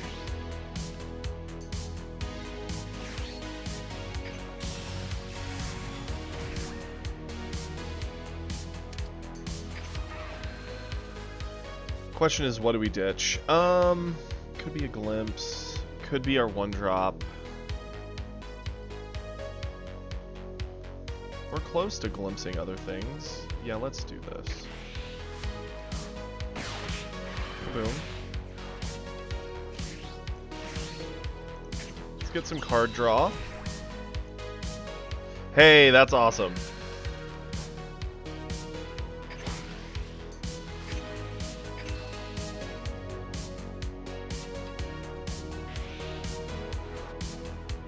Defensive glimpse to save his own Beerus. Okay.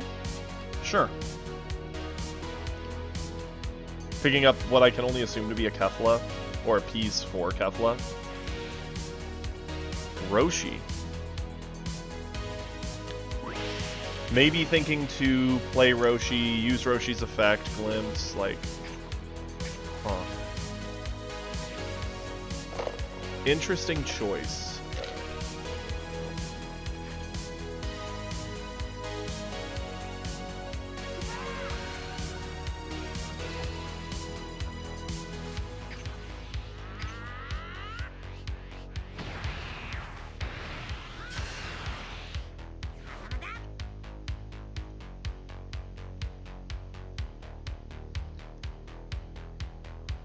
This is spooky. Raw Kefla into Gohan, because Gohan can drop the stats of the Beerus, threaten the Beerus down.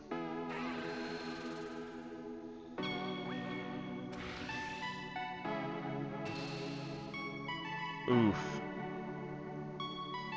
Losing Beerus here sucks.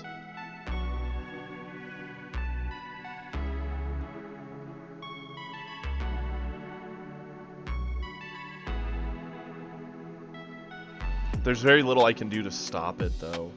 Like, even if I save it with Kefla, he'll swing here. I have to burn a super, and then I have no hand. Yeah.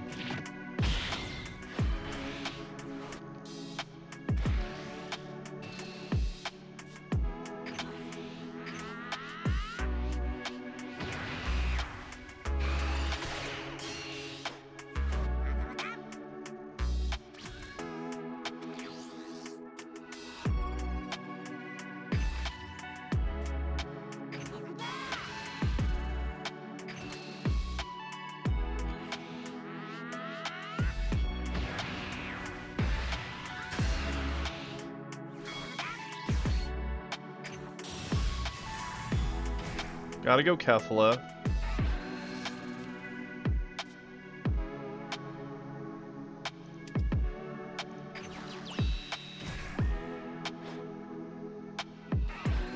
Get that for free. Oh, that would have been a perfect target. What do you do?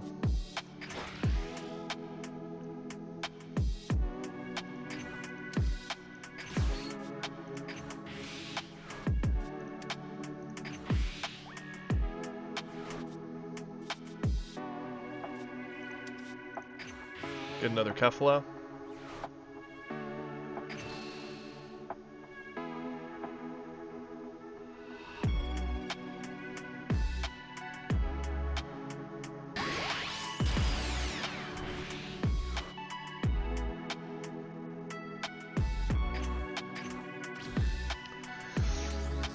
This turn's pretty spooky. We know he's sitting on Orochi.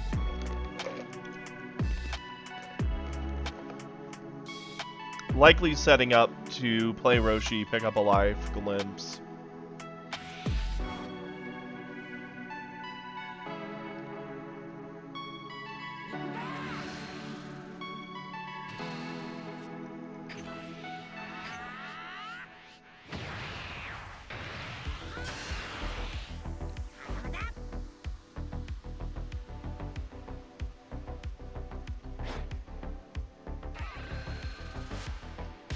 Can't afford to save Kefla, no shot.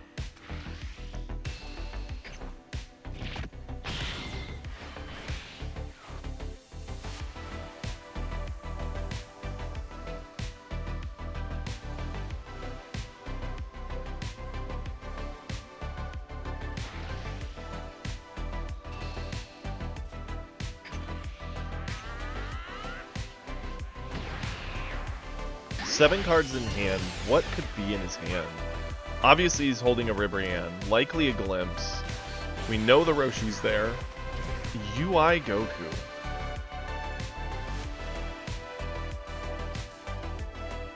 Okay.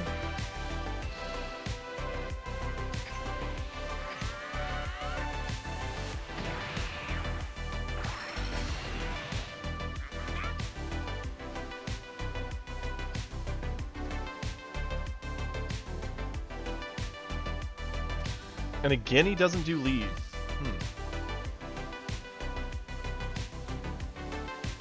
I mean, I don't see a reason not to.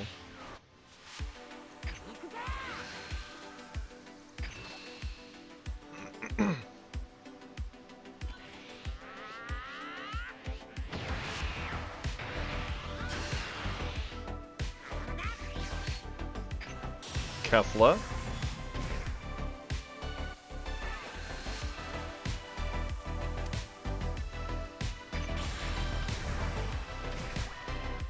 Drop me a Gohan. Gohan into UI Goku. Drop the stats.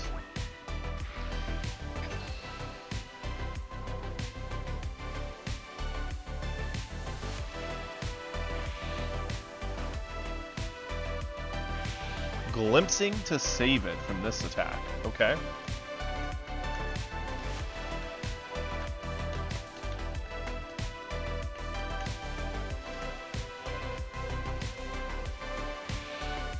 Gets Kato.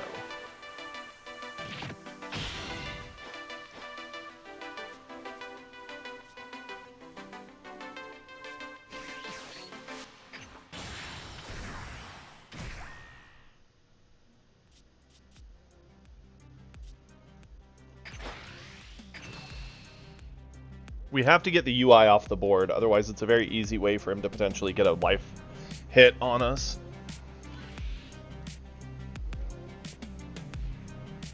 There's an argument we could have gone Gohan instead.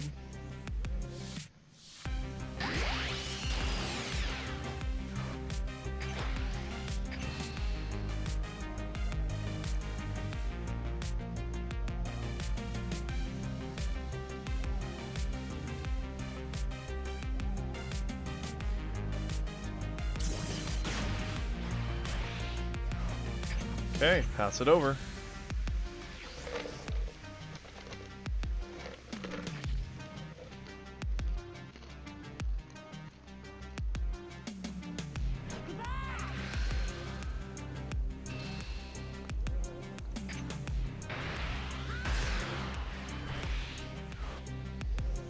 We're just having a hard time finding a way to actually end this game.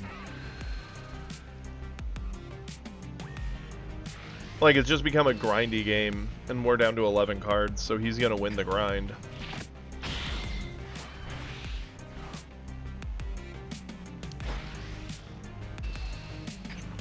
Every round is basically who gets the better trades, and right now he's definitely on the better end of it. We've also played almost every Kefla we got. 3 of our Kefla, so we've only got 1 more in list.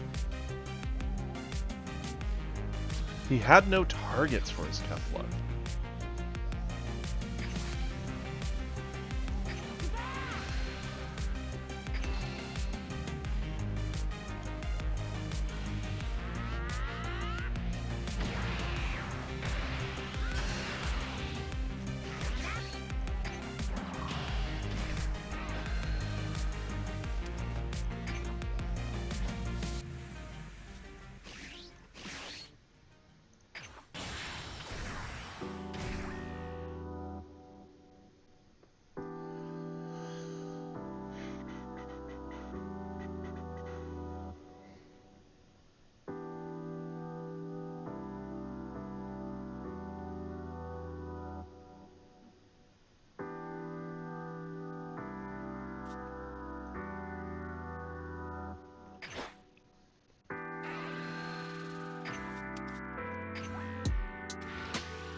Now he's 8 off on Ribrianne. Okay.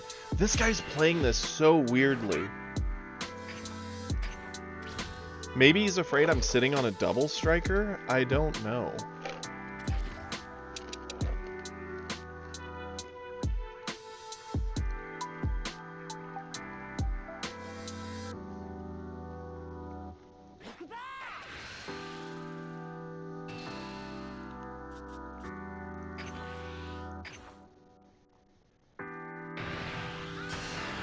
This is also one of the longest top coup in U7 games ever.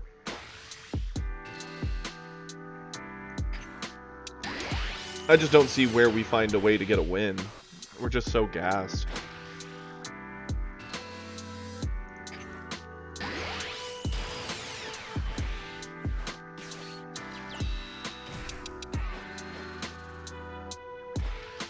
Ooh-wee, that's annoying. He could have probably ended out the game. The thing is, if he tried, we would have gotten more cards, so then maybe he'd have been more susceptible to us ending it. I don't know. This is just odd.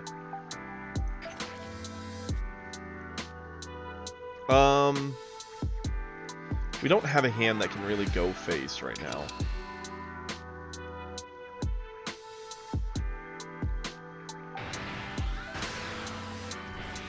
Sure.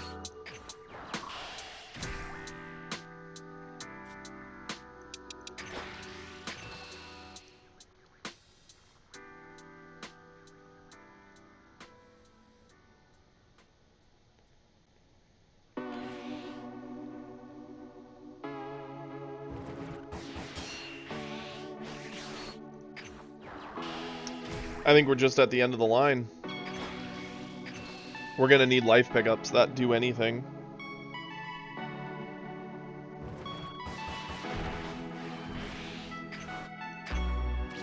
How many glimpses he played? 1, 2.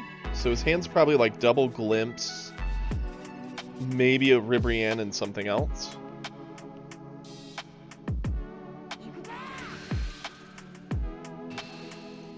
Like I said, we need something good from our life, because we are completely out of steam.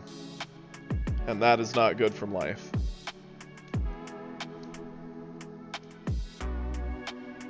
Oh, there's a glimpse in charge, so there could be one glimpse in hand. Part of me hopes he combos on this, just because we have no shot of comboing this to stop it.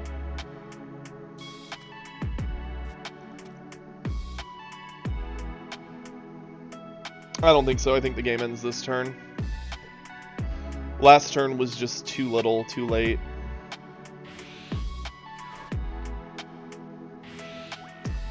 Glimpsing. So that's the final glimpse. Going for Kato. We can't stop it, so... He may think we're sitting on a glimpse ourselves. Nope. Here it is. Life pickup. Well, no, because he doesn't have another glimpse, does he? I mean, even without it, it doesn't matter. Ribrianne's enough on her own. Yeah, he doesn't have a glimpse. Ribrianne comes down, and he's just going to full combo into her.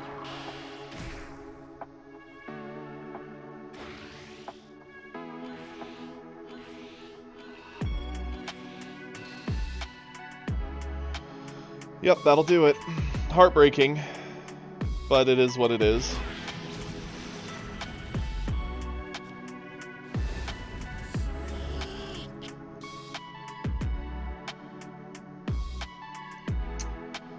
Brutal.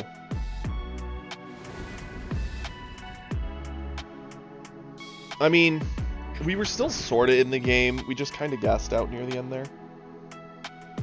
Well, it was fun. It was fun playing Inferno's list again. It's been a minute.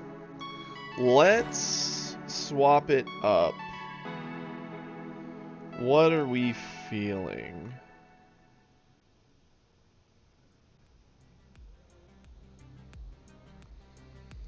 We could try and prove a point, but I'm worried we're just going to get another top coup.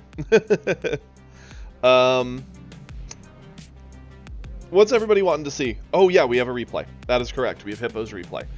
But everybody feel free to think on what they want to see. I'm open to playing virtually any of our lists after the replay. Let's see here.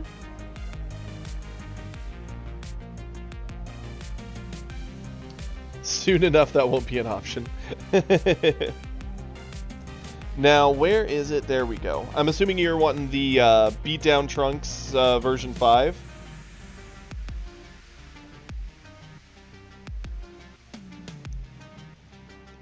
Give that good old thumbs up.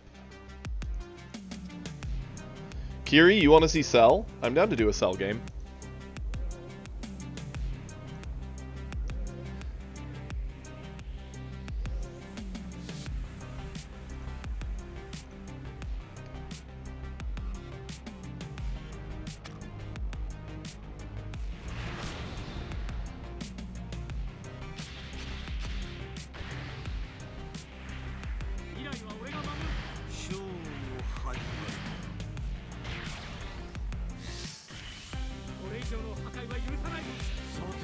Okay.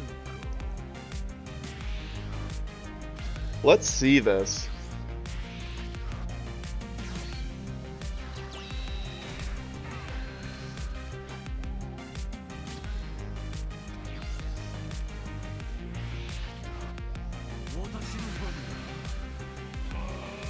Interesting he's running the 2-drop that fights. You almost never see that animation. Holy.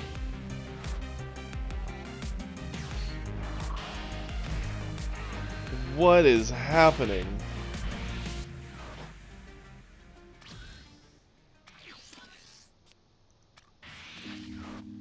Like, what? That was such an odd choice.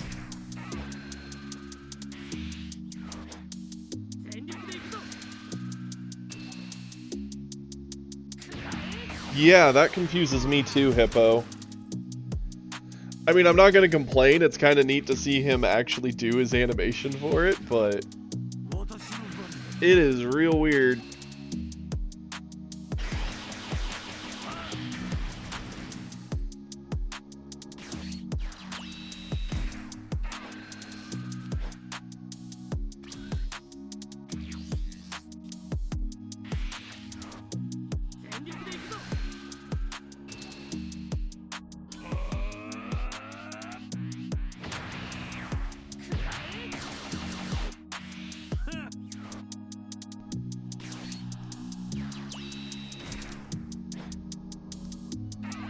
Maybe that might be what he's going for.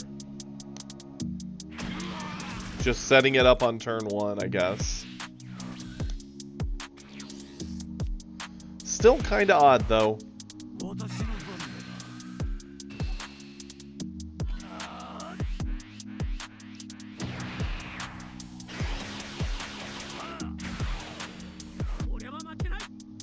I mean, I'd assume he goes for Arena. Yeah, for sure.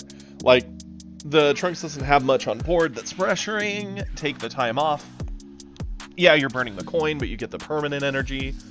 Next turn you charge to 5, Cell stuffs to 6, Arena gets him to 7, and then he's looking at 8 drops.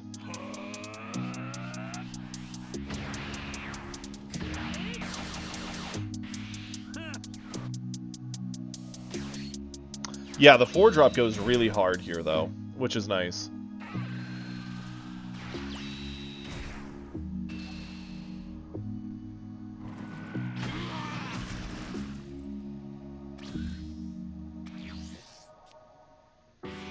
I don't blame you for not pushing.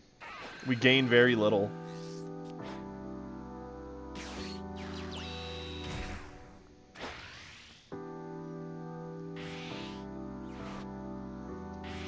Meteoring. Huh.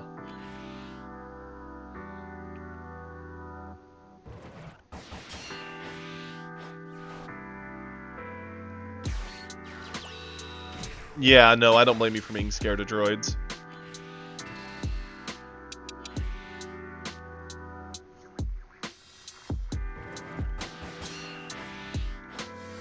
It also made him play a little inefficiently. Had you have pushed, he would have had the option of sell next turn. Because you didn't push, he has to set up next turn to ramp more and then sell the turn after, which obviously with him sitting on Broly, it's Broly instead of Cell, but same thing. You get what I'm saying.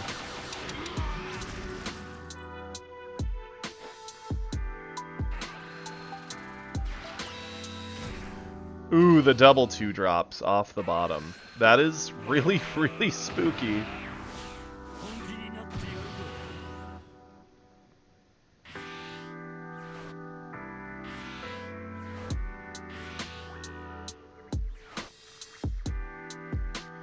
D built himself. What? Hey Arkham, thank you so much for the sub. I appreciate it. Absolutely, Imodium. I hope you have a wonderful dinner. Yeah, no, you didn't set that one. That was just a really, really lucky draw. And the Cell is definitely big sad right now. So we have a couple different options. I was going to say, if you go for the 5-drop, you bottom deck one of his things that's going to try and ask you for cards. Threaten the double, putting him to 2 potentially, and he locked himself away from his monsters, which is wild. His best play is to go for the double striker which these are both going to bottom deck. This, yeah, he can attack into, but who cares? Or you could have gone like Vegito and swung and gotten 2 individual swings. I don't know which I like better. I don't mind this though. Ooh, nice Imodium. What are you making?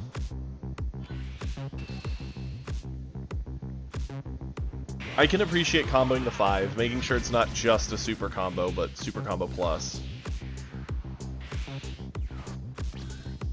And we know we're going to get a Trunks back so long as the 4-drop lives, which, with the 5-drop down, which one is he more afraid of is the question.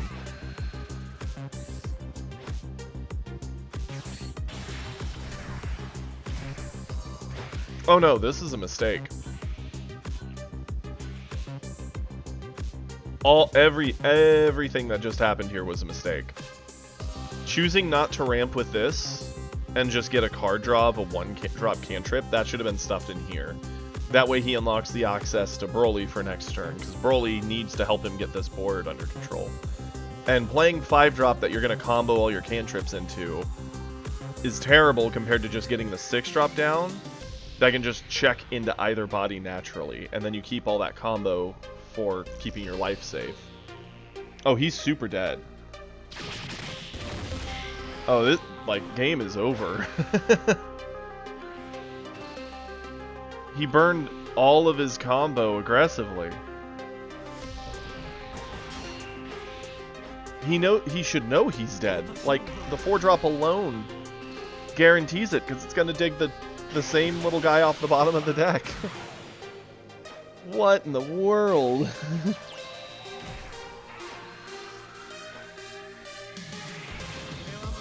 Yeah, he just gave up. Well, I mean, what else do? You kind of threw there. Not that the droid's play was going to do a lot. You had a super combo, so you were going to save the body. But, man, that was some weird choices. That was a wild one, Hippo. That was odd. Okay. Well, what can you say, you know? That's how the cookie crumbled with those odd choices.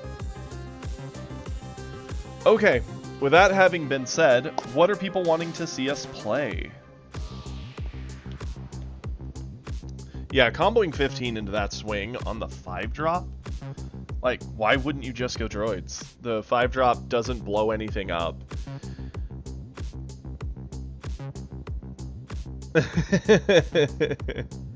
Bardock wants to see Vegeta. Okay. I'm down with Vegeta. We haven't played Vegeta in a few days. Kiri did say Cell earlier. That's correct. So we have 1 vote Cell, 1 vote Vegeta. I'll give it a minute or two. I'll take a look because I saw my phone was vibrating there pretty extensively for a moment. So I'll see what's going down and...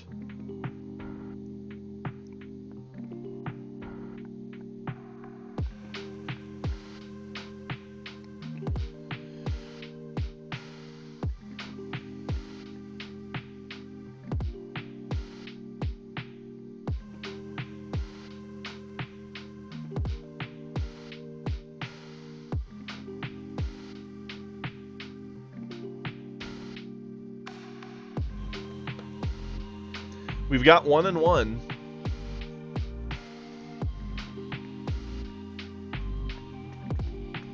Hippo throws in for Cell. Okay.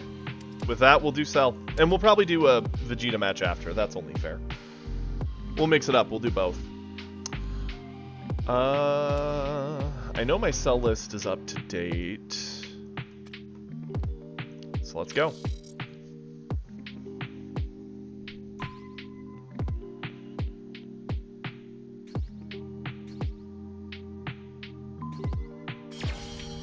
I wouldn't be surprised with the changes that are happening if we see less Top Coup afterwards, but we still see red. If anything, we might see more U7 pop up, because U7's still very strong. That extra 5k across the bodies will still be annoying for green. Oh no. Okay.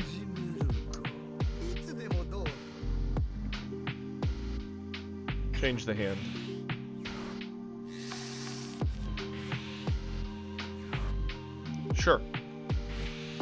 Into yellow. The bane of green's existence.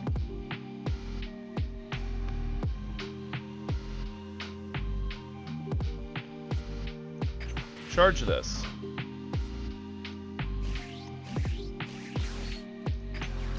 Let's go searching. Ooh, the big whiff. Punished.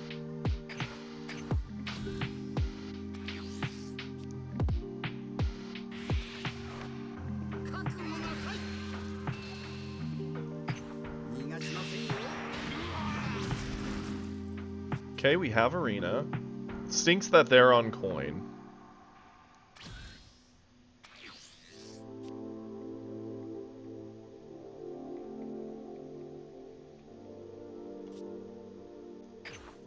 Charge Gohan. Before we do anything, we will swing.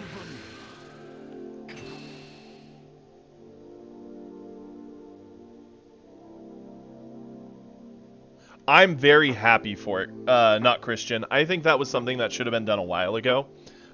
It just feels like no matter who you are, going first feels bad. You're a card down, and you don't get to cheat a turn.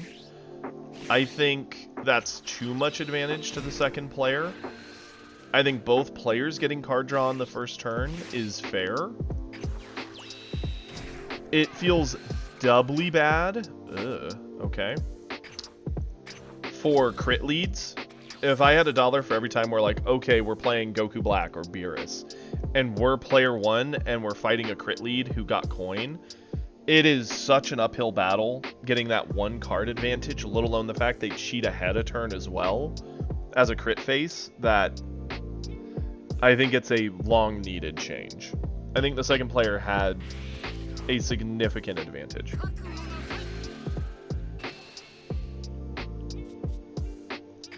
Sure.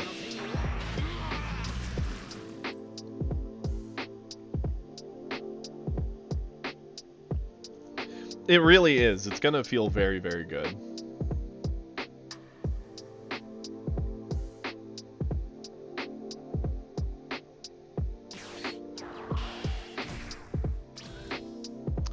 Interesting that he didn't swing. Okay. What is happening? Charge you at this point.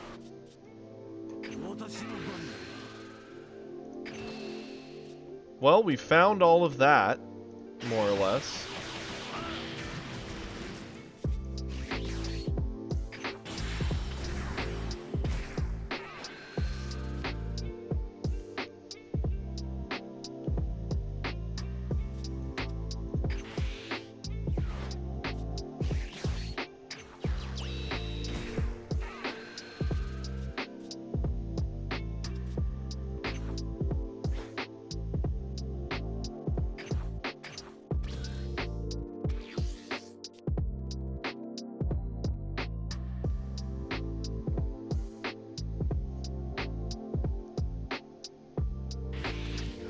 Yeah, it's enough that you are at a disadvantage, and most of the time the disadvantage is just that you run low on cards before the other player, and it's because you get one hole less card than the other player.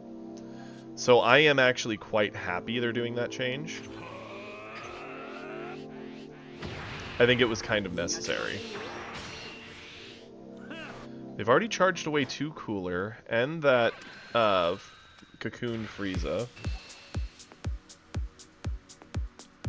Sure.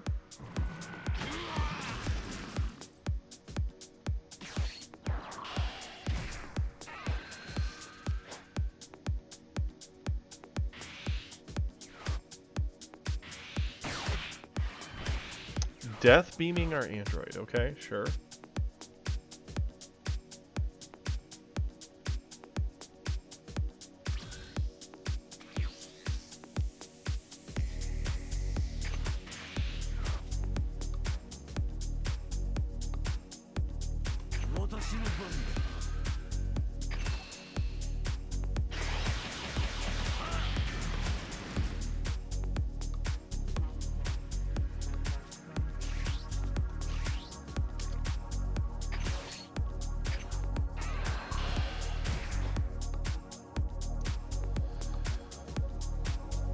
pop it. What do we see? We'll stuff that in energy.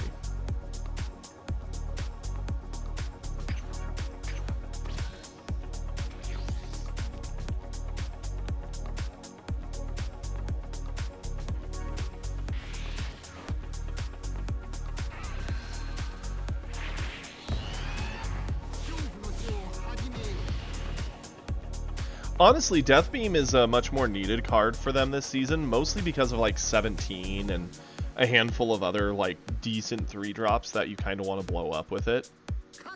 And 2-drops. I mean, there's even some good 2-drops you would hit with it. Yeah, we'll take the hit.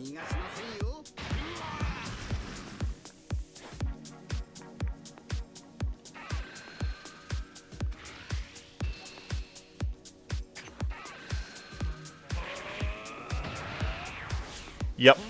We're not going to charge next turn, and we need to make sure we have a big card in the discard. So... combo off Gohan here.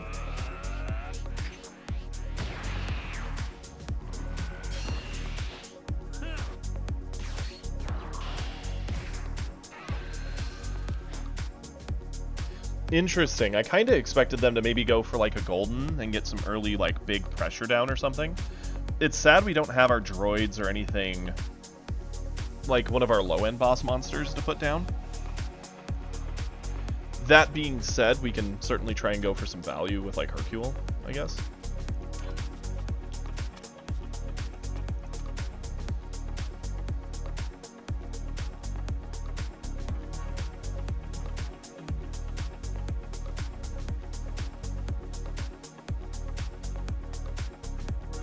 I'm hoping with the changes, one, Red's going to be brought down a hair, so I think that's a good thing. I think that's going to change how people build their decks, which will inevitably make Red better, right? Because everybody's building decks to beat Red right now. Once Red gets the nerf, it's going to be less oppressive. So for that reason, it's going to be more easily given some breathing room by players. We don't charge because we trigger our ability here.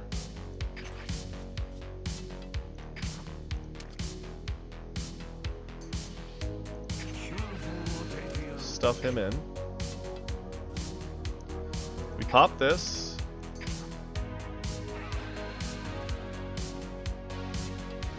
Yeah, energy. I'm sad to do it, but yeah. We're going to go with you. No card advantage, good sir. And I continue to say no card advantage, good sir.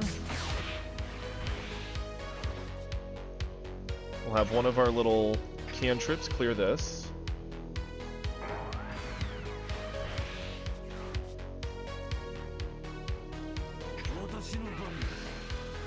Clear this.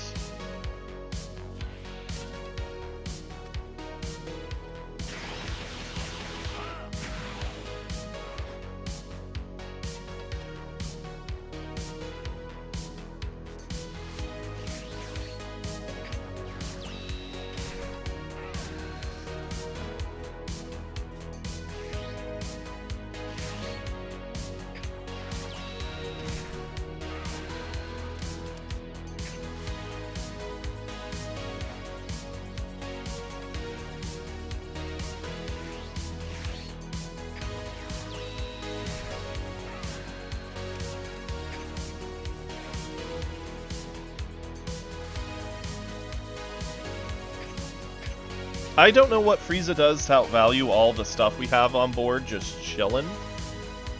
I'm looking forward to seeing how he tries. Yellow's not that good at handling just all that sitting there. So it's kind of funny. Exactly, Hippo. That's what I'm saying, because if green becomes the meta, right? Let's pretend. Let's wave our magical hands and look into the future together. Okay, so we end up in this meta where green is now the strong color. So people are going to heavily pull back on their tech pieces from red. You're going to see far less of the one-drops that blow things up like Kami. Zamasu automatically gets a little weaker because there's very little you feel you need to bottom deck in a lot of matchups.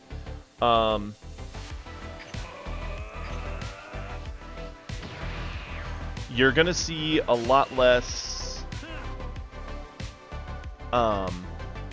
sickles in lists. You're going to see more absolute lightning to counter the high-end green. You're going to see this like odd shift of the entire meta. And because of that, red will fill back into that mid-range stat control list that will still be very annoying and able to kill you. And it will still have Kefla floating around. It will turbo out a board out of nowhere sometimes. He did nothing with his turn. Interesting. Charge one of these.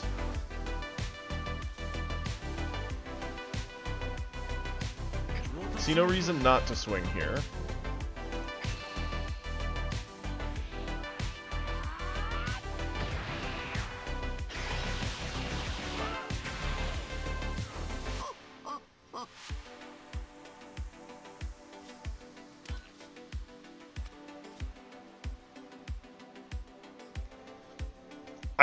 I'm thinking I just kind of lay a cell down. Like, why not?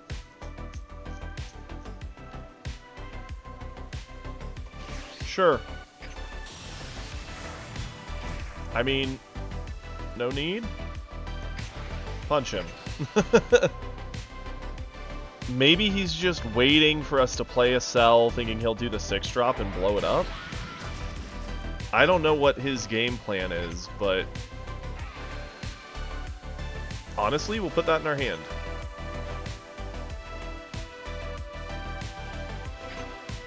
Go for it. Like, the funny thing is, we can even do stuff like Meteor onto one of our 1-drops, use a Cell Junior, get the Meteor back, Meteor again. We have, like, a million ways to play out this hand. And the Frieza's doing a whole lot of nothing. Like, he full-on passed an entire turn back to us. The only thought in my mind is he's hoping we deck out first, maybe?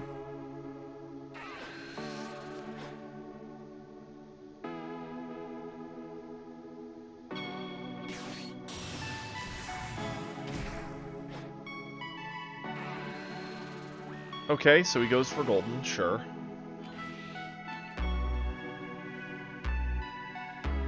Up to 55? Sure. He went up to 65, that's fine. 40, 50, 60, and yeah, let's just use Vegeta. 70.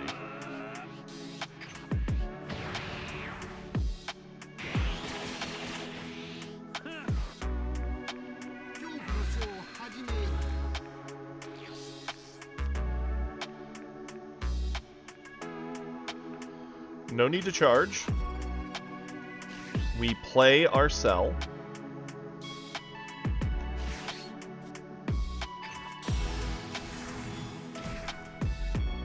Pop effect.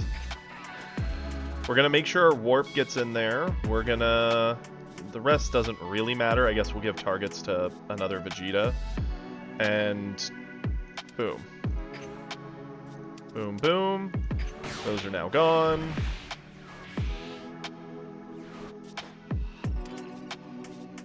We have options for cells, so we're going to use our skill, because we messed that up once before a long time ago. We'll stuff this back in. We'll pop this. Energy. We attack.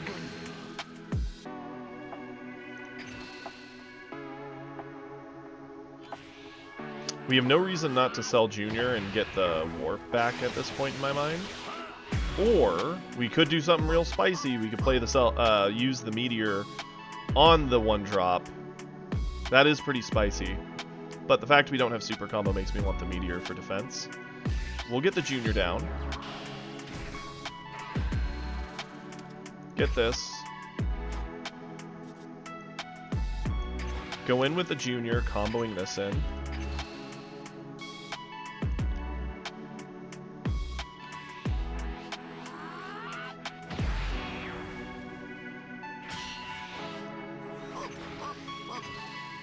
And now our 8-drop goes in.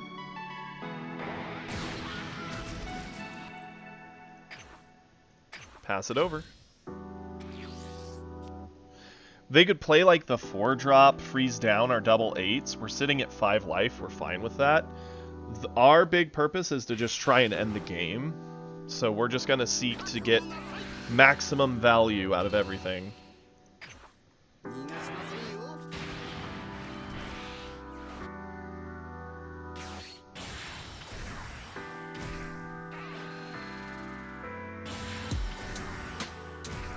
Okay, that's like years way too late.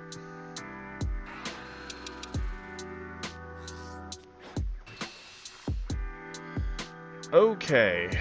Honestly, I could even eat this if we want to. We'll just combo this. It's fine. Yeah, going to 2 versus green is certainly a choice. And yeah, there's the 4-drop. They're like, it's fine, my 4-drop will save me. It will prevent all the death.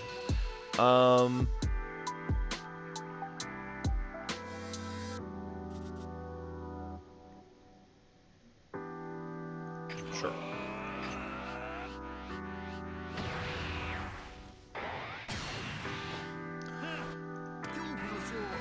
My turn. Cool. Charge that.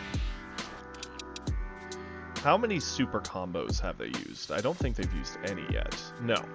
We're going to pretend their hand of 9 cards is 4 super combos and 5 10Ks. Because there's no shot that it's all that, but we'll pretend, right? 20, 40, 60, 80, and then another 50, so that's 130. They can get up to 150. And if they get a card draw off her, we'll say it's another 10, 160. That's the literal limit of what they can get to right now. I'm going to attack.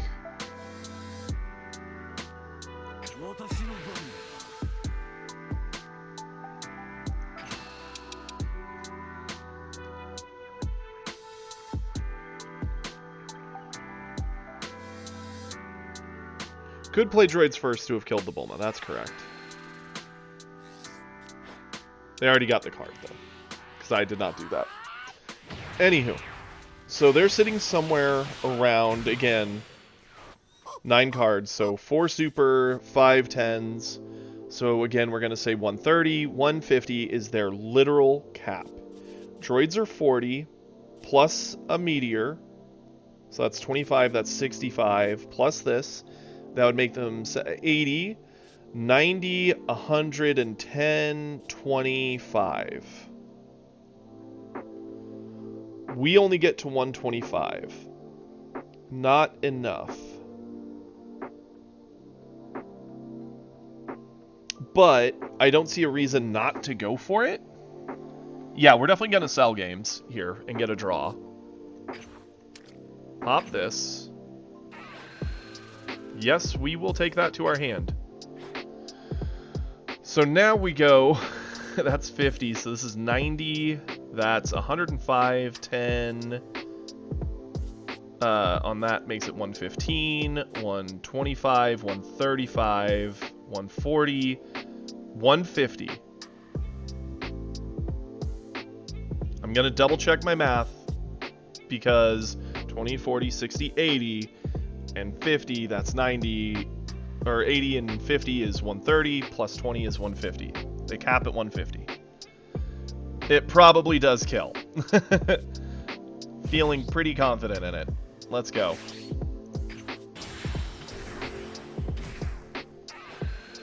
Sure, it's not going to actually blow anything up, but sure. We're a fool. We're just gonna do this. And this is the literal worst case scenario as far as what's in their hand. If they have anything less than a 10, we're going to surpass them by a mile.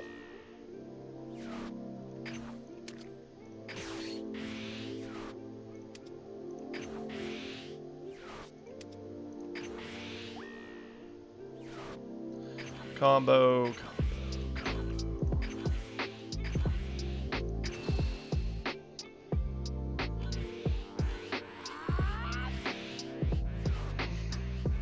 Death Ball, that's fine. They had a good amount of combo in hand, and they were even sitting on double 6-drops, but that's not even close to the combo power they needed. Even if they had the perfect hand, and with the Death Ball added, they would have only beat it by 5. And they then would have had no hand and had to figure out how to kill me on 5 life. Yeah, that was played very weirdly by the Frieza. And we're back to plat, which is nice. Whew, feels good. I was a little spooked seeing Frieza, because yellow is actually very good into green, but when they play it oddly, like that. Very cool. And then we had 1 vote for Vegeta. So we'll do 1 Vegeta game, and then we'll swap to replays. Oh, hiccups. Pain. Let's go. He really did. He took forever getting that down. There was entire turns where he was basically doing nothing and passing. It was kind of crazy, and we had so much of early game value. Yeah, it really is. It was very odd. I mean, there's a world where he could have tried to turn it into a, yeah, we'll keep this. Miserable, like, long game using the 6-drops, but he didn't, which is such an odd choice. I'm happy to report we have the counter.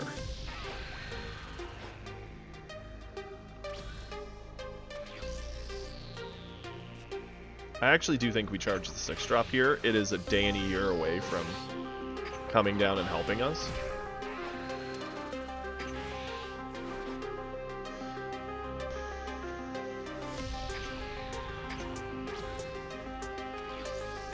The longer the game goes, generally the more favored it is to Vegeta in my mind, so we have no reason to swing.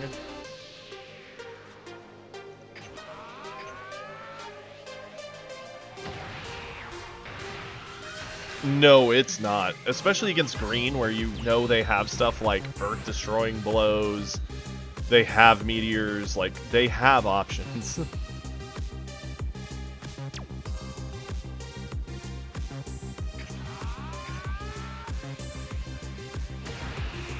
Yep.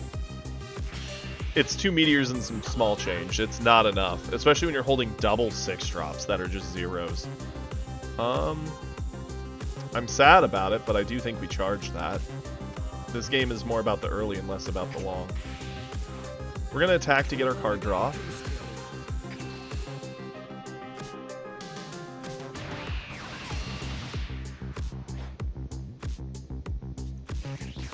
We are going to coin. Get rid of that.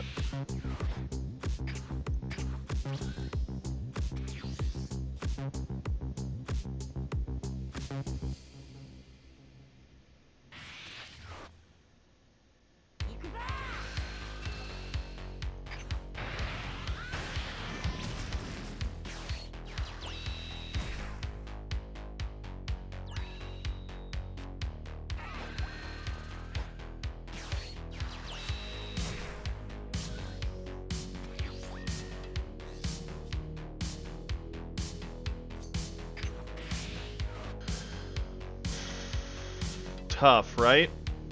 We could Vegito, but Vegito hits up to a 3-drop now. But leaving both of them on board is kind of fun. I think the Zamasu's got to be the play. Would I rather limit his life pickup or his stat control? Probably his stat control. Or no, wait, probably his life pickup. What am I talking about? Go here. I said no awakening, sir.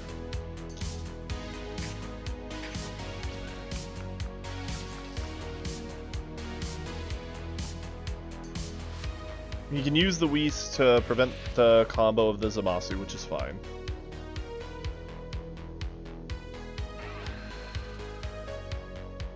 Could also drop the stats of the Vegito, so that way a 3-drop could blow it up, which is also okay. We have a Vegito to replace it with.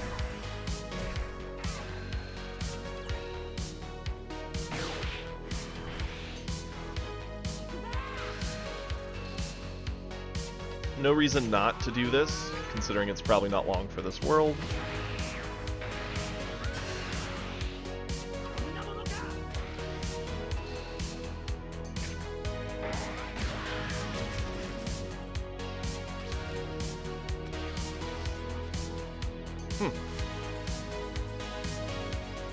Okay, interesting.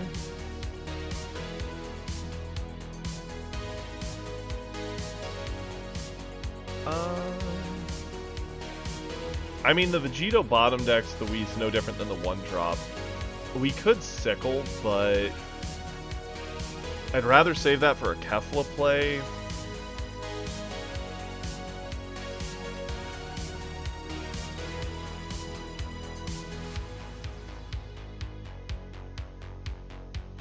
But the Vegito could actually try and get the 3-drop, so for that reason we're going to do this. We're going to Vegito.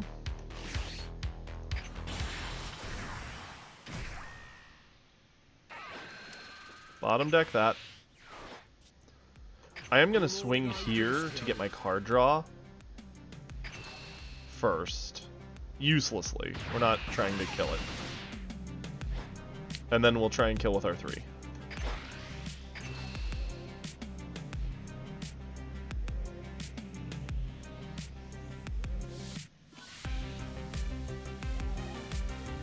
Cool. And we've got an energy left for the Gallic Gun, so I'm pretty happy with this.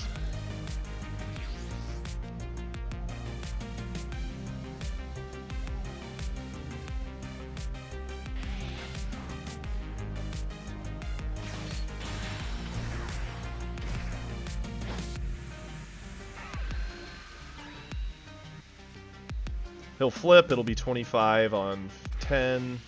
He didn't flip. Okay, I was about to be like, seriously? That's a mistake. I'll happily Gallic Gun and save it.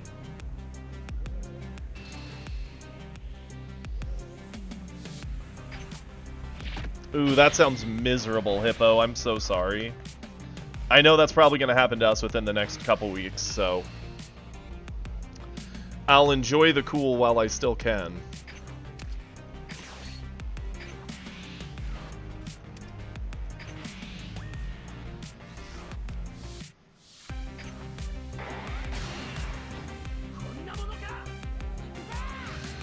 We don't really have a good option for this, so we have to eat this, unfortunately.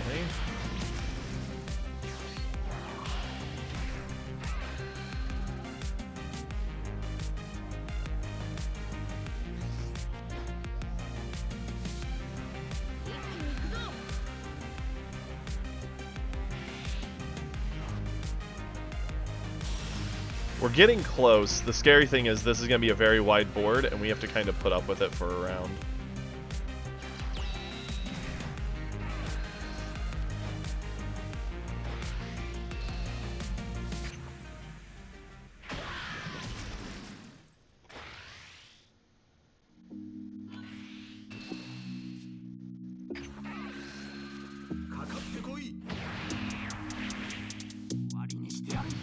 Okay.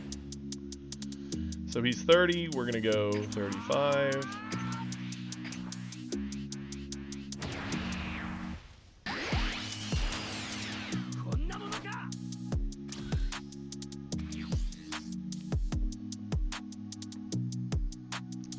I think we have to charge the trunks. Pop my skill. Gonna go with the Gohan here.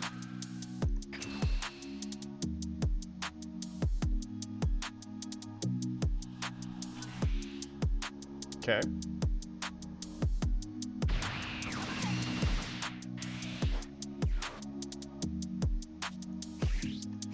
I actually do think the 5 drop is what we go for. Bottom deck that. Attack in here.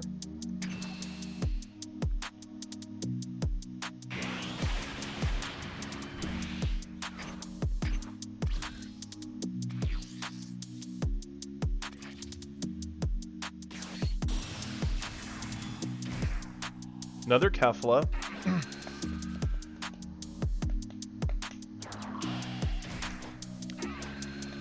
Interesting. Kato Pesla. Sure.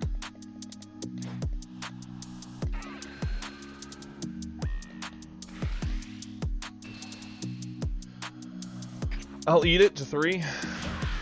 We can't go to 2. Too much risk of death.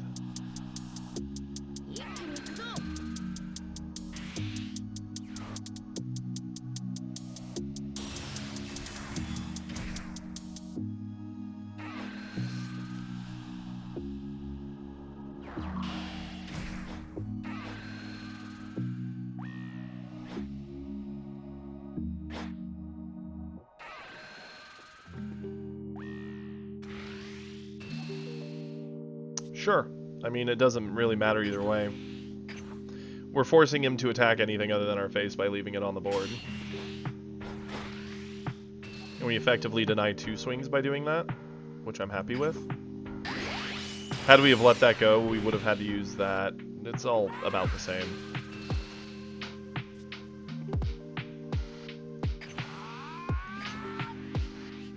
Sad thing is we are getting hit if he swings with everything, which means we likely get Ribrianne next turn and lose anyway.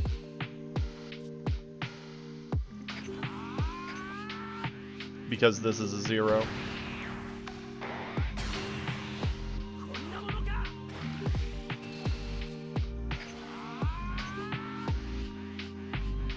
And we can't afford to combo off the Zeno. It's our only hope to get back in the game.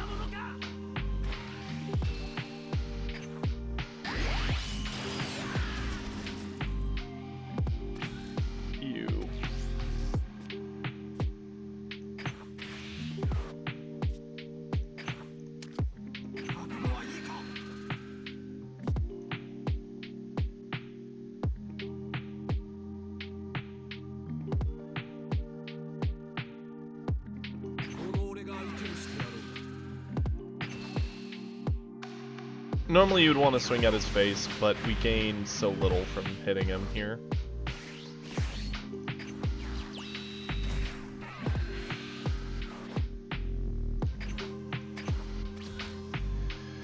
Triple Kefla, that'll do it.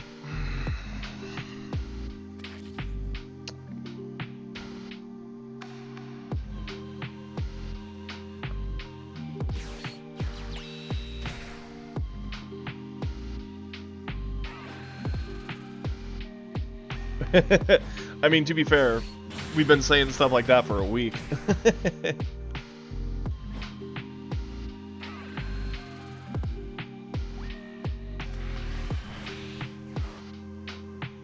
It's sad that this is an effective attack that we really are doomed by. Sure.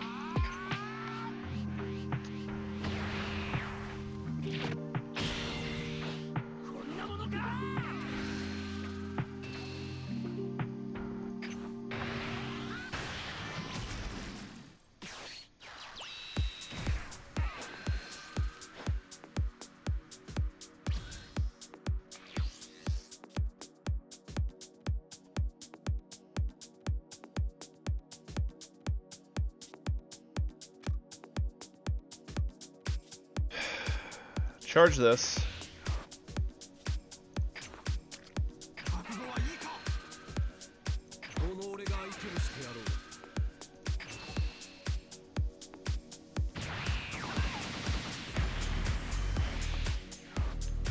This is a sad state, but we just aren't seeing anything that matters. Like, oh boy, we denied him a bit of combo power there. That's it.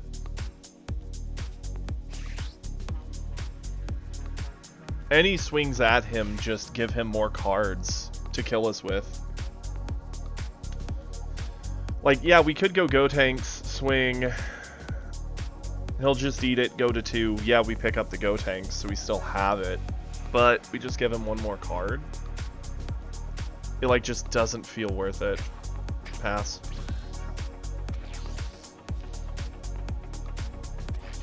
I don't see what we can do to get out of this spot. Not after all the Keflas.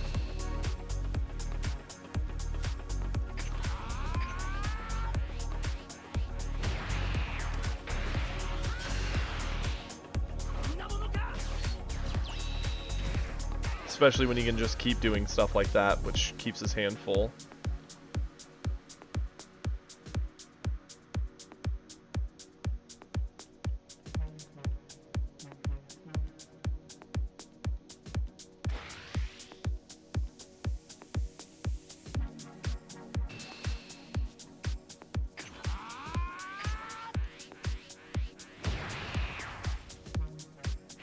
Knowing Topku, his whole hand is probably 10s. He can already outvalue the 2 supers we've got.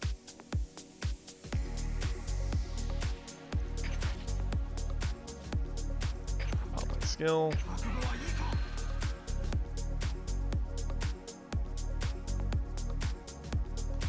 The only card I could even draw off the top would be a Double Striker. So giving him another card would be a mistake.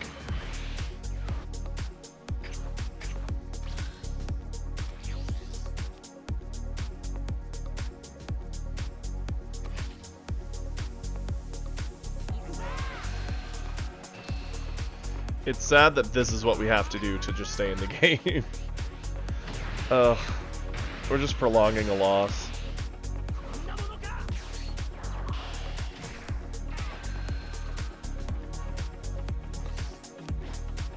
I mean, honestly, the fact this game has gone this long is laughable. This man could have ended the game essentially 2 turns ago.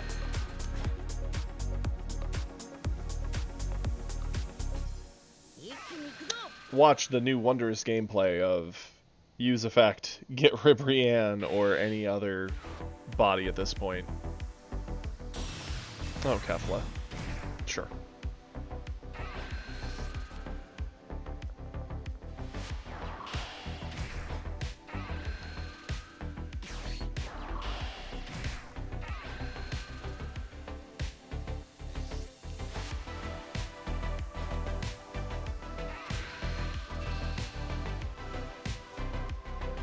You know what? We're gonna make him sad. We're just gonna eat that. We could have comboed everything into the one thing, been like, haha, look how big the attack is. Now he gets none of it. It will deny him that joy. Ugh, hate it.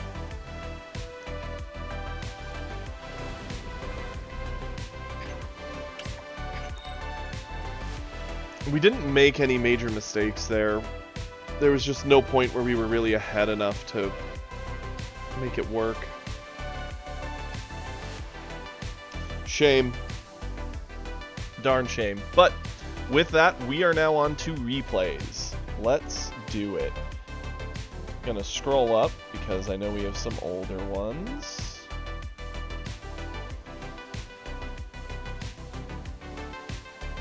I don't think it was too extreme. I would have preferred an alternative line of ban restriction of leave Ribrianne, get rid of Glimpse, and then limit Kefla.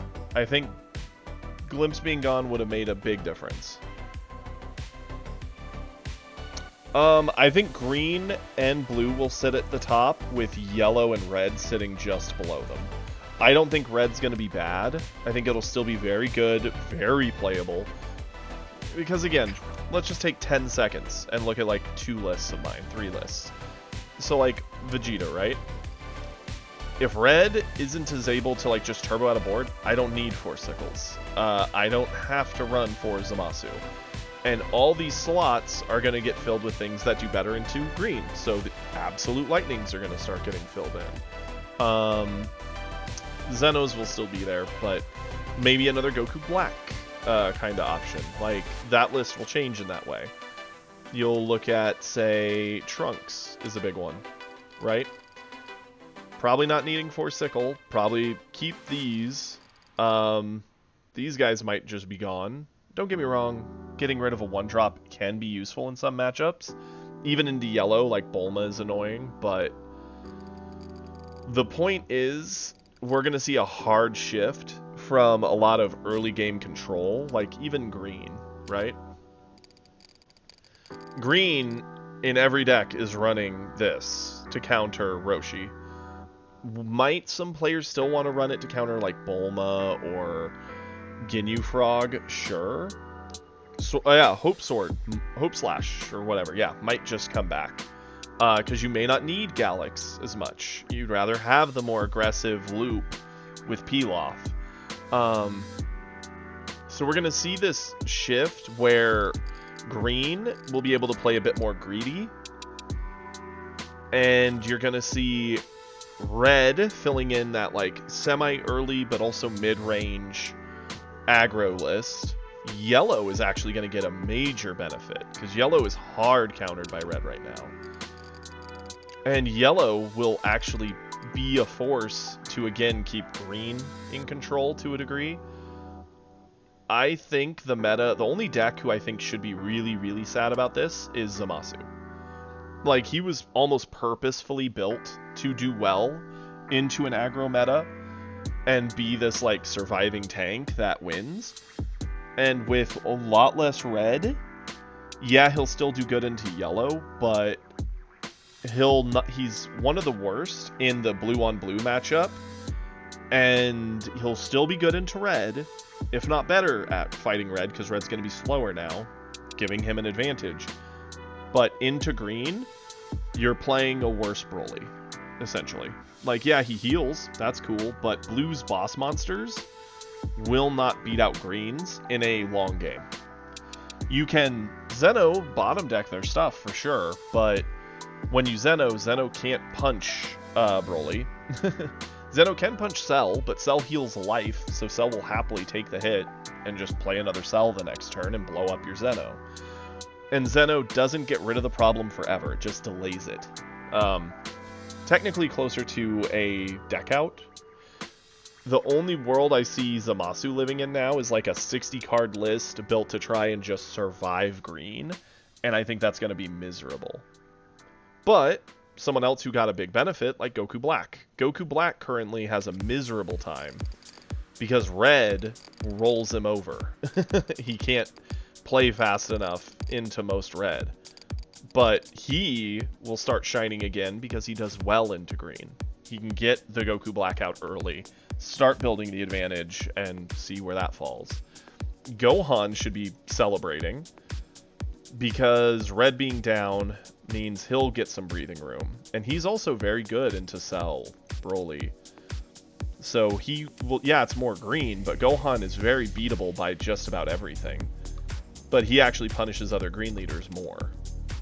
I think it will create a more diverse meta where all decks do better. The only decks I think that legitimately should be upset with this change is Topku, because Topku will no longer just be a face roll free list that if you high roll it, you just kind of win no matter what, which is good. Now they'll have to work for it and do what everybody else is doing. And 2, Zamasu. I think he's going to be very sad. Also Beerus in a way. Beerus surprisingly gets hurt by this because 1, he's actually very good into an aggro game. Since he controls stats, gets all the blow-up effects, he can do well into the aggro game. And he's losing Roshi. So he's losing the best Self-Awakener his whole list has. So he's going to need hits. He's going to need Gohans. He's going to need Khalifas. He's going to be in a weird spot where he kind of needs his opponent to help awaken him a bit to get to his card draw, because you can only really pick up 1 a turn from either attack triggers or play triggers on some of those bodies. So you're going to need them to swing once or twice to try and awaken, and because of that, his hands are going to shrink down in size, and he's going to have a hard time.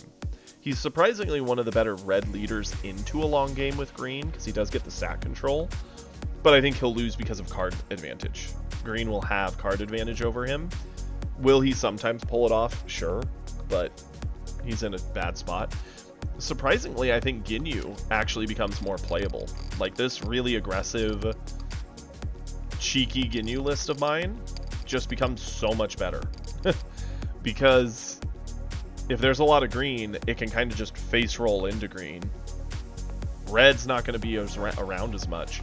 And blue is probably going to get a lot more greedy and play for that late game into green. Meaning yellow might actually be able to squeeze by. I think it'll be a healthier meta. The question is it too little too late? Because we're getting closer to the next set hitting anyway. It's a whole nother issue. Anywho, replays. Let's go. So, we have a Spectre replay.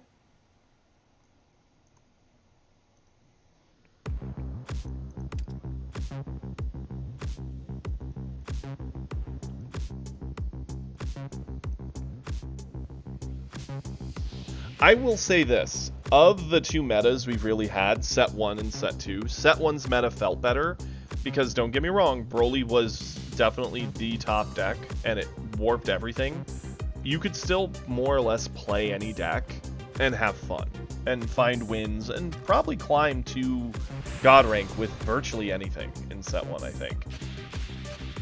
By set 2, I do not think that's been true. And hopefully the change gives it a bit of breathing room before the end of set 2's life cycle.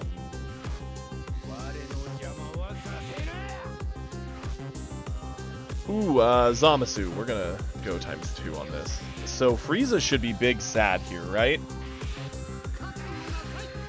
Frieza does not have fun into Zamasu. Too much control, the big body makes it annoying. It's playable, but much more awkward.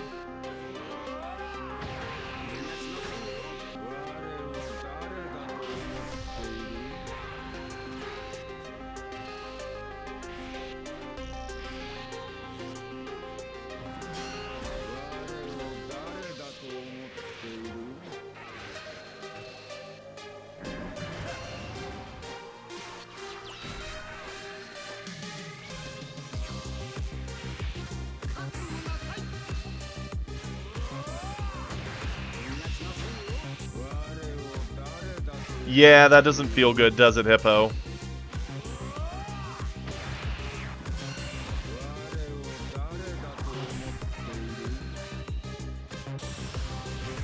They're getting the early Ginyu squad dream.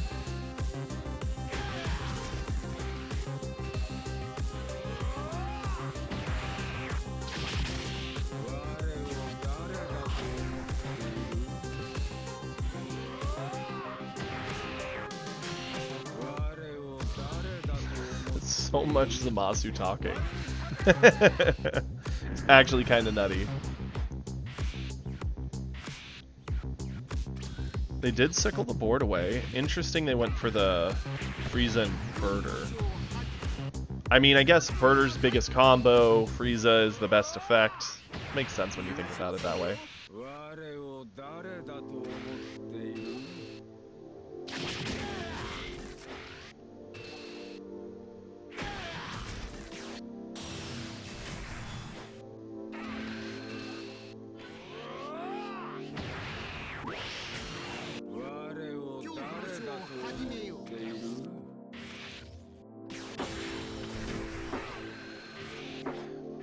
Big sad to lose the double striker, or lose the cooler to the double striker in such a way, but it's fine.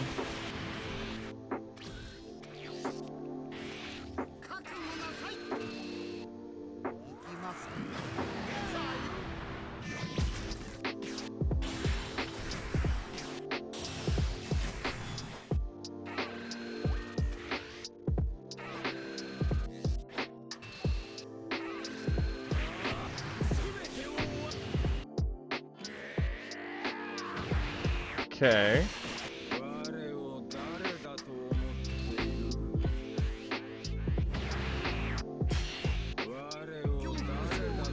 Brings up the question of what does Zamasu prefer here. Zeno makes sense. Get rid of the value and the big guy. Yeah, set 3's looking pretty sick, Dremlin. Not gonna lie.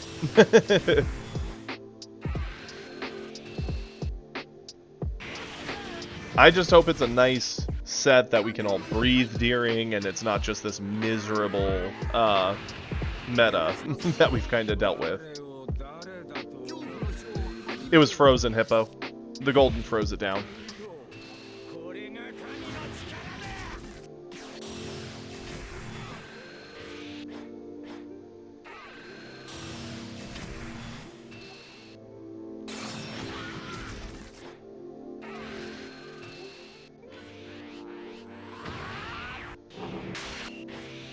Interesting.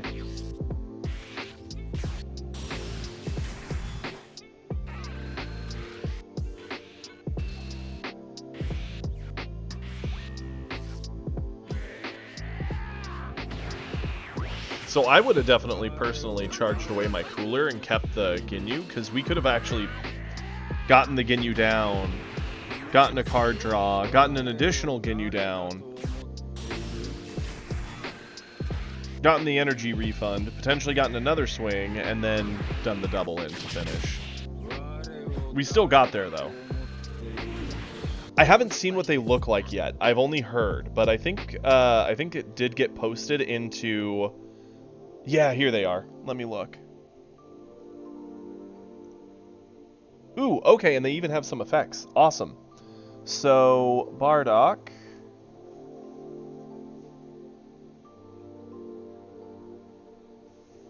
Interesting.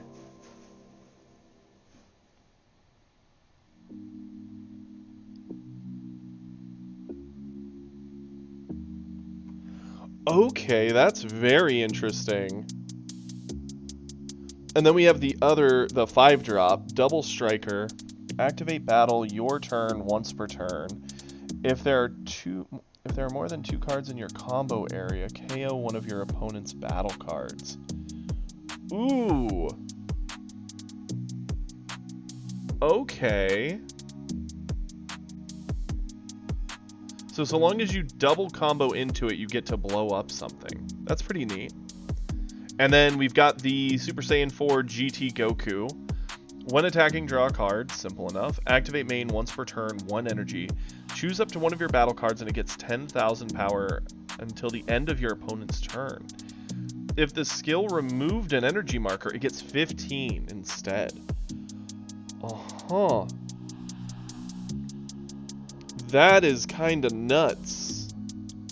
It's funny that it gives additional buff if the energy marker is what gets hit.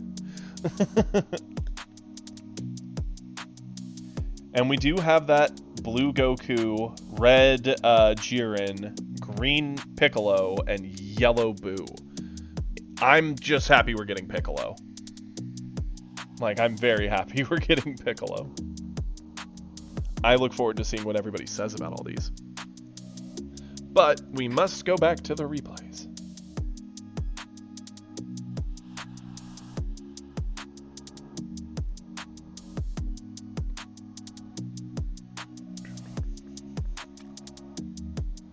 Yeah, that's nutty. I hope he's not a quad strike. That would be... Ultimate Gohan would be a very cool leader too. I'm totally down with Ultimate Gohan. Okay, next up we have an Inferno replay. Let's do it.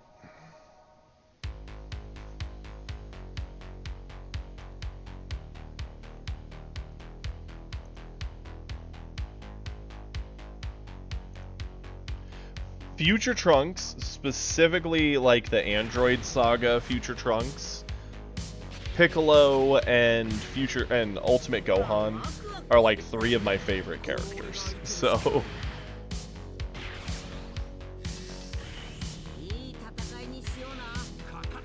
Ooh, into a yellow Vegeta.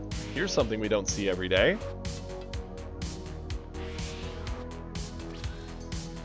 Looks like it's our low to the ground potential clash list.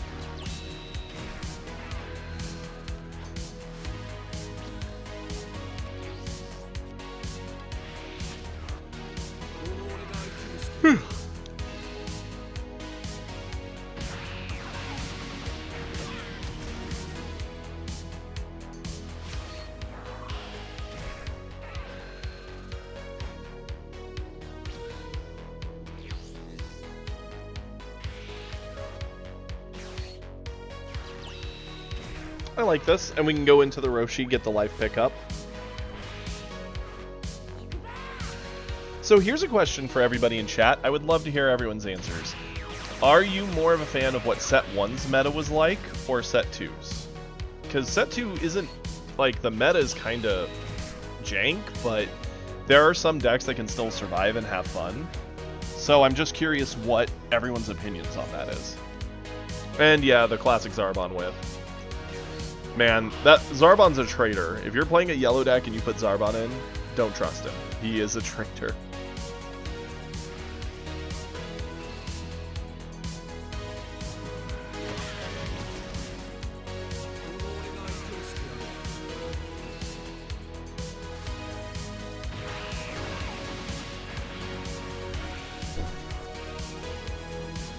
That's true, Drumlin.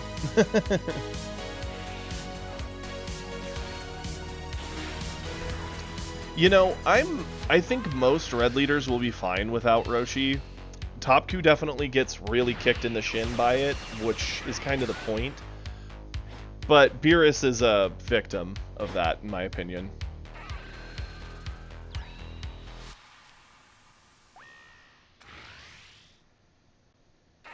That's fair, Hippo.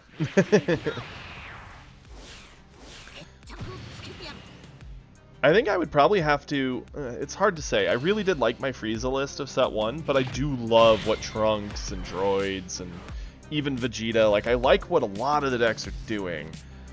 It's just unfortunate that the meta is kind of lame.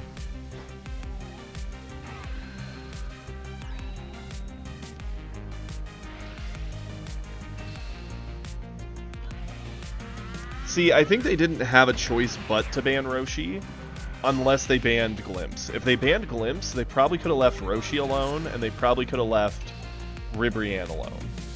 But, if you think about it from a card game perspective also, they were really, and this is something they even said in interviews and stuff, they really wanted Glimpse to be like this show of a premier extra card that gives these combat buffs and is meant to be this big impactful card, and it is. Getting it for 1 energy is broken, and after seeing how strong Roshi plus Glimpse is, I get the feeling they realized how Roshi will limit their ability to create better extra cards in the future, because picking up a life, Red wants to do, and getting a cost reduction on their extra card, Red wants to do, so he's like the perfect one-drop. So for that reason, that's probably why they hit Roshi, even though they could have just done a Glimpse ban and it would have been a bit smoother. I don't think everybody would have their pitchforks out if it was just a Glimpse ban.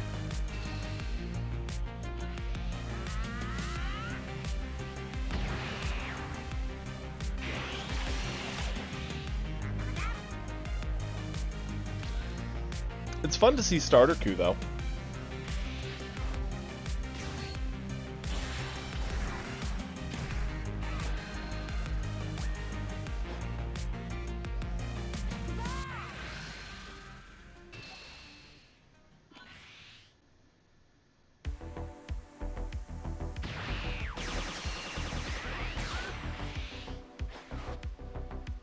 It's funny, you're probably going to see a lot more, like, if Beerus can survive without Roshi 1-drop, you'll probably see a lot more Roshi, or not Roshi, a lot more Roshi, a lot more Beerus running Rumshi and the 5-drop Double Striker, and you probably won't see as much of the Beerus 5-drop now, just because they're not having to deal with such an overwhelming early turboed out board. And the 5-drop is a good way to end out a game, and the Rumshi is the counter to the big green boss monsters.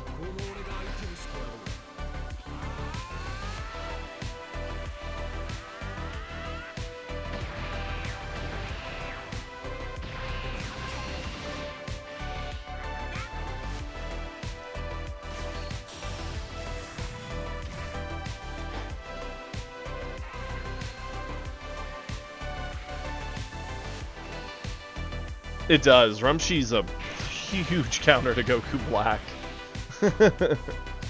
I mean, Ginyu could actually be a legitimate threat. That little Turbo Ginyu list we have is surprisingly mean. Like, super surprisingly mean. If green becomes popular, that's almost a free climb to God with that list. If you fight a majority green, because it will continuously roll them.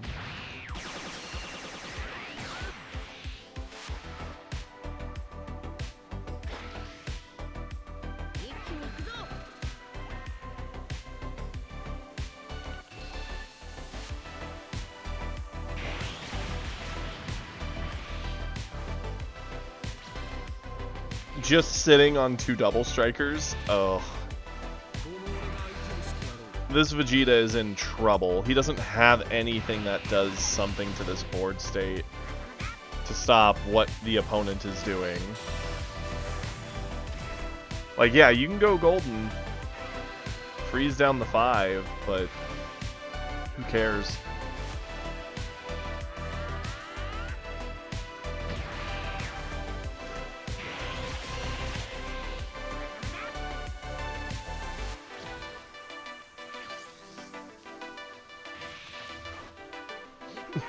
Bardock, that's fair. Once the new rules hit, definitely catch some people slacking with Ginyu.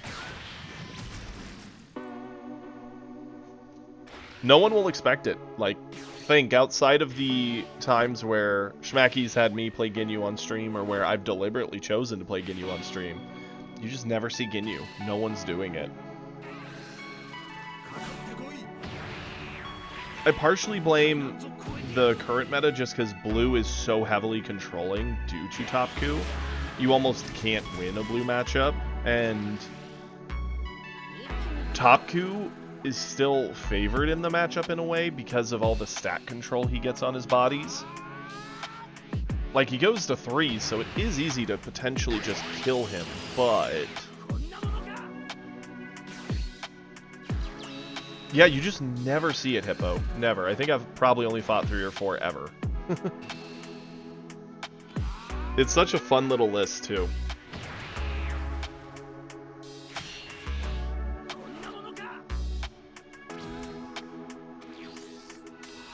How... words, sorry, my brain was trying to think of how to say this. How funny would it be, and I think the most unexpected lead that could suddenly crop up, like, that would make everybody's like, huh? Would be if, with the changes, somehow Cooler magically found a way to become meta. Obviously, I don't see that happening. I think there's too much required for him to be meta, but it would be really funny. He's leaning full in on using the Goldens to try and just freeze down the board and fight off Starter Coup.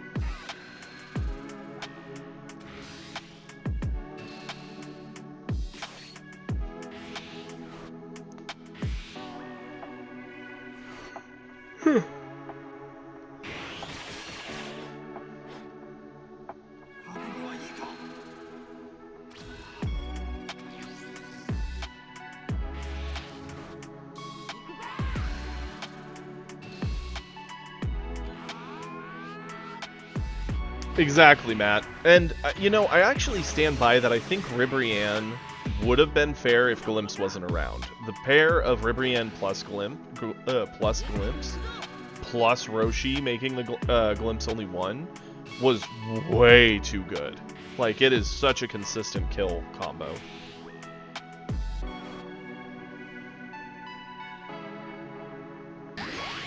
A golden Cooler would be sick.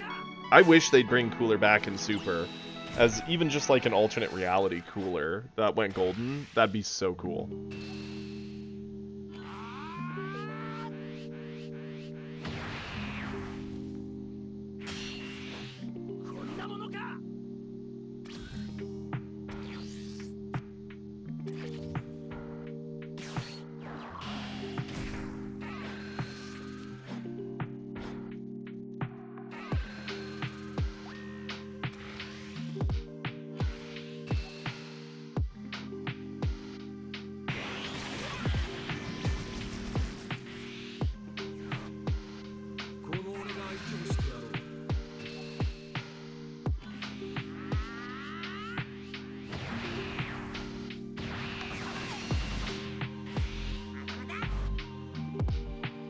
It is, Matt.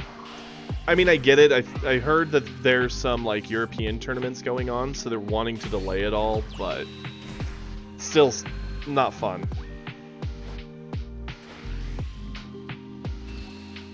That's true, Kiri. That is his form.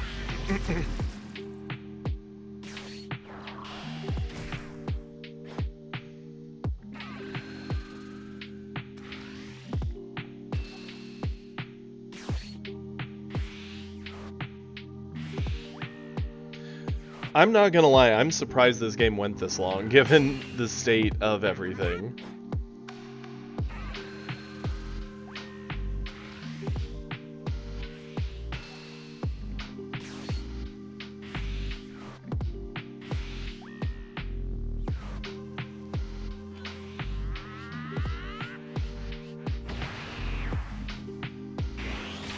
With all of our double strikers frozen down and 2 goldens just chilling, how are we going to end this?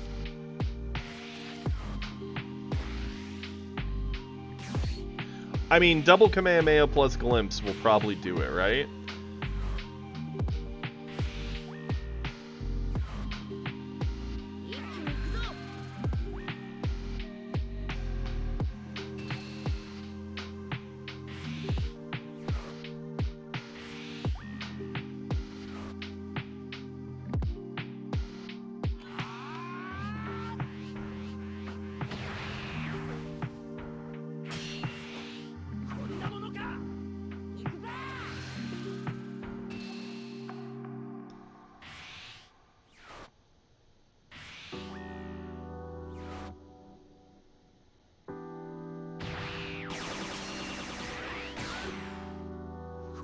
And that'll do it.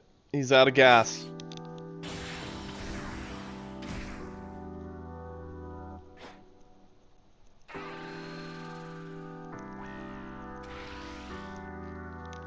We just go in with the Gohan, we play the Piccolo, we Kamehameha and Glimpse, and that's game. The Vegeta was very close to winning that. I'm actually impressed.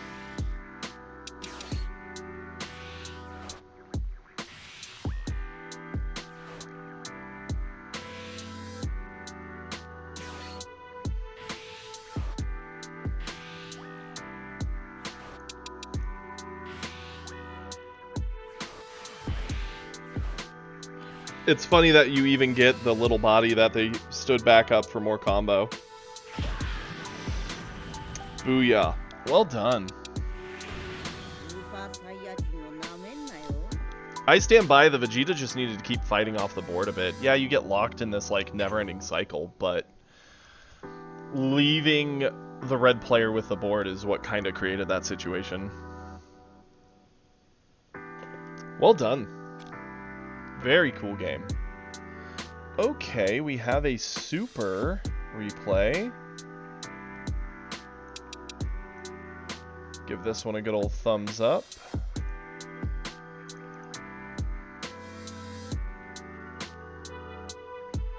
Piccolo for 55, right? I am kind of sad, though. One of my favorite things in set 1 was doing the Roshi, do the life pickup, give it to Kamehameha, and watch Roshi actually dunk on people.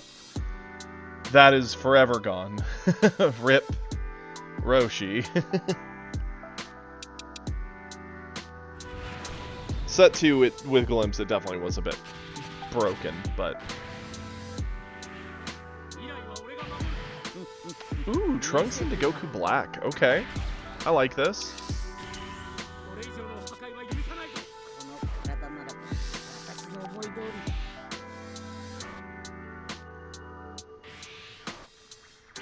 Well, yeah, as of the 1st, or the 11th for the digital client.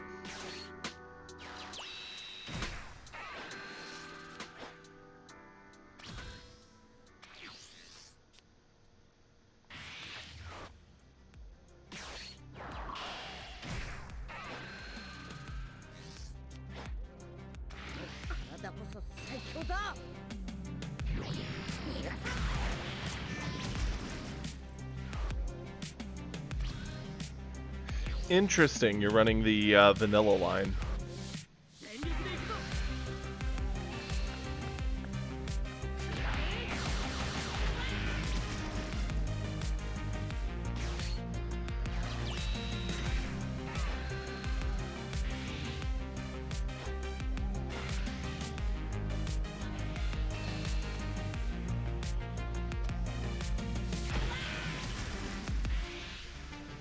It does have so many options, right, Hippo? That same turn, you could have ate the Kid Trunks, could have gone peel off, picked up the Kid Trunks, played the Kid Trunks. Like, there's so many different ways Blue can problem solve. No, it's not Bardock. Digital gets it the 11th. As for why, I don't know. But we have 3 weeks, I believe, in total, more or less, before we get out of it. The physical gets out on the 1st.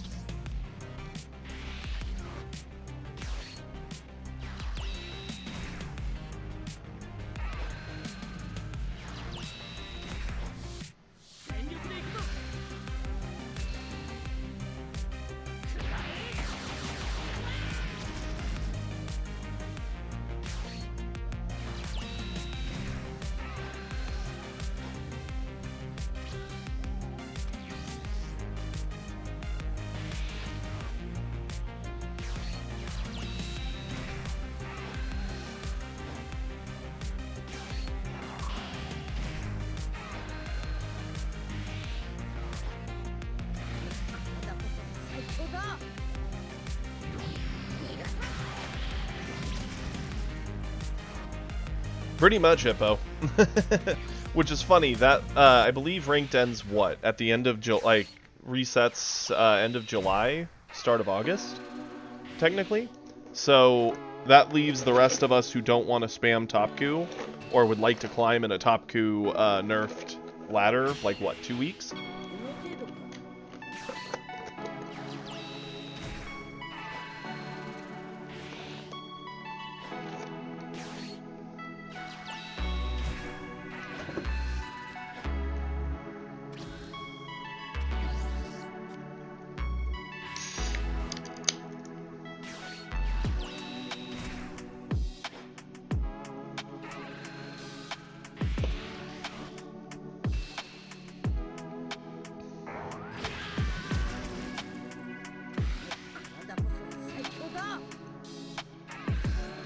Not that I need to tell you this, but this is a spooky situation for Super, right? We're at the point that no matter what, going back to Goku Black's next turn, he gets to play the 6-drop. Now, granted, we're already at the end game, but we're clearly playing like a low to the ground, quick hit, kind of aggro list. And the opponent actually has more of an advantage on board than we do.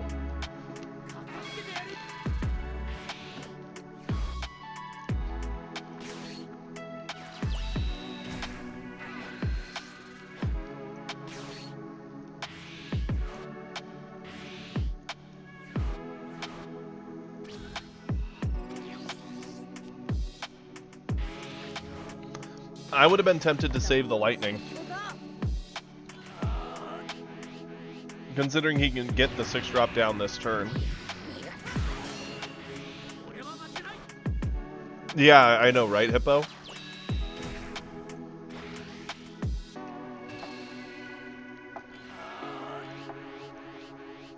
But the Goku Black went for the 4-drop.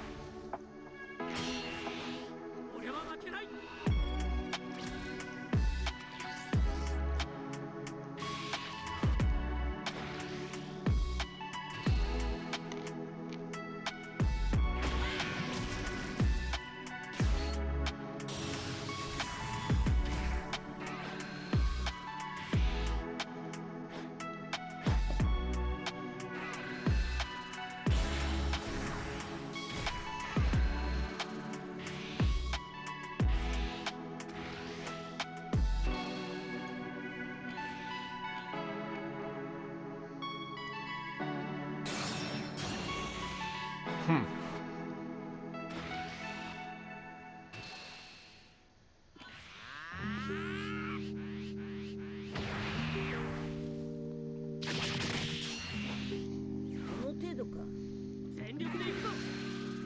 I mean, at the same time, the Goku Black player did just burn away a lot of their hand. And board. And why didn't they flip? Why did they not flip over when attacked?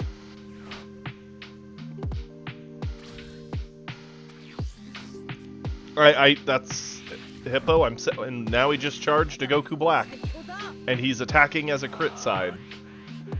Yeah, he's playing this really weirdly. Like, I felt this game was starting to get in his favor, but he's just making odd choices.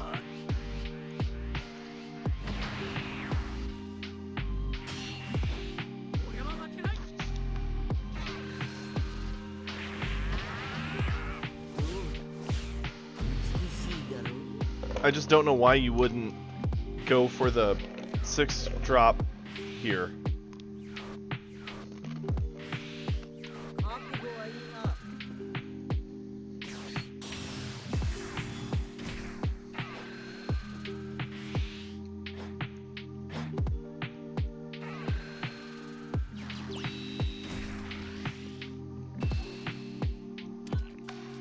I guess Pilaf was the best card in the discard.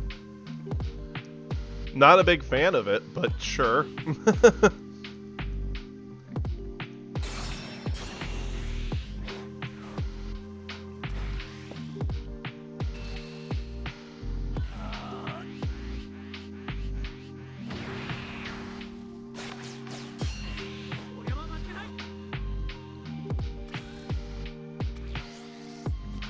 Hey, we got the lightning.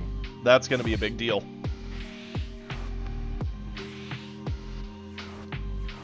That was a huge top deck.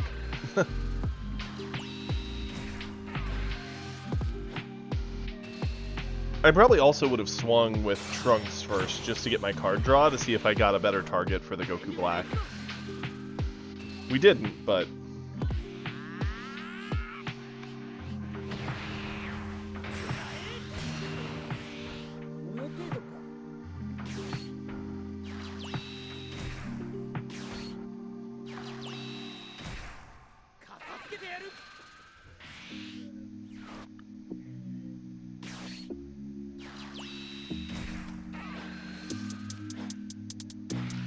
Huh.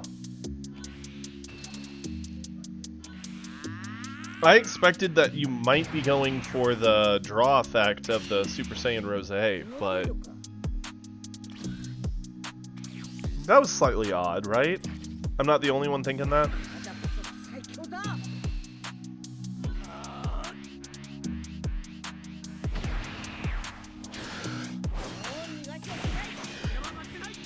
I mean, yeah, I get it, the way we did it. Instead, we got another Trunks play, and then we got the Gallic Gun, but I wouldn't have even set the Goten down if I'm not doing something with it, since it probably would just get bottom decked by something. And getting back to weird plays, why in the world is he not going for the Zeno to clear the Goku Black 6-drop? Huh? He didn't even bottom deck to try and make the 4-drop cheaper. What is going on this game? This is... my brain is struggling to fully comprehend all of what is happening in front of me.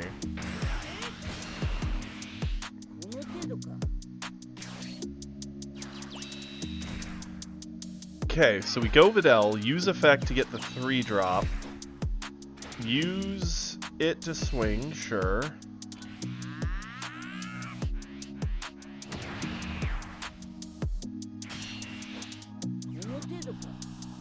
Then use Rose, pick up all of our 1s.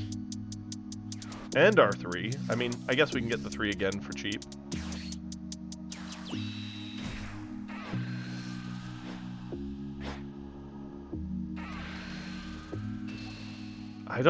I don't think so.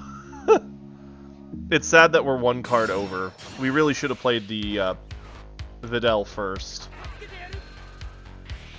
Because we missed on getting value there. Okay, so, I just want to point out what I would have done here, Super, should you ever watch this back. I don't know if you watch these. I was fine with the multi-pickup with the Rosé of these 4. What I then would have done is done Videl down to get us to 7. That way when this swings, we could get... Because this doesn't... Okay, it does require the 7. So I wouldn't even swing with him. I would have played her, used effect to cheat the 3 down, swing with the 3. That would have cost us another energy, which is fine. I then would have swung with Goku Black, using effect to get Gotenks down, and picking up more pieces of Gotenks. I would have just done that whole loop to just kind of refresh everything.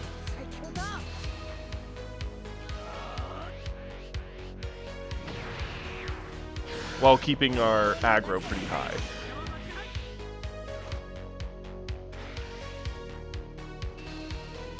I cannot believe how many turns a Goku Black has sat on this board, and the game is still 3 life to 4, and the game is still very much going for both players.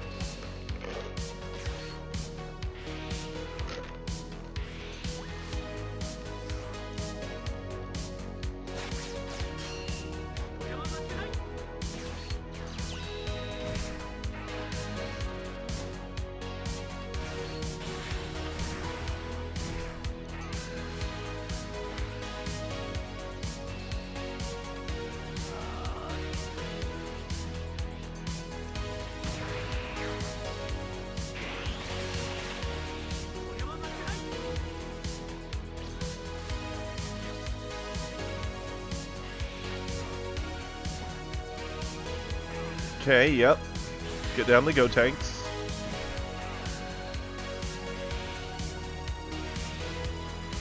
Sure.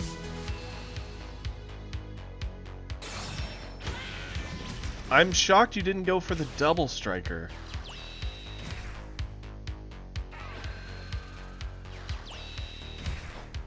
I'm trying to think, what are your options for the double?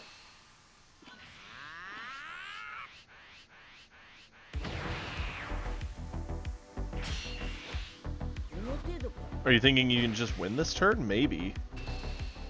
It's gonna be tight. Yeah, there's a ton of combo power that's been charged. Just an absolute ton.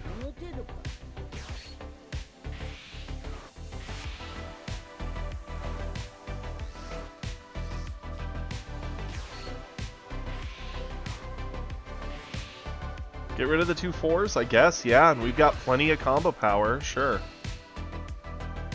And we still got a Gallic Gun. I mean, I can't hate on that turn's play, though. The way you played that one was pretty solid. This is an interesting list. Very different.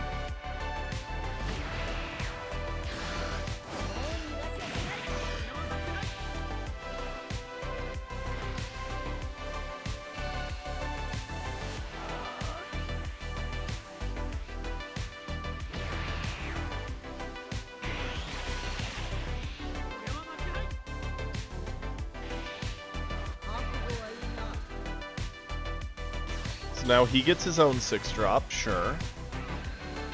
What's he picking up with it? The 4-drop? Really? There's nothing better than just a vanilla 30? I mean, I guess, yeah, there's really not that much better.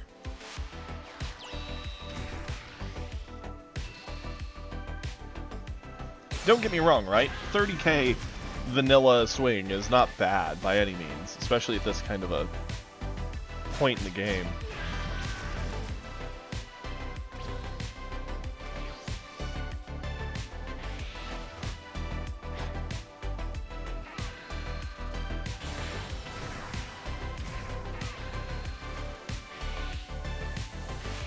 I'm legitimately surprised you're going for the 6-drop Goku Black. I would have been very tempted to probably go for game here.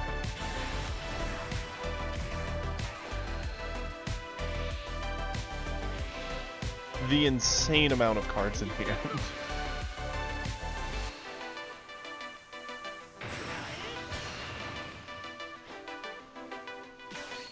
Just looping all the value to get the double striker as big as humanly possible.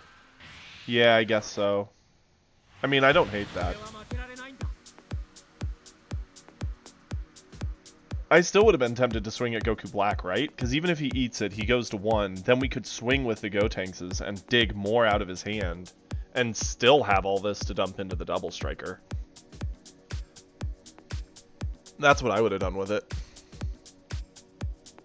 Still got there. Well done, Super. That was... I mean, that was a game.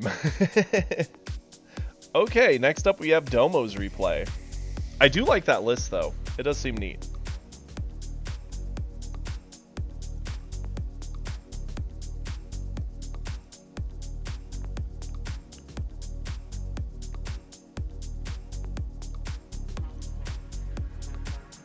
And this will likely be the last of our replays, so thank you all for being here with me today. We'll get into this replay.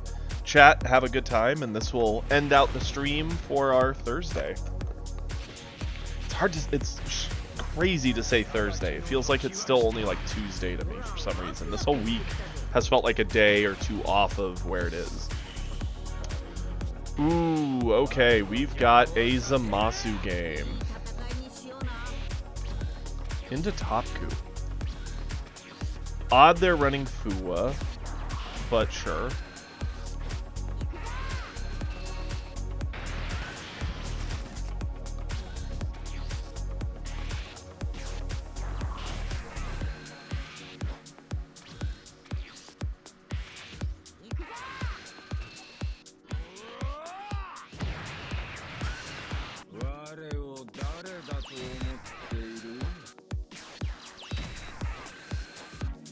Interesting that he's just setting all the little ones.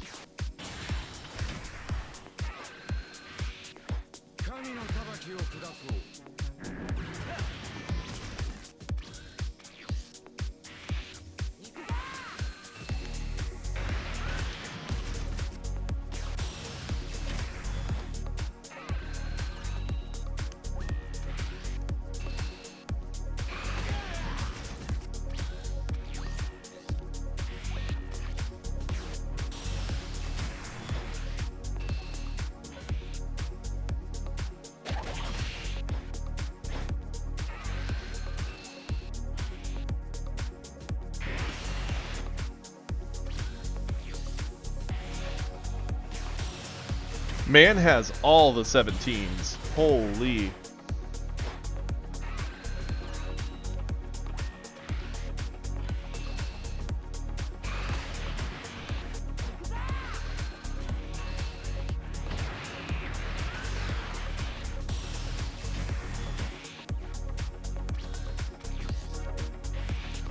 Really? Why didn't he... I don't get why he didn't swing with the Kefla. Like, the 17 I can kind of get, right? You're keeping it safe. But, like, why not swing with the Kefla? Am I missing something?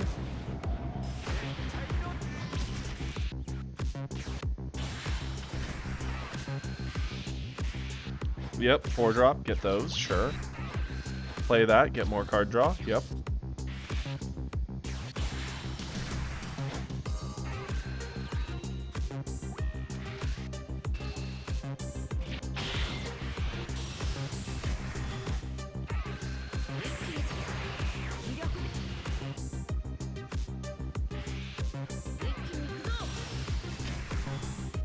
Another Kefla into another 17, sure.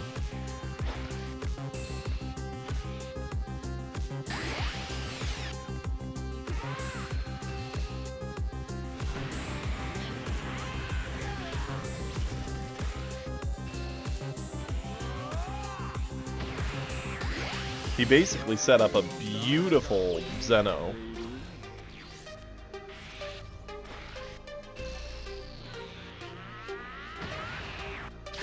Wait.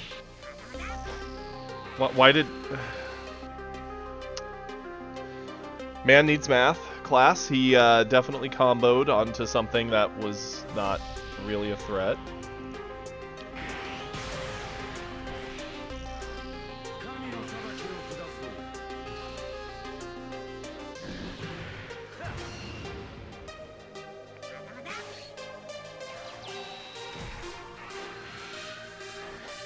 Yep, Zeno away the board, pressure in another swing.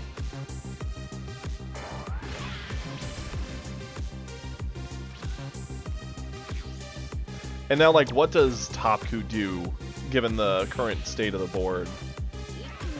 I don't know. Maybe you go Kefla into...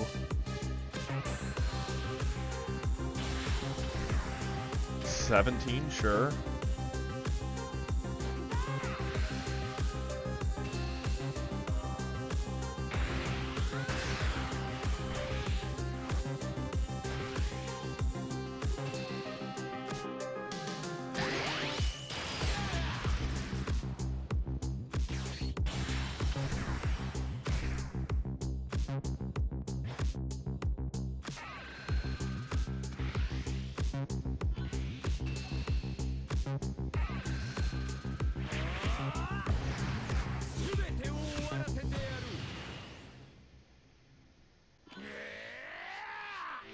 Fair. Pizza is the best, Cal. It is one of my favorite foods out there. We have a place in town that is awesome, and I love pizza.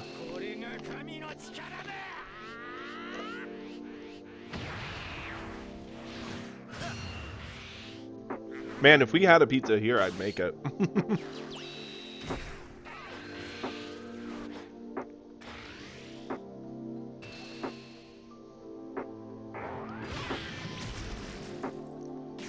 And this feels like a really, really bad spot to be in for Topku. He's got a hand of all all super combo, a Ribrian with no glimpse, and a Kato.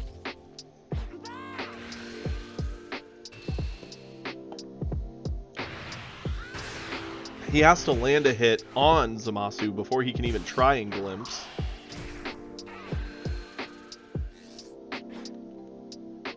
Found the glimpse.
That's fair. I like that.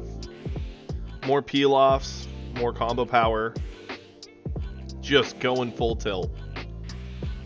Hoo-wee.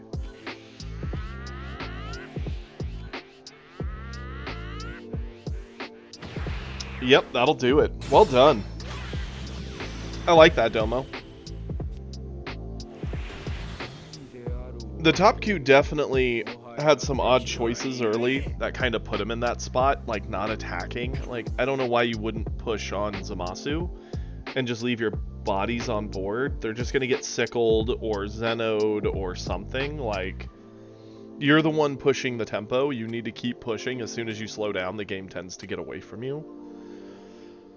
Hooey. Well, thank you all for being here with me today. It was another fun day of streaming. I hope to see you all back here tomorrow. And let's do the usual outro, shall we? If you're new here and you haven't already, please give a follow. It costs you nothing and means a whole lot to me. If you haven't already joined the Discord, please join the Discord. We have a wonderful community and would love for you to join it.